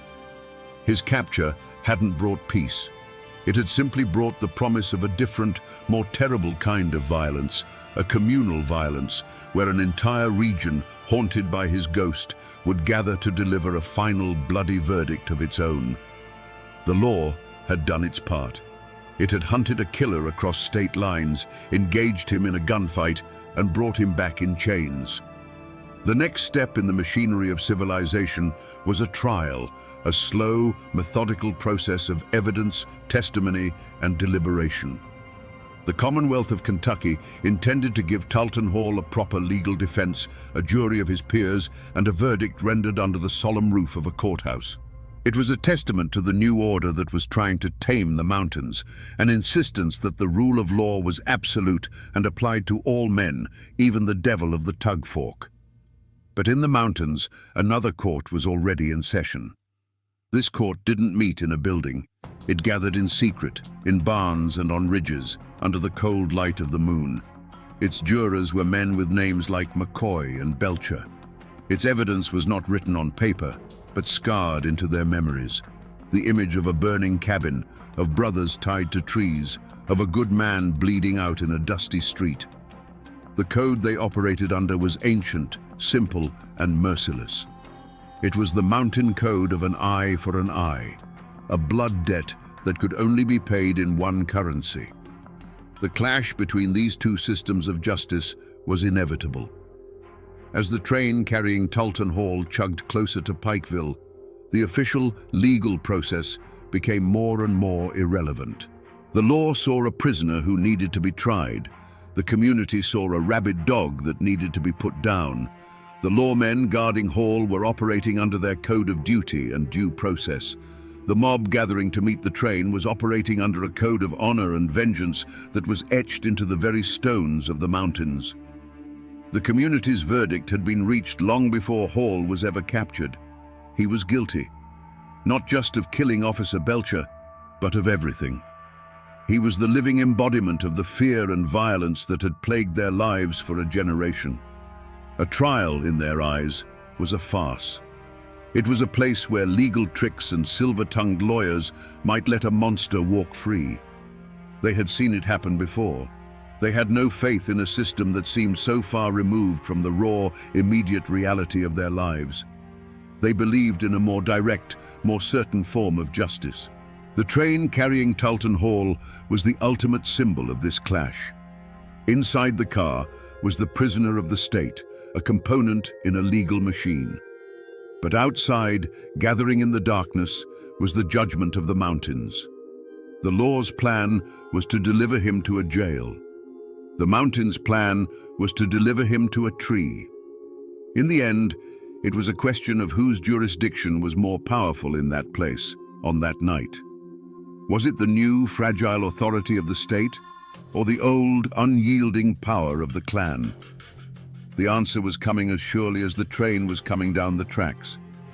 While Talton Hall was taking his last ragged breaths in a Virginia town square, another man, a far more powerful one, was watching the world change from his porch in West Virginia. What became of Anderson "Devil" Ance Hatfield, the patriarch who had employed Hall's gun and allegedly directed the New Year's night massacre? Did he face a mob's justice? Did he ever see the inside of a courtroom for the crimes of the feud? The answer adds a bitter, complex layer to this story of mountain justice. The brutal attack on the McCoy cabin was a turning point. It was too savage, even for the feuding mountains, and it brought the full weight of the law down on the Hatfield clan. Several of Devil Ance's sons and supporters were hunted down, tried, and sent to prison. One, Ellison Cottontop Mounts, was hanged for his role in the massacre. The political power that Devil Ance had wielded for decades began to crumble. The war was over, and in a way, he had lost. But Devil Ance himself, the great leader of the clan, was never made to pay by the law. He was indicted, but he was never arrested, never forced to stand trial for the murders of the McCoy children. He lived out the rest of his days as a timberman and a farmer, a living legend who had outlasted his own violent era.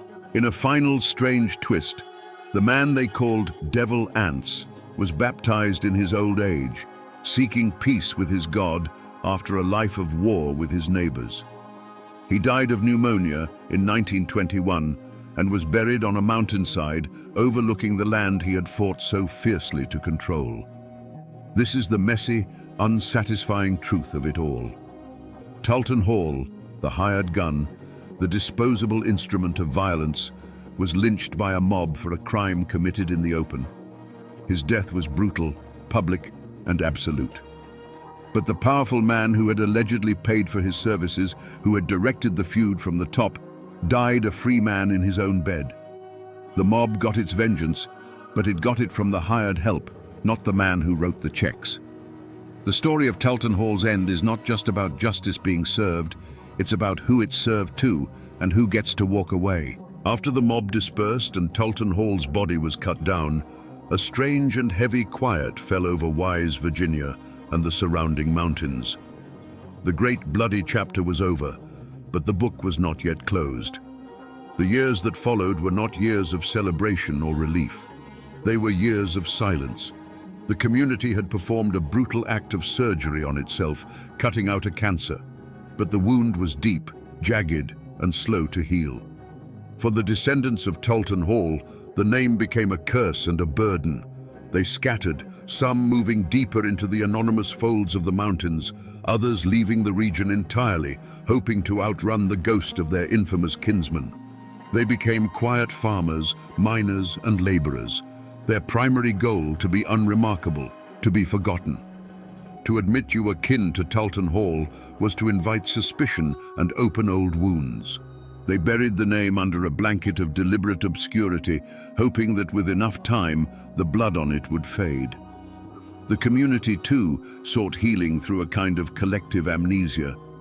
The men who had been part of the lynch mob went back to their fields and their families. They had to live and trade with their neighbors, some of whom might have been Hall's distant kin. To speak of that night, to name the names of the men who held the rope, would have been to invite a new generation of bloodshed. And so, they simply stopped talking about it. The lynching of Talton Hall became a story told only to outsiders or to children as a cautionary tale. Within the community itself, it was a scar that everyone could see, but no one dared to touch. But the power dynamics of the region had been irrevocably altered. Hall's death was a brutal exclamation point at the end of an era. It was a clear and bloody message that the days of the untouchable gunfighter, the man who could be hired to settle a family squabble with a rifle, were over. The power of the old clan patriarchs like devil ants was waning, replaced by the growing influence of coal company bosses and county sheriffs. The law, which had failed to bring Hall to a trial, had still won in the end. The community's own violent act of justice had, ironically, reinforced the idea that the old way of the feud was a path to ruin for everyone involved. The era of private wars was dying, and the era of state-sponsored law, however flawed, was being born. The man named Talton Hall was gone, but the ghost of his name lingered. For decades, the most powerful physical remnant of his story was not a grave, but a tree. The big maple in the courthouse square in Wise, Virginia, became a dark landmark. People would point it out to their children, their voices dropping to a whisper. "That's the tree," they'd say. "That's where they hung the Pikeville killer." Its branches, which had once offered shade, now seemed to cast a permanent, chilling shadow. It was a living monument to a night of mob justice, its roots rumored to have drunk deep from the blood-soaked ground. Eventually, as the town grew and tried to bury its violent past, the tree was cut down, its wood hauled away, as if removing the object could erase the memory. His other physical traces were quietly erased. There is no grand tombstone bearing his name. He was likely buried in an unmarked potter's field, a final anonymous end for a man whose name once commanded such terror. The cabins he lived in have long since rotted back into the damp earth of the hollows, leaving no trace. It's a strange and fitting irony. The man who worked so hard to be a faceless shadow in life was rendered completely faceless in death. All of his physical reality was scrubbed from the world. But you can't kill a good story, and the tale of Talton Hall was too dark and powerful to die. It transformed. It left the realm of history and entered the world of folklore. For generations, people in Wise claimed that on still, moonlit nights, if you looked at the spot where the old maple stood, you could still see him. A spectral figure, dangling silently in the air, a permanent, ghostly reminder of the night the law of the mountains was served. The man became a boogeyman, a cautionary tale told to frighten unruly children into behaving. His life became a kind of unwritten murder ballad, the verses known by heart in every holler. He was no longer just a man, he was a character, a symbol of the entire bloody era of the feuds. His name became a shorthand for a certain kind of cold, professional violence. When old-timers spoke of the bad days, of the lawless times before the coal companies and the state police truly took hold, the name they would use to punctuate their point was always the same. It was a time of men like Talt Hall. So while the man himself is dust, and the tree that ended his life is gone, his spirit, the spirit of the mountain gunfighter, still haunts the collective memory of Appalachia. He is the ghost that walks the ridgelines of the past, a chilling echo of a time when justice didn't come from a book, but from the barrel of a gun and the end of a rope. So we come back to the question that hung in the air at the very beginning, a question as quiet and heavy as the mountain fog. Was Talton Hall a hero or a villain? The answer is as clear and cold as a Kentucky creek in winter. He was no hero. He was a killer, a man who dealt in death for profit, whose hands were stained with the blood of an unknown number of men. There is no honor in that. But to simply call him a villain is to miss the deeper, more unsettling truth of his story. Talton Hall was not an aberration. He was a perfect, terrible product of his time and place. He was a monster, but a monster the mountains themselves had birthed. He was forged in the pointless brutality of the Civil War and sharpened on the whetstone of the feuds. He was the logical conclusion of a world where law was a suggestion and violence was a way of life. He was a symptom of a disease, not the disease itself. In the end, this is a story about a man whose greatest strength, his absolute belief in his own terrifying legend, became the flaw that destroyed him. He saw himself as a timeless force, a permanent part of the mountain landscape. But the world was changing around him. The law, clumsy and slow as it was coming. He was a relic of a savage past, unable and unwilling to adapt. The same cold arrogance that made him a feared gunfighter made him blind to the fact that his time was over. And that, my friends, is the ballad of Talton Hall. A killer who sold his gun to the highest bidder and whose life was finally paid for, not with silver dollars, but with a rope, in a town square that wanted to forget his name.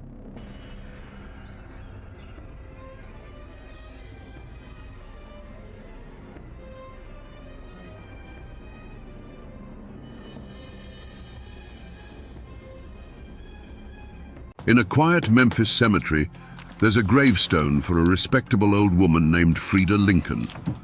But the woman buried there lived another life, under another name.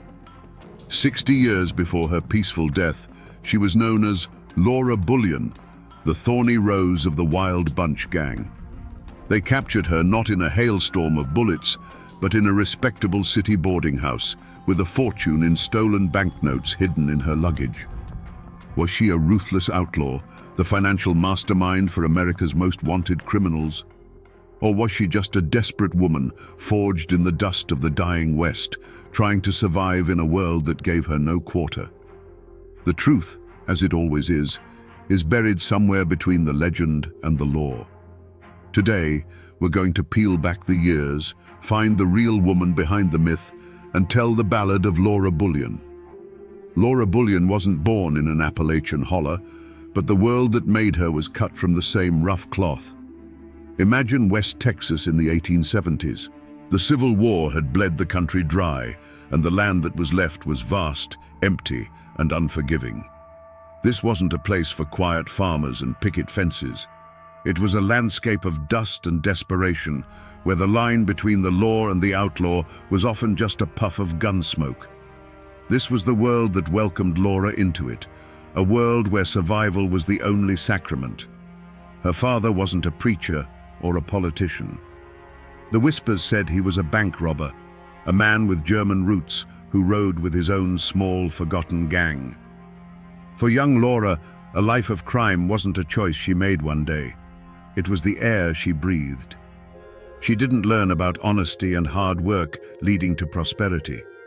She learned that the straight and narrow path usually led straight to an early grave, and hard work just made you somebody else's mule. The lessons she learned at her father's knee weren't from any schoolbook. She learned the quiet language of a coded telegram. She learned the feel of a fast horse, the difference between the sound of a curious neighbor and a coming posse. Most importantly, she learned the cold, hard calculus of the outlaw world. That money, real money, wasn't something you earned by the sweat of your brow. It was something you took. There's no single documented event, no diary entry to point to, but you can feel it in the story of her life. You can imagine a young girl, no older than 10, looking a suspicious sheriff dead in the eye and lying with a placid calm that would make a saint sweat. A girl who learned to patch a bullet wound before she learned to properly mend a dress. She wasn't just taught this life, she had a talent for it. The ice in her veins ran colder than a winter creek. This is where her spirit finds its kin, in the Appalachian mountains. The folks in those hills understood. They understood what it meant to be forgotten by the government, to be squeezed by the coal companies, to live by a code of family and survival that outsiders called lawless. Laura Bullion may have been a daughter of the Texas plains, but her soul was forged in that same fire of defiance. It was a fire that would soon catch the attention of the most dangerous men in the country. By the time she was a young woman, Laura Bullion was no longer just a bandit's daughter. She was a legend in the making. Her path crossed with William News Carver, a man as handsome as he was deadly, a core member of Butch Cassidy's Wild Bunch. In him, she found a partner, and in the gang, she found her calling. This was her prime. This was the time before the Pinkertons and the prison cells, a brief, glittering moment when she was the undisputed queen of the outlaw world. She wasn't just a camp follower who mended shirts and waited for the men to return. Laura was the gang's quiet genius. While men like Butch and Sundance were kicking in bank doors and blowing safes off trains, Laura was playing a far more delicate game. She was the one who could take a stack of scorched, blood-stained banknotes and make them clean. She was the expert scout, the ghost who could drift into a town, learn its rhythms, map its banks, and disappear without a trace. Her greatest skill was transformation. She could shed her identity like a snake sheds its skin. One week, she was a dusty figure in a remote Wyoming hideout. The next, a respectable cattleman's wife in a San Antonio hotel, turning stolen gold into legitimate currency. She was the calm eye in their hurricane of chaos, the cool-headed strategist who ensured their violent raids actually turned a profit. Without her, they were just thieves. With her, they were an empire. And with Will Carver, she had found her king. You can imagine them together, two dark-eyed, intelligent people who saw the world for what it was and decided to take their share. Theirs wasn't a romance of whispered poetry. It was a partnership forged in adrenaline and shared secrets, a bond of loyalty that was the only law they recognized. They were a team, moving seamlessly between the rugged outlaw underworld and the polite society they were bleeding dry. This was the world she had built for herself, a world of dangerous freedom, flush with money and devoid of rules. A life lived on her own terms, where her intelligence was her greatest weapon and her courage was her shield. She had respect, she had love, and she had a level of independence that most women of her time could only dream of. It was a life balanced on a knife's edge, but it was hers.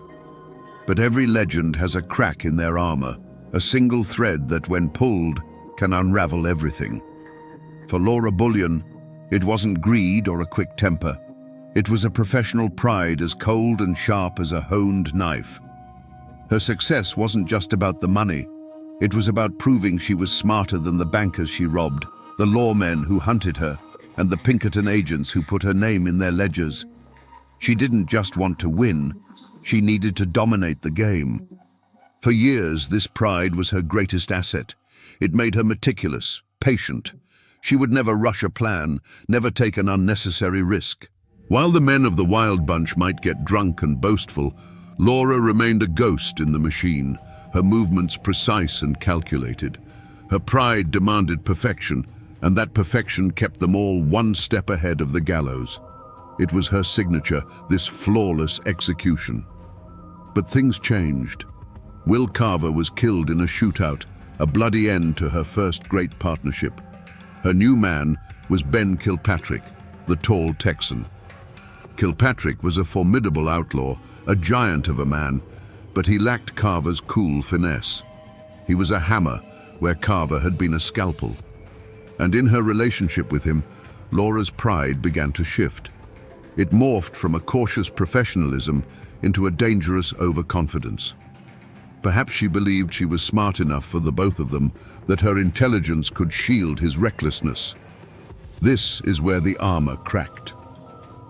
After the Great Northern train robbery, they were sitting on a fortune in stolen banknotes. The old Laura, the one whose pride was rooted in caution, would have known those notes were poison. She would have burned them or buried them. But the new Laura, the one who had outsmarted the law for years, saw a challenge. Passing those notes wasn't just a necessity, it was the ultimate proof of her superiority. It was a direct taunt to the entire system of law and order. Her pride had become hubris. She began to believe she was untouchable, that her will alone was enough to bend reality. She convinced herself that she could walk into a city like St. Louis and through sheer audacity make those hot banknotes spendable. This fatal pride, the very thing that had fueled her rise, was now blinding her to the simple, deadly truth of a telegraph wire and a circulated serial number. The boom of dynamite on July 3rd, 1901 didn't just split open a train car. It split Laura Bullion's life in two. Near Wagner, Montana, Ben Kilpatrick and the remnants of the Wild Bunch pulled off their last great score, stopping the Great Northern Express. They escaped with a fortune, over $40,000 in fresh, unsigned banknotes. When Kilpatrick brought that haul to Laura, he wasn't just bringing her money.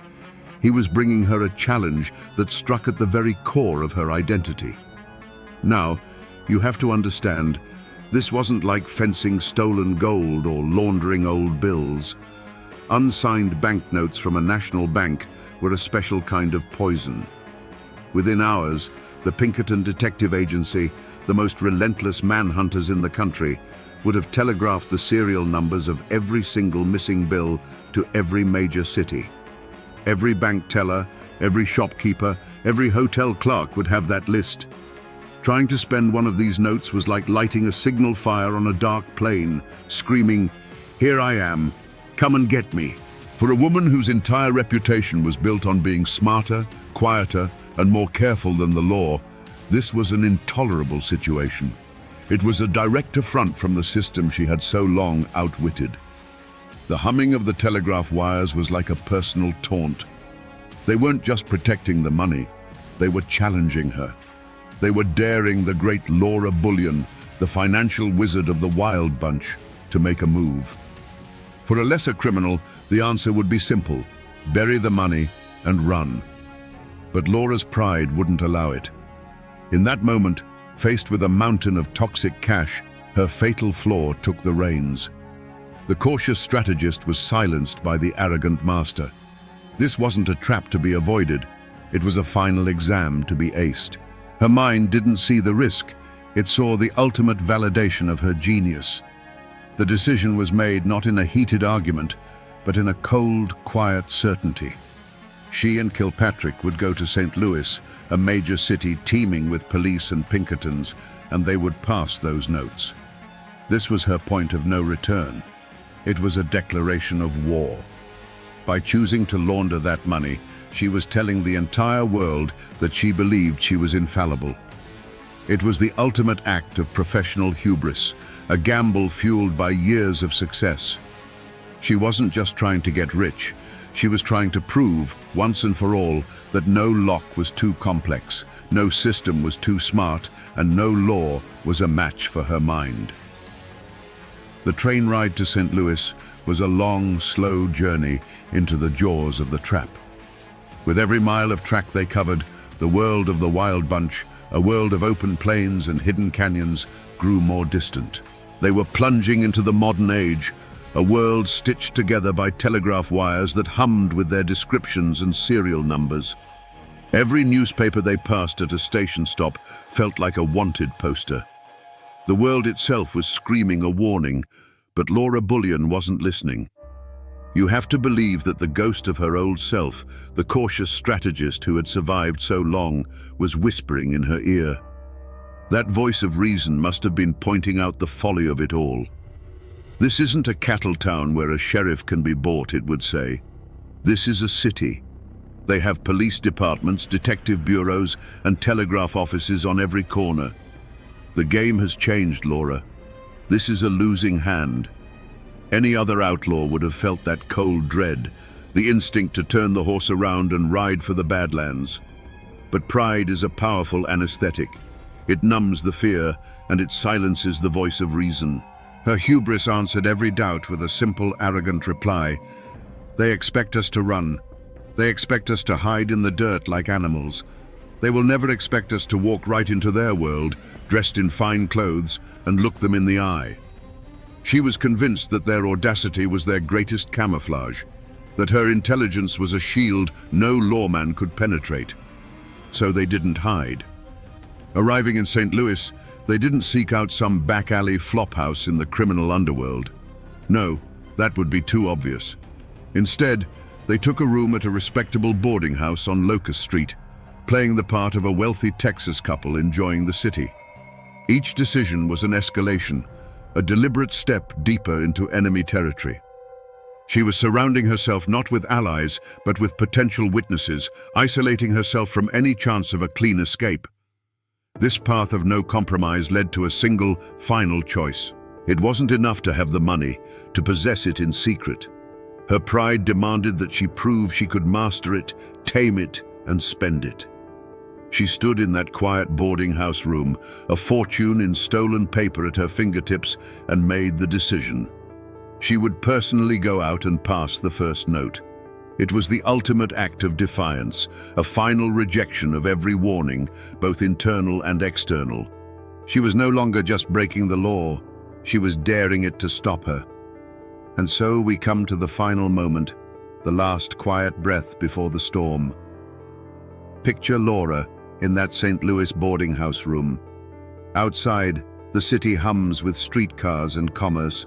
Inside, the air is thick with the smell of old paper and new money. The trunk full of banknotes sits in the corner like a coffin filled with treasure. She's dressed in the finest clothes money can buy, a respectable lady about to go shopping. In her hand, she holds a single, crisp, stolen bill. This is the off-ramp. This is the last chance for peace. Ben Kilpatrick, the tall Texan, a man who feared no gunfight, was spooked by this city. He wasn't a fool. He could feel the eyes on them, the invisible web of the law tightening around them. Imagine that giant of a man looking at her with genuine fear in his eyes. "Laura," he might have said, his voice a low rumble. "This don't feel right. Let's just burn 'em. Let's take the gold we got and ride south. We don't have to do this." For a single fleeting second, the world holds its breath. This is her final crossroads. She can hear the sense in his words. The old Laura, the ghost of the cautious girl who survived the Texas plains, is screaming at her to listen. She can see the two paths laid out before her. One leads south to Mexico, to a quiet, anonymous life, a life of survival. It's the smart play, the safe play. The other path leads right out the door and onto the streets of St. Louis. It's a path of pure ego, a path that leads either to ultimate triumph or a prison cell. She looks from Ben's worried face to the banknote in her hand. The internal struggle is a silent war. To run would be to admit defeat, to concede that the system had finally outsmarted her. It would be an admission that she was nothing more than a common thief, forced to hide in the shadows. But to walk out that door, that was to prove she was who she always believed herself to be, a master of the game, a queen in her own right. And in that quiet room, her fatal pride won the war. She gave him a look that wasn't meant to be cruel, but it was. It was the look of a queen who has already decided the fate of her kingdom, pitying the soldier who still feels fear. "They're looking for outlaws, Ben," she said, her voice calm and steady. "They're not looking for us." And then she opened the door and stepped out into the hallway, closing it quietly behind her. With that soft click, the last chance for peace was gone forever. The walk from the boarding house was the longest of Laura's life, but she felt no fear. She felt only the cold, exhilarating thrill of the final move in a long game of chess. The city of St. Louis wasn't a threat. It was a backdrop for her masterpiece. The clang of the streetcar, the drone of voices, the smell of coal smoke and roasted peanuts, it was all just noise. Her world had narrowed to the crisp, stolen banknote tucked in her purse and the mission ahead. She was a predator walking through an unsuspecting herd. She chose a small, respectable dry goods store. Not too big, not too small. A place where a woman of means might purchase a pair of fine gloves or a spool of silk thread. She walked in, the little bell over the door announcing her arrival with a cheerful jingle that felt like the opening note of her triumph. She browsed for a moment, the picture of casual wealth, her mind a steel trap of calculation and calm. She selected her item and approached the counter. The shopkeeper was a balding man with a friendly, unassuming smile. This was the moment. She laid the stolen banknote on the polished wood. The world seemed to hold its breath. For a second, the transaction was perfectly normal. The man took the bill, his eyes registering its high denomination without a flicker of suspicion. A wave of pure, triumphant pride washed over Laura. She had done it. She had beaten them all. Then the world tilted. The man's friendly smile didn't disappear, but it froze on his face. It became a mask. He looked from the bill to her face, and for a fraction of a second, she saw something in his eyes that wasn't there before. Recognition. He mumbled an excuse, something about needing to get change from the back room, and disappeared behind a curtain. The cheerful jingle of the bell had become a warning. The air in the shop grew heavy, thick, and silent. The game was over. She knew it. The bell jingled again, but it wasn't the shopkeeper. Two men, large and dressed in plain, heavy wool coats, stepped inside. They didn't look like customers. They didn't draw their weapons. They didn't need to. Their presence was a cage that had just been locked. They moved with a quiet, practiced certainty that was more terrifying than any shouted command. Her heart, which had been so steady, began to beat a frantic, trapped rhythm against her ribs. One of the men stepped forward. He didn't speak her name, the one whispered in outlaw camps and Pinkerton offices. He spoke to the shopkeeper, who had reappeared from the back room, his face pale. "Is this the woman who tried to pass the note?" The words hung in the air, absolute and final. The world, which had been a vast chessboard for her to command, had shrunk to the space between her and these two men. Then came a sound, not loud, but it echoed louder than any gunshot. It was the quiet, metallic click of a pair of handcuffs being opened, then another as they closed around her wrists. The cold steel felt like a brand, a permanent declaration of her defeat. The argument she had been having with the entire world, her silent insistence that she was smarter and untouchable, was suddenly, permanently over. The thorny rose had finally been plucked. As the cold steel of the handcuffs locked around her wrists, there was no explosion of violence, no desperate struggle. There was only a cold, quiet finality. The intoxicating pride that had carried her out the boarding house door, that had felt like an impenetrable shield, simply vanished. In its place was a vast, hollow emptiness. The world, which had seemed so sharp and clear moments before, was now a dull, grey blur. In that instant, she saw her mistake with a clarity that was more painful than any bullet. It wasn't the law that had beaten her. It was her own damn self. They led her out of the shop into the afternoon light. A small crowd had gathered, drawn by the sight of the lawmen's coats. Their faces were a mixture of curiosity and judgment. But Laura Bullion did not look away. She held her head high, her back ramrod straight, and walked to the waiting police wagon. Her face was a mask of stone. This was her last performance. She would not give them the satisfaction of seeing her break. She would not let them see the terror and regret that was now a frozen lump in her chest. Her silence was the only weapon she had left. At the police station, the questions were inevitable. The lawmen weren't fools. They knew a score this big wasn't a solo job. They knew about the Wild Bunch, and they knew about Ben Kilpatrick. They laid it out for her in the dim light of an interrogation room. "Where is he, Laura?" For a moment, the old code of the outlaw, the code of loyalty, flickered inside her. But it was just an ember. The fire was out. The game was over. Protecting him now was pointless. It would only delay the inevitable by a few hours. For Laura, this was the last move on a board where she had already been checkmated. It was no longer a question of honor, but of cold, hard logic.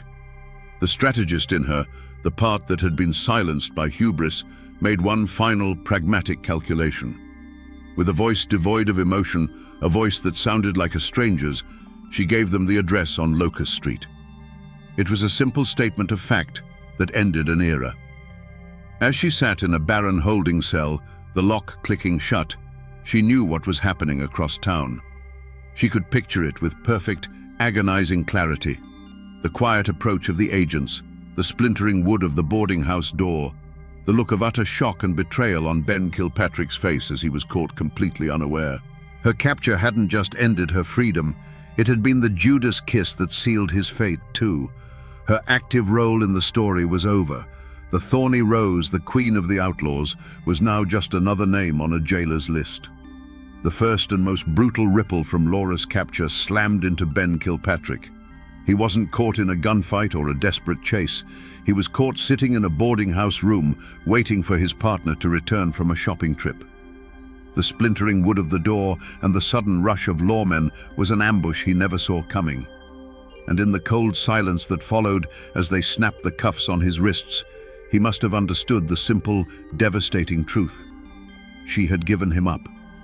The outlaw code, the bond of loyalty that was the only real law in their world, had been broken. Her pride didn't just cost her freedom, it cost Ben Kilpatrick his. But the wreckage spread further than one man's cell. With the capture of Bullion and Kilpatrick, the Wild Bunch, as a functioning entity in America, ceased to exist. Butch and Sundance were already ghosts on their way to South America. Will Carver was in his grave. Now, two more of its key figures were gone. It wasn't a spectacular end in a hail of bullets. It was a quiet, almost pathetic dismantling. Their capture was proof that the world had changed. Telegraphs and detectives had finally strangled the life out of the horse and revolver outlaw. The legend of the Wild Bunch died in that St. Louis boarding house, leaving behind nothing but a few scattered members who were now just ghosts haunting a dead campfire. The Bullion name itself became a kind of curse. Any family she had, distant cousins or even her shadowy outlaw father, were now tied to the sensational story of the outlaw queen. Her choice to live in the spotlight of infamy cast a permanent shadow over them. They would have to live with the whispers, the pointed fingers, the suspicion of every local lawman. She hadn't just sacrificed her own future. She had severed her own roots, making herself an orphan of her own creation and staining the name for anyone who had to carry it. And finally, there was the wreckage of the truth itself. The newspapers had a field day.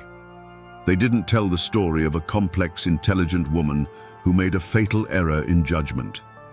They told the story of a gunslinging queen, a caricature of a woman driven by greed and a lust for violence. The real Laura Bullion, the quiet strategist, the master of disguise, the woman who lived by a code of professional pride, was lost forever. She was replaced by a cheap headline.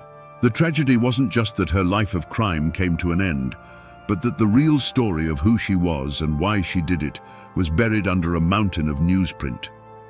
When Laura Bullion stood trial, it wasn't just a woman facing a judge. It was a clash of two separate Americas. You can just imagine her, a creature of dust and wind, standing perfectly still in a polished St. Louis courtroom. Her world was one where justice was decided by a fast horse and a firm trigger finger. This new world was a sterile place of paper and ink, of lawyers in stiff collars speaking a language of statutes and precedents she neither knew nor respected. She faced the machinery of the modern legal system, and she did not flinch. The prosecution's case was a simple, brutal piece of clockwork. They had the stolen banknotes, they had the testimony of the shopkeeper, they had the arresting officers, and most damning of all, They had Ben Kilpatrick captured because of the information she provided. They painted her as a parasite, a cold-hearted criminal mastermind who fed off the veins of honest society. To them, the case was black and white. A law was broken and a price had to be paid. But Laura's defense wasn't spoken by any lawyer. It was in her silence, in the cold, unblinking way she stared down the judge and jury. Her very presence in that room was an argument. She was a product of the outlaw code, a belief that the real criminals weren't the people who robbed the trains, but the railroad barons and bankers who had already stolen the country from the common man. Her silence screamed that their laws were a convenience, a set of rules made by the rich to protect their own spoils. She had simply played their game with a different set of tools. The press and the public couldn't get enough of it. They weren't seeing a common thief in the dock. They were seeing a legend. She was the outlaw queen, a dime novel heroine brought to life. To the respectable citizens of St. Louis, she was a terrifying symbol of the chaos they were trying to pave over. But to others, watching from the cheap seats or reading the breathless newspaper accounts, she was a symbol of something else. A wild, defiant freedom that was being systematically strangled out of the American West. She wasn't a martyr, not really, but she was a spectacle, a last beautiful monster from a dying age. The verdict was never in doubt. The machinery of the law is not designed to understand different codes of honor. It is designed to crush them. The jury found her guilty. The judge, looking down at this unrepentant woman, sentenced her to 5 years in the Missouri State Penitentiary. The gavel fell with a sharp crack, like a rifle shot ending a long standoff. But was it justice? The law had been served, a criminal had been punished. But in that courtroom, one world had simply proven it was more powerful than another.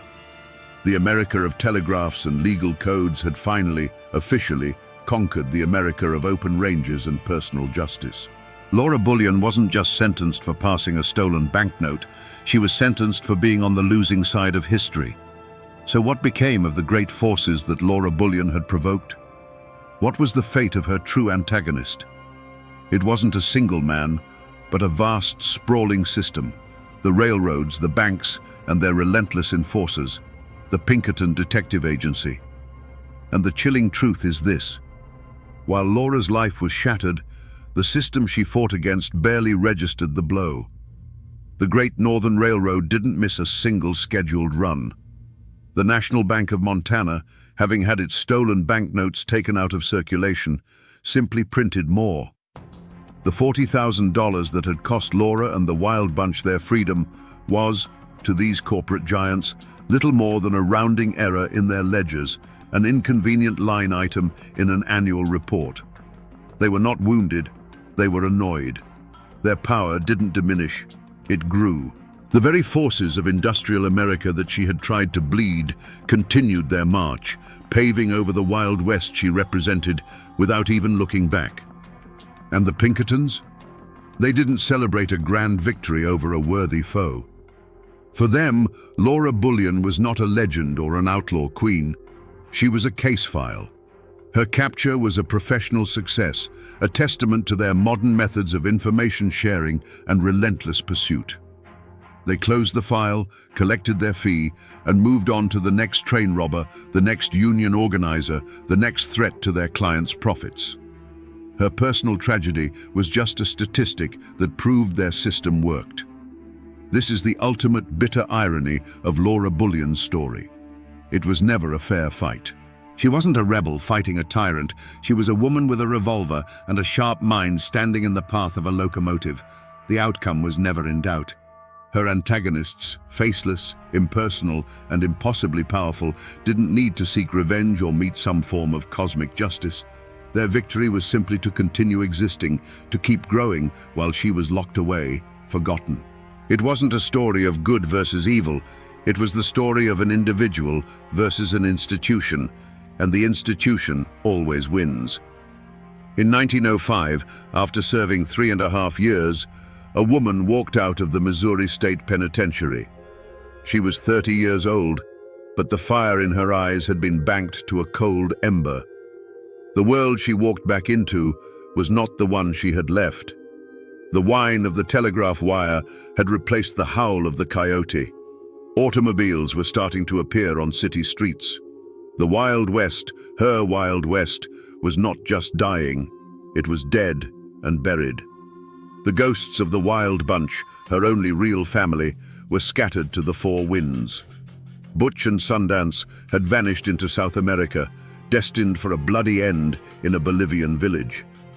Ben Kilpatrick was still languishing in prison, and when he finally got out, his old instincts would lead him straight to another train robbery and a grisly death by an ice mallet.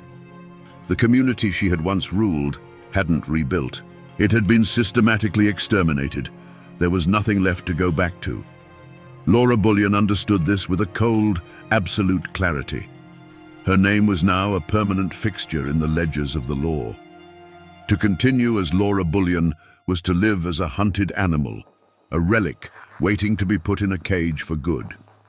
So she made the most audacious choice of her life. It wasn't to rob a bank or a train, it was to commit the perfect murder, the murder of her own identity. Laura Bullion died sometime in 1905. In her place, a new woman was born, Frida Lincoln. She moved to Memphis, Tennessee, deliberately choosing a quiet southern city far from the dust of her past. There, the outlaw queen, the financial genius of the Wild Bunch, became an interior designer and a seamstress. She lived a life of deliberate, crushing anonymity. She joined a church. Her neighbors knew her as a respectable, if quiet, widow. No one in her new life ever suspected that the polite woman who helped them pick out curtains had once counted scorched money for the most wanted men in America.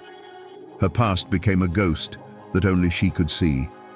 Her legacy wasn't a family to carry on her name, but a silence she had to maintain every single day for over 50 years. The outlaw community hadn't buried the memory of its glory days. She had buried her own, digging a grave for it so deep that no one would ever find it. She survived, but she did it by becoming a ghost in her own life. And yet, if you go looking for Laura Bullion today, you won't find much. There is no crumbling cabin bearing her name, no remote canyon called Bullion's hideout. For 60 years, she worked tirelessly to erase every physical trace of herself from the American landscape.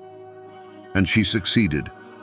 The only tangible piece of her that remains is that quiet gravestone in Memphis, a final, perfect disguise in stone, bearing the name Frida Lincoln. But the ghost of a name is harder to kill than a person. Laura Bullion's story didn't die. It mutated. It escaped the prison of fact and became a legend. Her name is still whispered by historians of the Old West, a fascinating footnote in the saga of the Wild Bunch. She has become an archetype, the outlaw queen. In this legend, she's often stripped of her true, quiet genius, her skill with numbers and disguises, and is instead reimagined as a pistol-packing hellcat, riding alongside the men with guns blazing. It's a more exciting story, perhaps, but it's a paler version of the truth. Her life has become a different kind of cautionary tale, one not told to scare children, but one that fascinates adults. It's a story about the awesome, terrifying power of self-reinvention. It asks the question, can you ever truly bury your past? Can a life of such thunderous rebellion ever find peace in the quiet hum of anonymity? For 56 years, she proved that it could. But her death and the rediscovery of her true identity proved that the past is never truly dead. It just waits. So while the woman is gone, her spirit does haunt the landscape of our history. She haunts the gaps in the story, the spaces where women were ignored or forgotten. She is the ghost that forces us to look closer at the old photographs of the West, to look past the famous men with their guns and mustaches, and to wonder about the silent, watchful women in the background. Her story is a crack in the glossy, romantic myth of the Old West, a reminder that behind every famous outlaw, there might have been a woman who was smarter, quieter, and far more dangerous than the history books ever let on. So in the end, we come back to the question we asked at the start. Was Laura Bullion a hero or a villain? The truth is, She was neither. She was something far more rare. She was a brilliant mind born into a world that had no place for her ambition. She was a queen in a kingdom of dust and gunpowder, a kingdom that was already sinking into the sea of the modern world. To call her a hero is to ignore the wreckage she left behind. But to call her a simple villain is to ignore the courage and genius it took to live the life she did. Ultimately, this isn't just a story about robberies and getaways. It's a story about pride. It's a chilling lesson in how a person's greatest strength can curdle into their most profound weakness. Laura's meticulous, arrogant pride was the engine that drove her success, allowing her to outwit and outmaneuver the entire system. But that same pride blinded her to the fact that the system was bigger than she was, and it made her believe she was infallible. She was a master strategist, brought down not by a Pinkerton's bullet, but by a fatal move of her own making. She survived, yes, but only by killing the most vibrant part of herself. She traded a life of thunderous rebellion for one of silent, lonely penance. The story of her two lives, one as an outlaw queen, the other as a quiet seamstress, is the story of a woman who was at war not just with the world, but with her own nature. And that, my friends, is the ballad of the Thorny Rose, a woman who proved you can escape the law, but you can never truly escape yourself. On October 20th, 1865, 6 long months after the Civil War had officially ended, a man stood on the gallows in Nashville, Tennessee. The great armies were silent, the soldiers paroled and sent home to rebuild their shattered lives. But for this man, there would be no peace. He wasn't being hanged for treason. He was charged with 53 counts of murder. He was a supposed Confederate soldier, yet he was being treated like a common criminal, a monster beyond pardon. What did this man do that was so terrible, even by the brutal standards of war, that forgiveness was impossible? To understand the blood that was spilled, you must first understand the land that soaked it up. The Cumberland Mountains, straddling the border of Kentucky and Tennessee, were a world unto themselves in 1861. This wasn't a land of grand plantations or bustling cities. It was a rugged, isolated quilt of misty hollows, dense forests, and winding rivers, a place where the mountains themselves dictated the terms of life. The people here were as tough and unyielding as the rock beneath their feet, forged by hardship and bound by codes older than the nation itself. Their loyalties were not to distant governments in Washington or Richmond.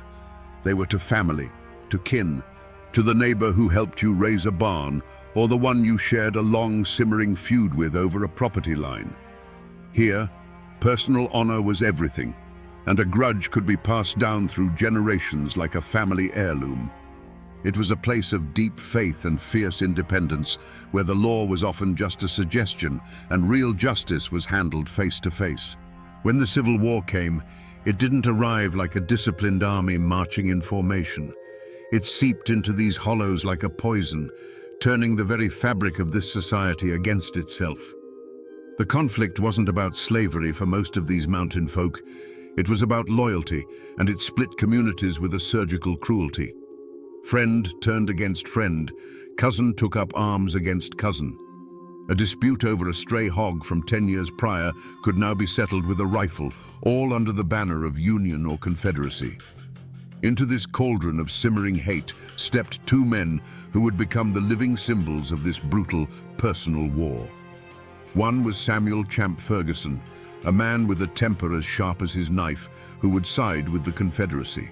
The other was David Tinker Dave Beatty, a staunch Unionist, as rugged and determined as his rival.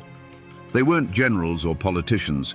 They were neighbors, products of the same mountains, who would soon become mortal enemies. This, then, was the world that was lost. It was a hard world, a violent world, but it had its own order.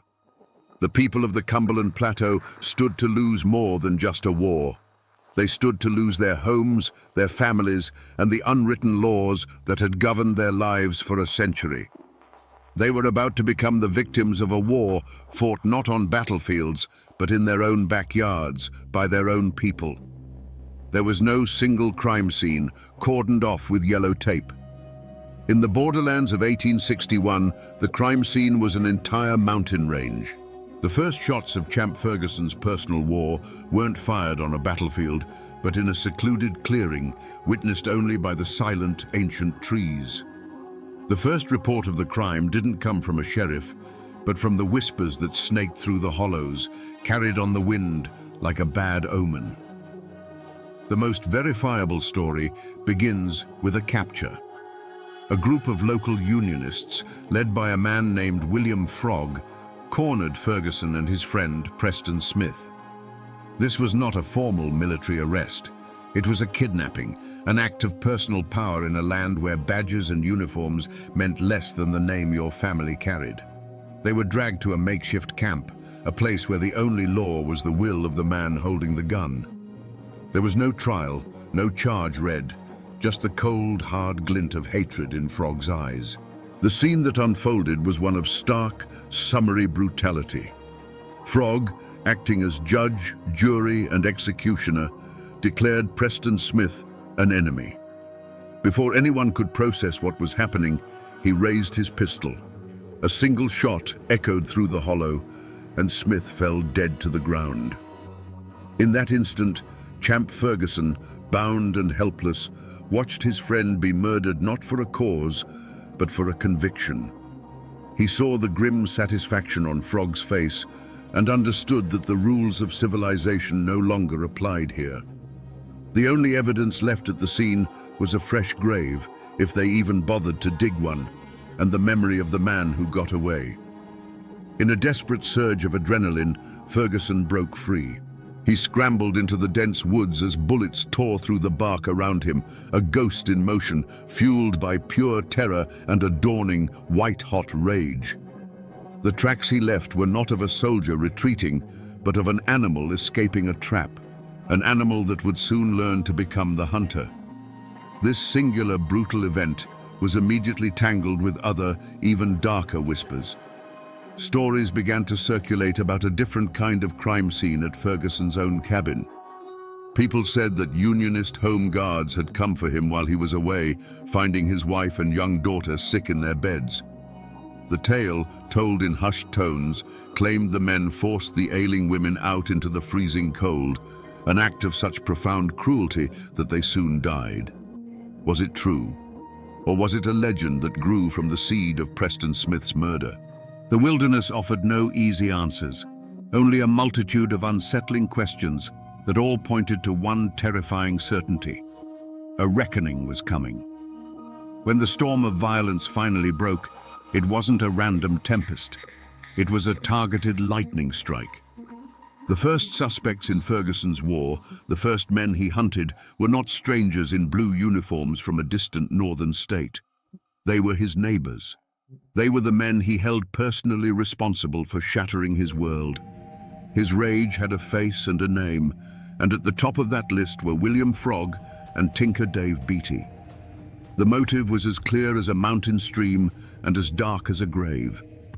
Everyone in the borderlands knew the story of Preston Smith's execution. William Frog hadn't just killed a Confederate sympathizer, he had murdered Champ Ferguson's friend in cold blood right before his eyes. The image of his friend falling, the puff of gun smoke in the cold air, the casual cruelty of the act, it was a wound that could only be cauterized with blood. This was a debt of honor, and in the mountains, such debts are always paid in full. Layered over this undeniable act was the even more potent legend of his wife and daughter. Whether the story of the Unionist home guards forcing them from their sickbeds was entirely true, or a tale that grew larger in the telling, doesn't matter. Ferguson believed it. He carried that story in his heart like a burning coal, a narrative of unimaginable cruelty that justified any atrocity in return. He saw Tinker Dave Beatty's men not as soldiers, but as monsters who had preyed upon the helpless and desecrated the sanctity of his home. The whispers that followed Ferguson as he slipped back into the mountains were not of strategy or politics. They were of a vow. He made no secret of his intentions. He told anyone who would listen that he was on a mission of vengeance. He swore an oath that for every friend, for every family member lost, 100 Yankees would pay the price.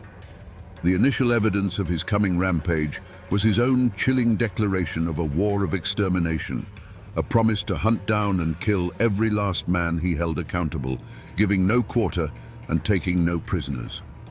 The borderlands were no longer a battleground, they were his personal hunting ground.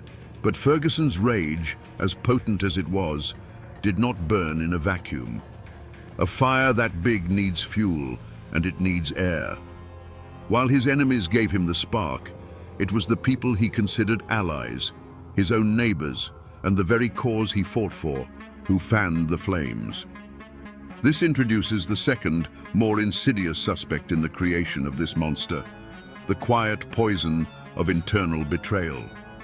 Ferguson became a weapon, but the hands that aimed him often belonged to his friends. No one suspected the motives of the Confederate-leaning families who offered him shelter, food, and information. They were seen as patriots supporting a local hero. But beneath the surface, older, more personal currents were at play. A long-standing land dispute, a family insult from a generation ago, simple jealousy. These were the true motives that often guided Ferguson's hand. A farmer would ride to his camp, not with news of troop movements, but with a whisper that his Unionist neighbor, the one who owned the fertile bottomland he'd always coveted, was a dangerous bushwhacker. When re-examined, the pattern of his killings suggests a darker truth. Why was Elam Huddleston, a sickly old man, a priority for execution? Because someone in the community declared him a very bad man. Ferguson, consumed by his own mission of vengeance, was the perfect tool. He didn't need much proof. A pointed finger from a supposed ally was enough. He became the physical manifestation of his community's petty hatreds, settling their private scores under the public banner of the Confederacy, perhaps without even realizing he was being used. This betrayal extended all the way to the top. The Confederate government in Richmond was happy to have men like Ferguson terrorizing the Unionist population, disrupting supply lines and tying down troops. They gave him legitimacy, a captain's commission, a flag to fly. But it was a relationship of convenience. They wanted the chaos he created, but they kept him at arm's length, officially disavowing his most brutal tactics. They betrayed the very guerrilla fighters they empowered, using them for the war's dirtiest work and leaving them to face the consequences alone. Ferguson thought he was a soldier, but to many on his own side, he was just a rabid dog, to be unleashed on their enemies and put down when he was no longer useful. But beyond the personal hatreds that festered in the mountain hollows, a larger, more impersonal storm was gathering. This threat came from outside the tight-knit world of the borderlands, an organized force that saw these hills not as a collection of homes and families, but as a strategic chessboard. This was the formal war machine of the United States and the Confederacy, and its arrival would pour gasoline on the fires of local feuds. To the Union High Command in Nashville and Washington, Champ Ferguson was not a grieving husband or a man avenging a friend. He was simply a problem to be solved, an infection of rebellion in a strategically important region. Their motive was cold, calculated, and entirely impersonal. Pacify the area, protect Union supply lines, and eliminate all irregular resistance. They sent patrols of uniformed soldiers, men who didn't know the local families or their histories. To these outsiders, a man plowing his field could be a farmer or a guerrilla fighter in disguise. They often couldn't tell the difference, and their harsh methods bred even more resentment. From the other direction, the Confederate leadership applied its own external pressure. They saw in Champ Ferguson not a man, but a weapon. His personal vendetta was a useful tool for terrorizing Unionist sympathizers and disrupting federal operations, all at little cost to the formal Confederate Army. They gave him a captain's commission, a thin veneer of legitimacy for his bloody work. Men like General John C. Breckinridge were happy to use Ferguson's savage band of riders for a specific military objective, like the attack on Saltville, and then look the other way when the butchery began. Ferguson was their asset, a wild dog they could point in the right direction, whose savagery served their larger, impersonal goals. The presence of these organized armies created a new climate of fear, squeezing the people of the mountains in a terrible vice. Suddenly, strange men in uniform were a common sight on the winding roads, carrying an air of official, indifferent menace. They brought with them a different kind of violence, organized, efficient, and absolute. The personal war of neighbor against neighbor was now caught up in a national conflict, escalating the stakes beyond anything the locals could have imagined. This external pressure crushed the old rules of the mountains, leaving a vacuum where only the most brutal could thrive. The hunt for Champ Ferguson began in earnest, a desperate attempt to cage the monster that had been unleashed. The primary hunter was his arch-nemesis, Tinker Dave Beatty, a man who knew the mountains as well as Ferguson did.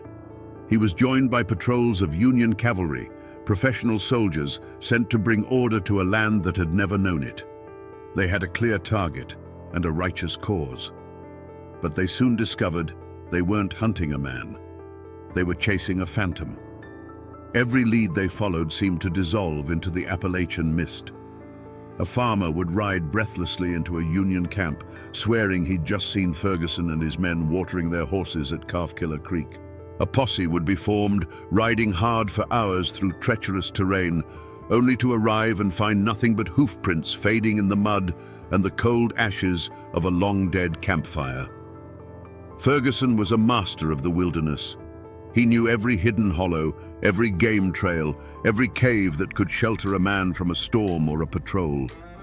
The mountains that were a confusing, hostile maze to the outsiders were his sanctuary. The Union soldiers operated on the assumption that they were fighting a guerrilla company. They looked for camps, for supply lines, for patterns. But Ferguson fought by no book of military tactics. He and his small band of riders would materialize on a remote road, carry out an execution, and then vanish, melting back into the forest as if they were never there. They would ride 30 miles in a night, split up, and rendezvous days later at a prearranged spot known only to them. Tracking them was like trying to track a dozen individual wolves at once. One promising report placed Ferguson at a sympathizer's farm, preparing for an evening meal. A full company of Union soldiers surrounded the property in the dead of night, moving with painstaking silence. They burst into the cabin at dawn, ready for a firefight, only to find the farmer's family calmly eating breakfast. The farmer would claim he hadn't seen Ferguson in months, his face a perfect mask of innocence. The soldiers would leave empty-handed and furious, never knowing that Ferguson had been watching them from a wooded ridge the entire time, warned hours earlier by a signal from a trusted neighbor. With every failed raid, every cold trail, the frustration of the Union forces grew into a palpable rage. And for the Unionist families living in those isolated hollows, that frustration translated into pure terror. They knew the soldiers couldn't protect them. They knew that Ferguson was always watching, and that the price for talking to the Federals was a visit in the night from which there was no return. The more the law failed to catch him, the more powerful his legend became, and the deeper the fear settled into the bones of the community. The Union Army quickly learned that the dense forests and rocky bluffs were not the most formidable obstacles in their hunt for Champ Ferguson. The true fortress that protected him was a silent, invisible wall built by the people of the mountains themselves. When soldiers came asking questions, they were met with blank stares, shrugged shoulders, and a maddeningly consistent refrain: saw nothing, heard nothing, knew nothing. This was the omerta of the Appalachians, a code of silence more binding than any law. This silence was rooted first and foremost in pure, paralyzing fear. Ferguson wasn't just a soldier, he was a specter of vengeance. He cultivated terror as a weapon. Stories, true or not, of his brutality were his greatest ally. He was known to decapitate his victims and leave their heads on fence posts as a grim message to others. A farmer who might have considered cooperating with the Union patrol knew that the soldiers would eventually leave. But Ferguson would remain. A whispered word to the wrong person could lead to a visit in the dead of night, a barn burned to the ground, or a fate far, far worse. But it wasn't just fear. It was a complex web of family ties and a deep-seated suspicion of outsiders. Ferguson was a local man. His kin and his wife's kin were woven into the fabric of the community. Turning him over to an army of strangers felt like a profound betrayal of their own blood. To many, the Union soldiers were an occupying force, invaders who didn't understand their ways, their feuds, or their loyalties. In the stark calculus of the mountains, it was often better to shelter your own monster than to trust the justice of a foreigner. This wall of silence took a heavy psychological toll. The air in these hollows grew thick with unspoken truths. Neighbors who had known each other for generations now avoided eye contact, their conversations becoming clipped and shallow, terrified of letting a dangerous word slip. Old Man Hemlock, who lived on the ridge overlooking the Calf Killer River, once mentioned to a traveling peddler that he'd seen riders pass his cabin late one night. A week later, he found his prize hog, his food for the winter, slaughtered in its pen. No one said a word, but the message was as clear as a gunshot in the night. In this world, the only thing more dangerous than Champ Ferguson's rifle was your own tongue. Silence had become the only armor they had left. For 4 years, the war had been the perfect cover for Ferguson's savagery. But in April of 1865, a piece of information more powerful than any army trickled into the Cumberland Mountains. It wasn't a secret whispered in a cabin or a clue found on a body. It was the news of General Lee's surrender at Appomattox. The Civil War was over, and with that single undeniable fact, the entire world shifted under Champ Ferguson's feet. The overlooked detail, the forgotten clue that broke the case wide open, was his own identity. For years, he had operated under the belief that he was a soldier, a commissioned captain in the Confederate Army. His killings, in his own mind, were acts of war. But the surrender stripped away that justification. The cause he fought for no longer existed. The government that gave him a commission was dissolved. Suddenly, his actions had to be re-examined, not as tactics in a guerrilla conflict, but as individual crimes. He was no longer a soldier. He was just a man who had killed, by his own count, over 100 people. The true turning point, however, was an act of profound arrogance on Ferguson's part. Believing his commission made him a legitimate combatant, he thought he was entitled to the same amnesty being offered to thousands of other Confederate soldiers. He made a fatal miscalculation. Instead of disappearing deeper into the mountains or fleeing west, he did the unthinkable. In May of 1865, he willingly rode into the Union-occupied city of Nashville and presented himself to the authorities to surrender and receive his parole. The moment he gave his name, the perception of the situation changed in a flash. The Union officers didn't see a weary soldier seeking peace. They saw a name from countless reports of atrocities. They saw the butcher of the Saltville massacre, the specter who had haunted the borderlands for 4 years. The forgotten clue, Ferguson's own wanted status as a war criminal, was no longer forgotten. Instead of a parole slip, they gave him iron handcuffs. The news of his capture was like a thunderclap across the mountains. The ghost had been caught. The boogeyman was in chains. And with that revelation, the wall of silence, which had been held together by fear, began to crumble. A new, desperate urgency took hold, not to find a killer, but to finally bear witness against him. The stories that had been buried in the dark soil of the Cumberlands for 4 long years were about to be unearthed. The climax of Champ Ferguson's story did not happen in a bloody mountain skirmish, but in the suffocating stillness of a Nashville courtroom in the autumn of 1865. The Phantom of the Cumberlands was finally caged, a physically imposing figure in the witness box, but his legend was about to be systematically dismantled, not by bullets, but by words. The central mystery was finally being addressed. Was this man a soldier, twisted by the horrors of war, or was he something else entirely? The trial would unmask him. The prosecution built its case brick by bloody brick. One by one, witnesses took the stand, widows, orphans, old men who had survived by some miracle. They didn't speak of battles or military objectives. They spoke of ambushes on lonely roads, of men shot down while pleading for their lives, of executions carried out with a terrifying calmness. They described Ferguson personally killing the sickly, bedridden Lieutenant Smith in a field hospital, dragging him from his cot and shooting him in the head. This wasn't war, it was murder. Then came the testimony that shocked a nation already numb to the horrors of the conflict. The Saltville Massacre. Eyewitnesses, including Confederate officers, described the scene after the battle. They told the court how Ferguson and his men rode onto the field, ignoring the rules of surrender, and began a 2-day orgy of slaughter. They recounted watching him personally execute dozens of wounded and captured black soldiers from the 5th U.S. Colored cavalry, shooting them in their hospital beds and hunting them down in the woods. This act was so barbaric, it went beyond vengeance or military necessity. It was an act of pure, unadulterated hatred. But the final, definitive unmasking came from the mouth of Champ Ferguson himself. He took the stand, not with remorse, but with a chilling, defiant pride. He admitted to everything. He calmly confirmed the killings, one after another. His defense was simple and horrifying. He was a soldier, and these men were the enemy. When asked about killing the sick Lieutenant Smith, Ferguson coolly replied, "He was a bad soldier, and I wanted to get him out of the way." In that moment, the mask was gone forever.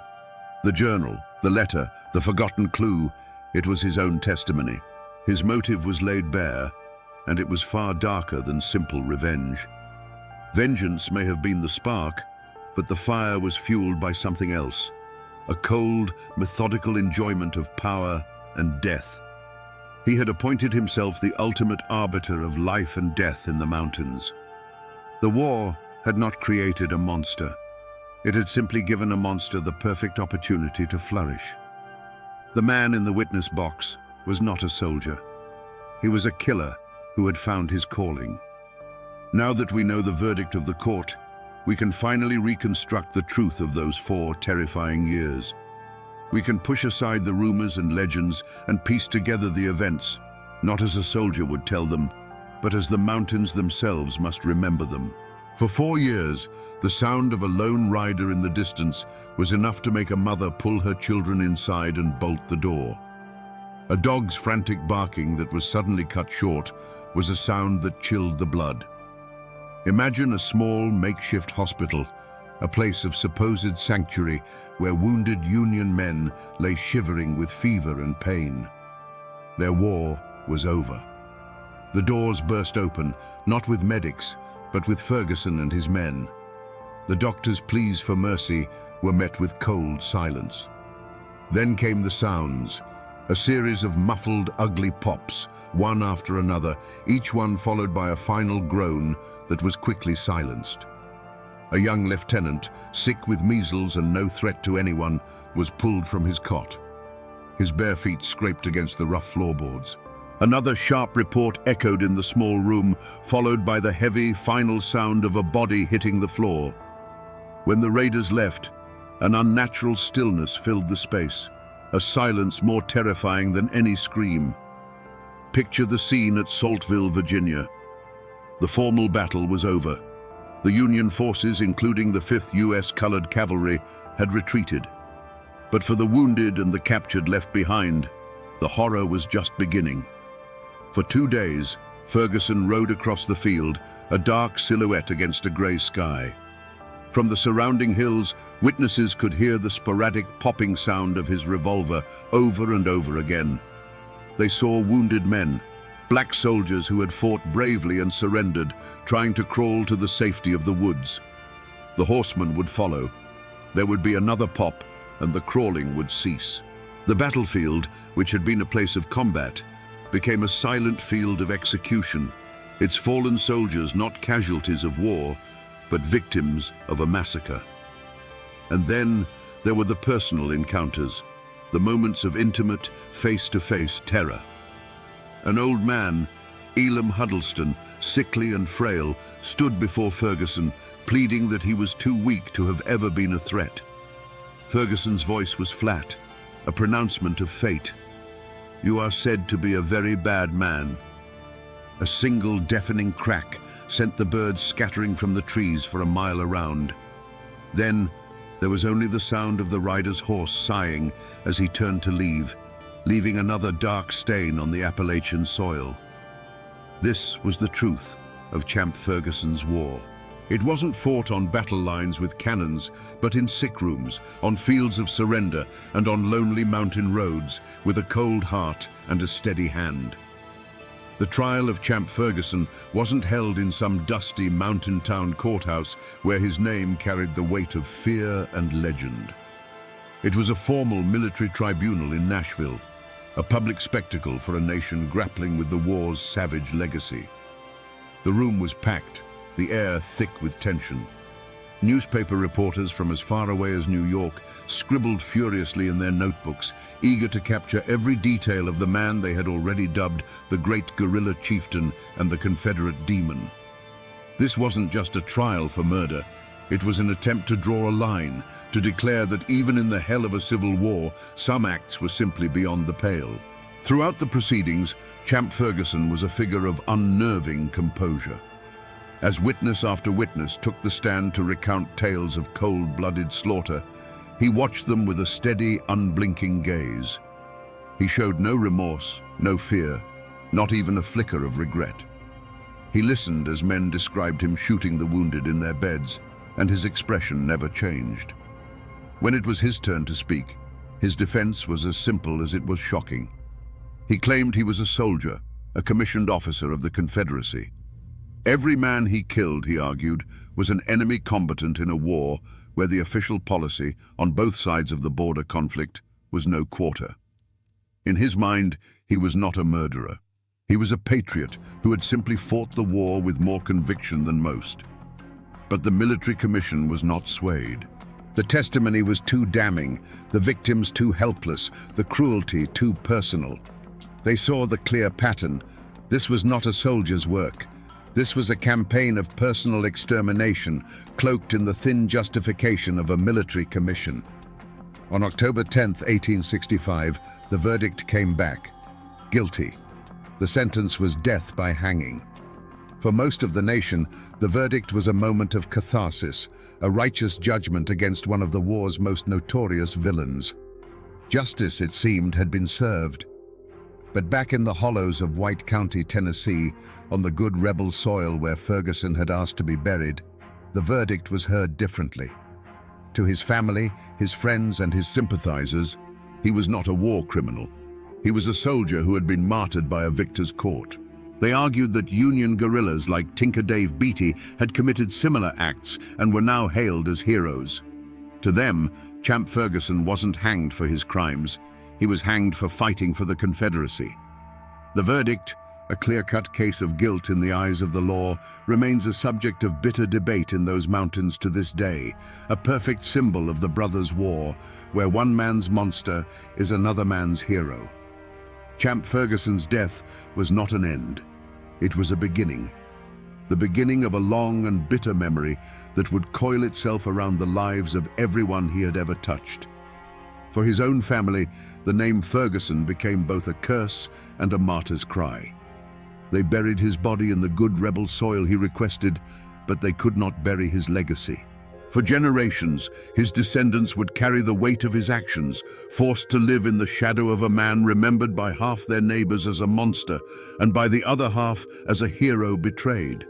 His name was a burden, a mark that set them apart in the very hills they called home. And what of his great rival, Tinker Dave Beatty? He had won. He had outlasted his nemesis and fought for the victorious side. But victory in a war like this is a fragile, haunted thing. Beatty lived a long life, but the brutal tactics he had been forced to adopt, the friends he had lost, and the constant threat he had lived under for 4 years left scars that no government pension could heal. He had survived the devil himself, but the fight had cost him a piece of his own soul. Peace in the mountains was a quiet, uneasy thing. And for a man like Beatty, the silence was likely filled with the ghosts of the war he had fought and won. For the families of the men Ferguson killed, his execution was a final, terrible chapter. It was justice, but it was not restoration. It could not bring back a husband, a father, or a son. They now had to live in a fractured community, walking the same roads and frequenting the same general store as the very people who had sheltered Ferguson, who had fed him, who had kept silent while he hunted their loved ones. The immediate threat was gone, but the sense of betrayal remained, a quiet, simmering poison that would taint relationships in those hollows for decades. The lives of those falsely accused, or those whose only crime was loyalty to the Confederacy, were also irrevocably altered. Many who had sympathized with Ferguson, who saw him as their protector, now bore the stain of his crimes. Their reputations were tarnished by association. They were the neighbors of a convicted mass murderer, a label that the victorious Unionists would never let them forget. Ferguson's execution only hardened their bitterness, cementing a sense of grievance that would be passed down to their children and their children's children, fueling the simmering resentments of the lost cause. The war was over, but the battle lines in the hearts of the people were now drawn in stone. The story of Champ Ferguson did not end on the gallows, and it wasn't sealed in his tomb. If you travel today to the France Cemetery in White County, Tennessee, you can still find his grave. It is a simple, weathered stone, a quiet place that belies the violent life of the man buried beneath it. This patch of earth is the most tangible remnant of his story, a physical anchor point connecting our world to his. You can stand there and look out at the same rolling hills he once rode through and feel the chilling presence of the past. The mountains themselves have not forgotten. The Calf-Killer River still flows, its name a permanent grisly reminder of the frontier violence that shaped this land long before the Civil War. The fog still clings to the hollows where he and his men would disappear, and the winding roads they used for ambush are still there, many of them now paved over, but following the same treacherous paths. The landscape of the Cumberland Plateau is a silent monument, etched with the memories of every skirmish, every execution, every desperate flight from justice. But the true echoes are not in stone or soil, they are in the whispers and the stories. To this day, the tale of Champ Ferguson is told in the borderlands, a local legend as potent as any ghost story. It's a story told around hunting campfires, a cautionary tale passed from grandfathers to their grandsons. They still talk about the myth of his missing head, the ghoulish rumor that his skull was taken for scientific study, a final indignity for the man who had terrorized their ancestors. Most powerfully, the war over Champ Ferguson's soul continues to this day. Walk into a local diner or hardware store in that part of the country and ask if he was a hero or a monster. You will start an argument that is just as passionate and divided now as it was in 1865. The world has forgotten, but these mountains remember. They remember because the war he fought was not just about North and South, it was about them. And that memory is now a part of their very identity, a living echo of a time when the devil himself rode the hills of Tennessee. So we return to where we began, to a man on a gallows in Nashville, long after the cannons of the Civil War had fallen silent. We asked what this man could have done that was so terrible, even by the standards of that brutal conflict, that he alone could not be forgiven. And now we have the answer. It wasn't that he killed, for the war had made killers of thousands. It was that he savored it. He stripped away the pretense of military necessity and revealed the cold, hard core of personal hatred. He murdered the sick, executed the surrendered, and turned a national conflict into his own private slaughterhouse, all while claiming the mantle of a soldier.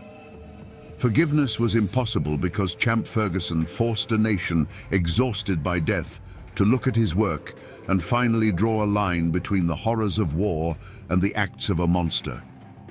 This is a story, then, not just of a single violent man, but of a timeless and terrifying truth. It is a warning of what happens when the poison of personal vengeance is given the legitimacy of a flag and a uniform. It shows how the grand, abstract ideals of a nation at war can be twisted to justify the most intimate and brutal acts of neighbor against neighbor. And it is a profound lesson in the power of silence, how a community bound by fear and a complex code of loyalty can become the soil in which such evil is allowed to take root and grow, unchecked, until it consumes everything. The war is over. The men who fought it are long gone. But the ghost of Champ Ferguson and the questions his life demands of us still haunt those misty Appalachian hollows. He reminds us that the most dangerous battleground is not in a field or a fortress, but in the human heart, where the lines between soldier and murderer, justice and revenge, can blur and then vanish with terrifying ease. And now, my friends, you know the rest of the story, or at least as much of it as the court records and old tales are willing to give up. The rest belongs to the mountains.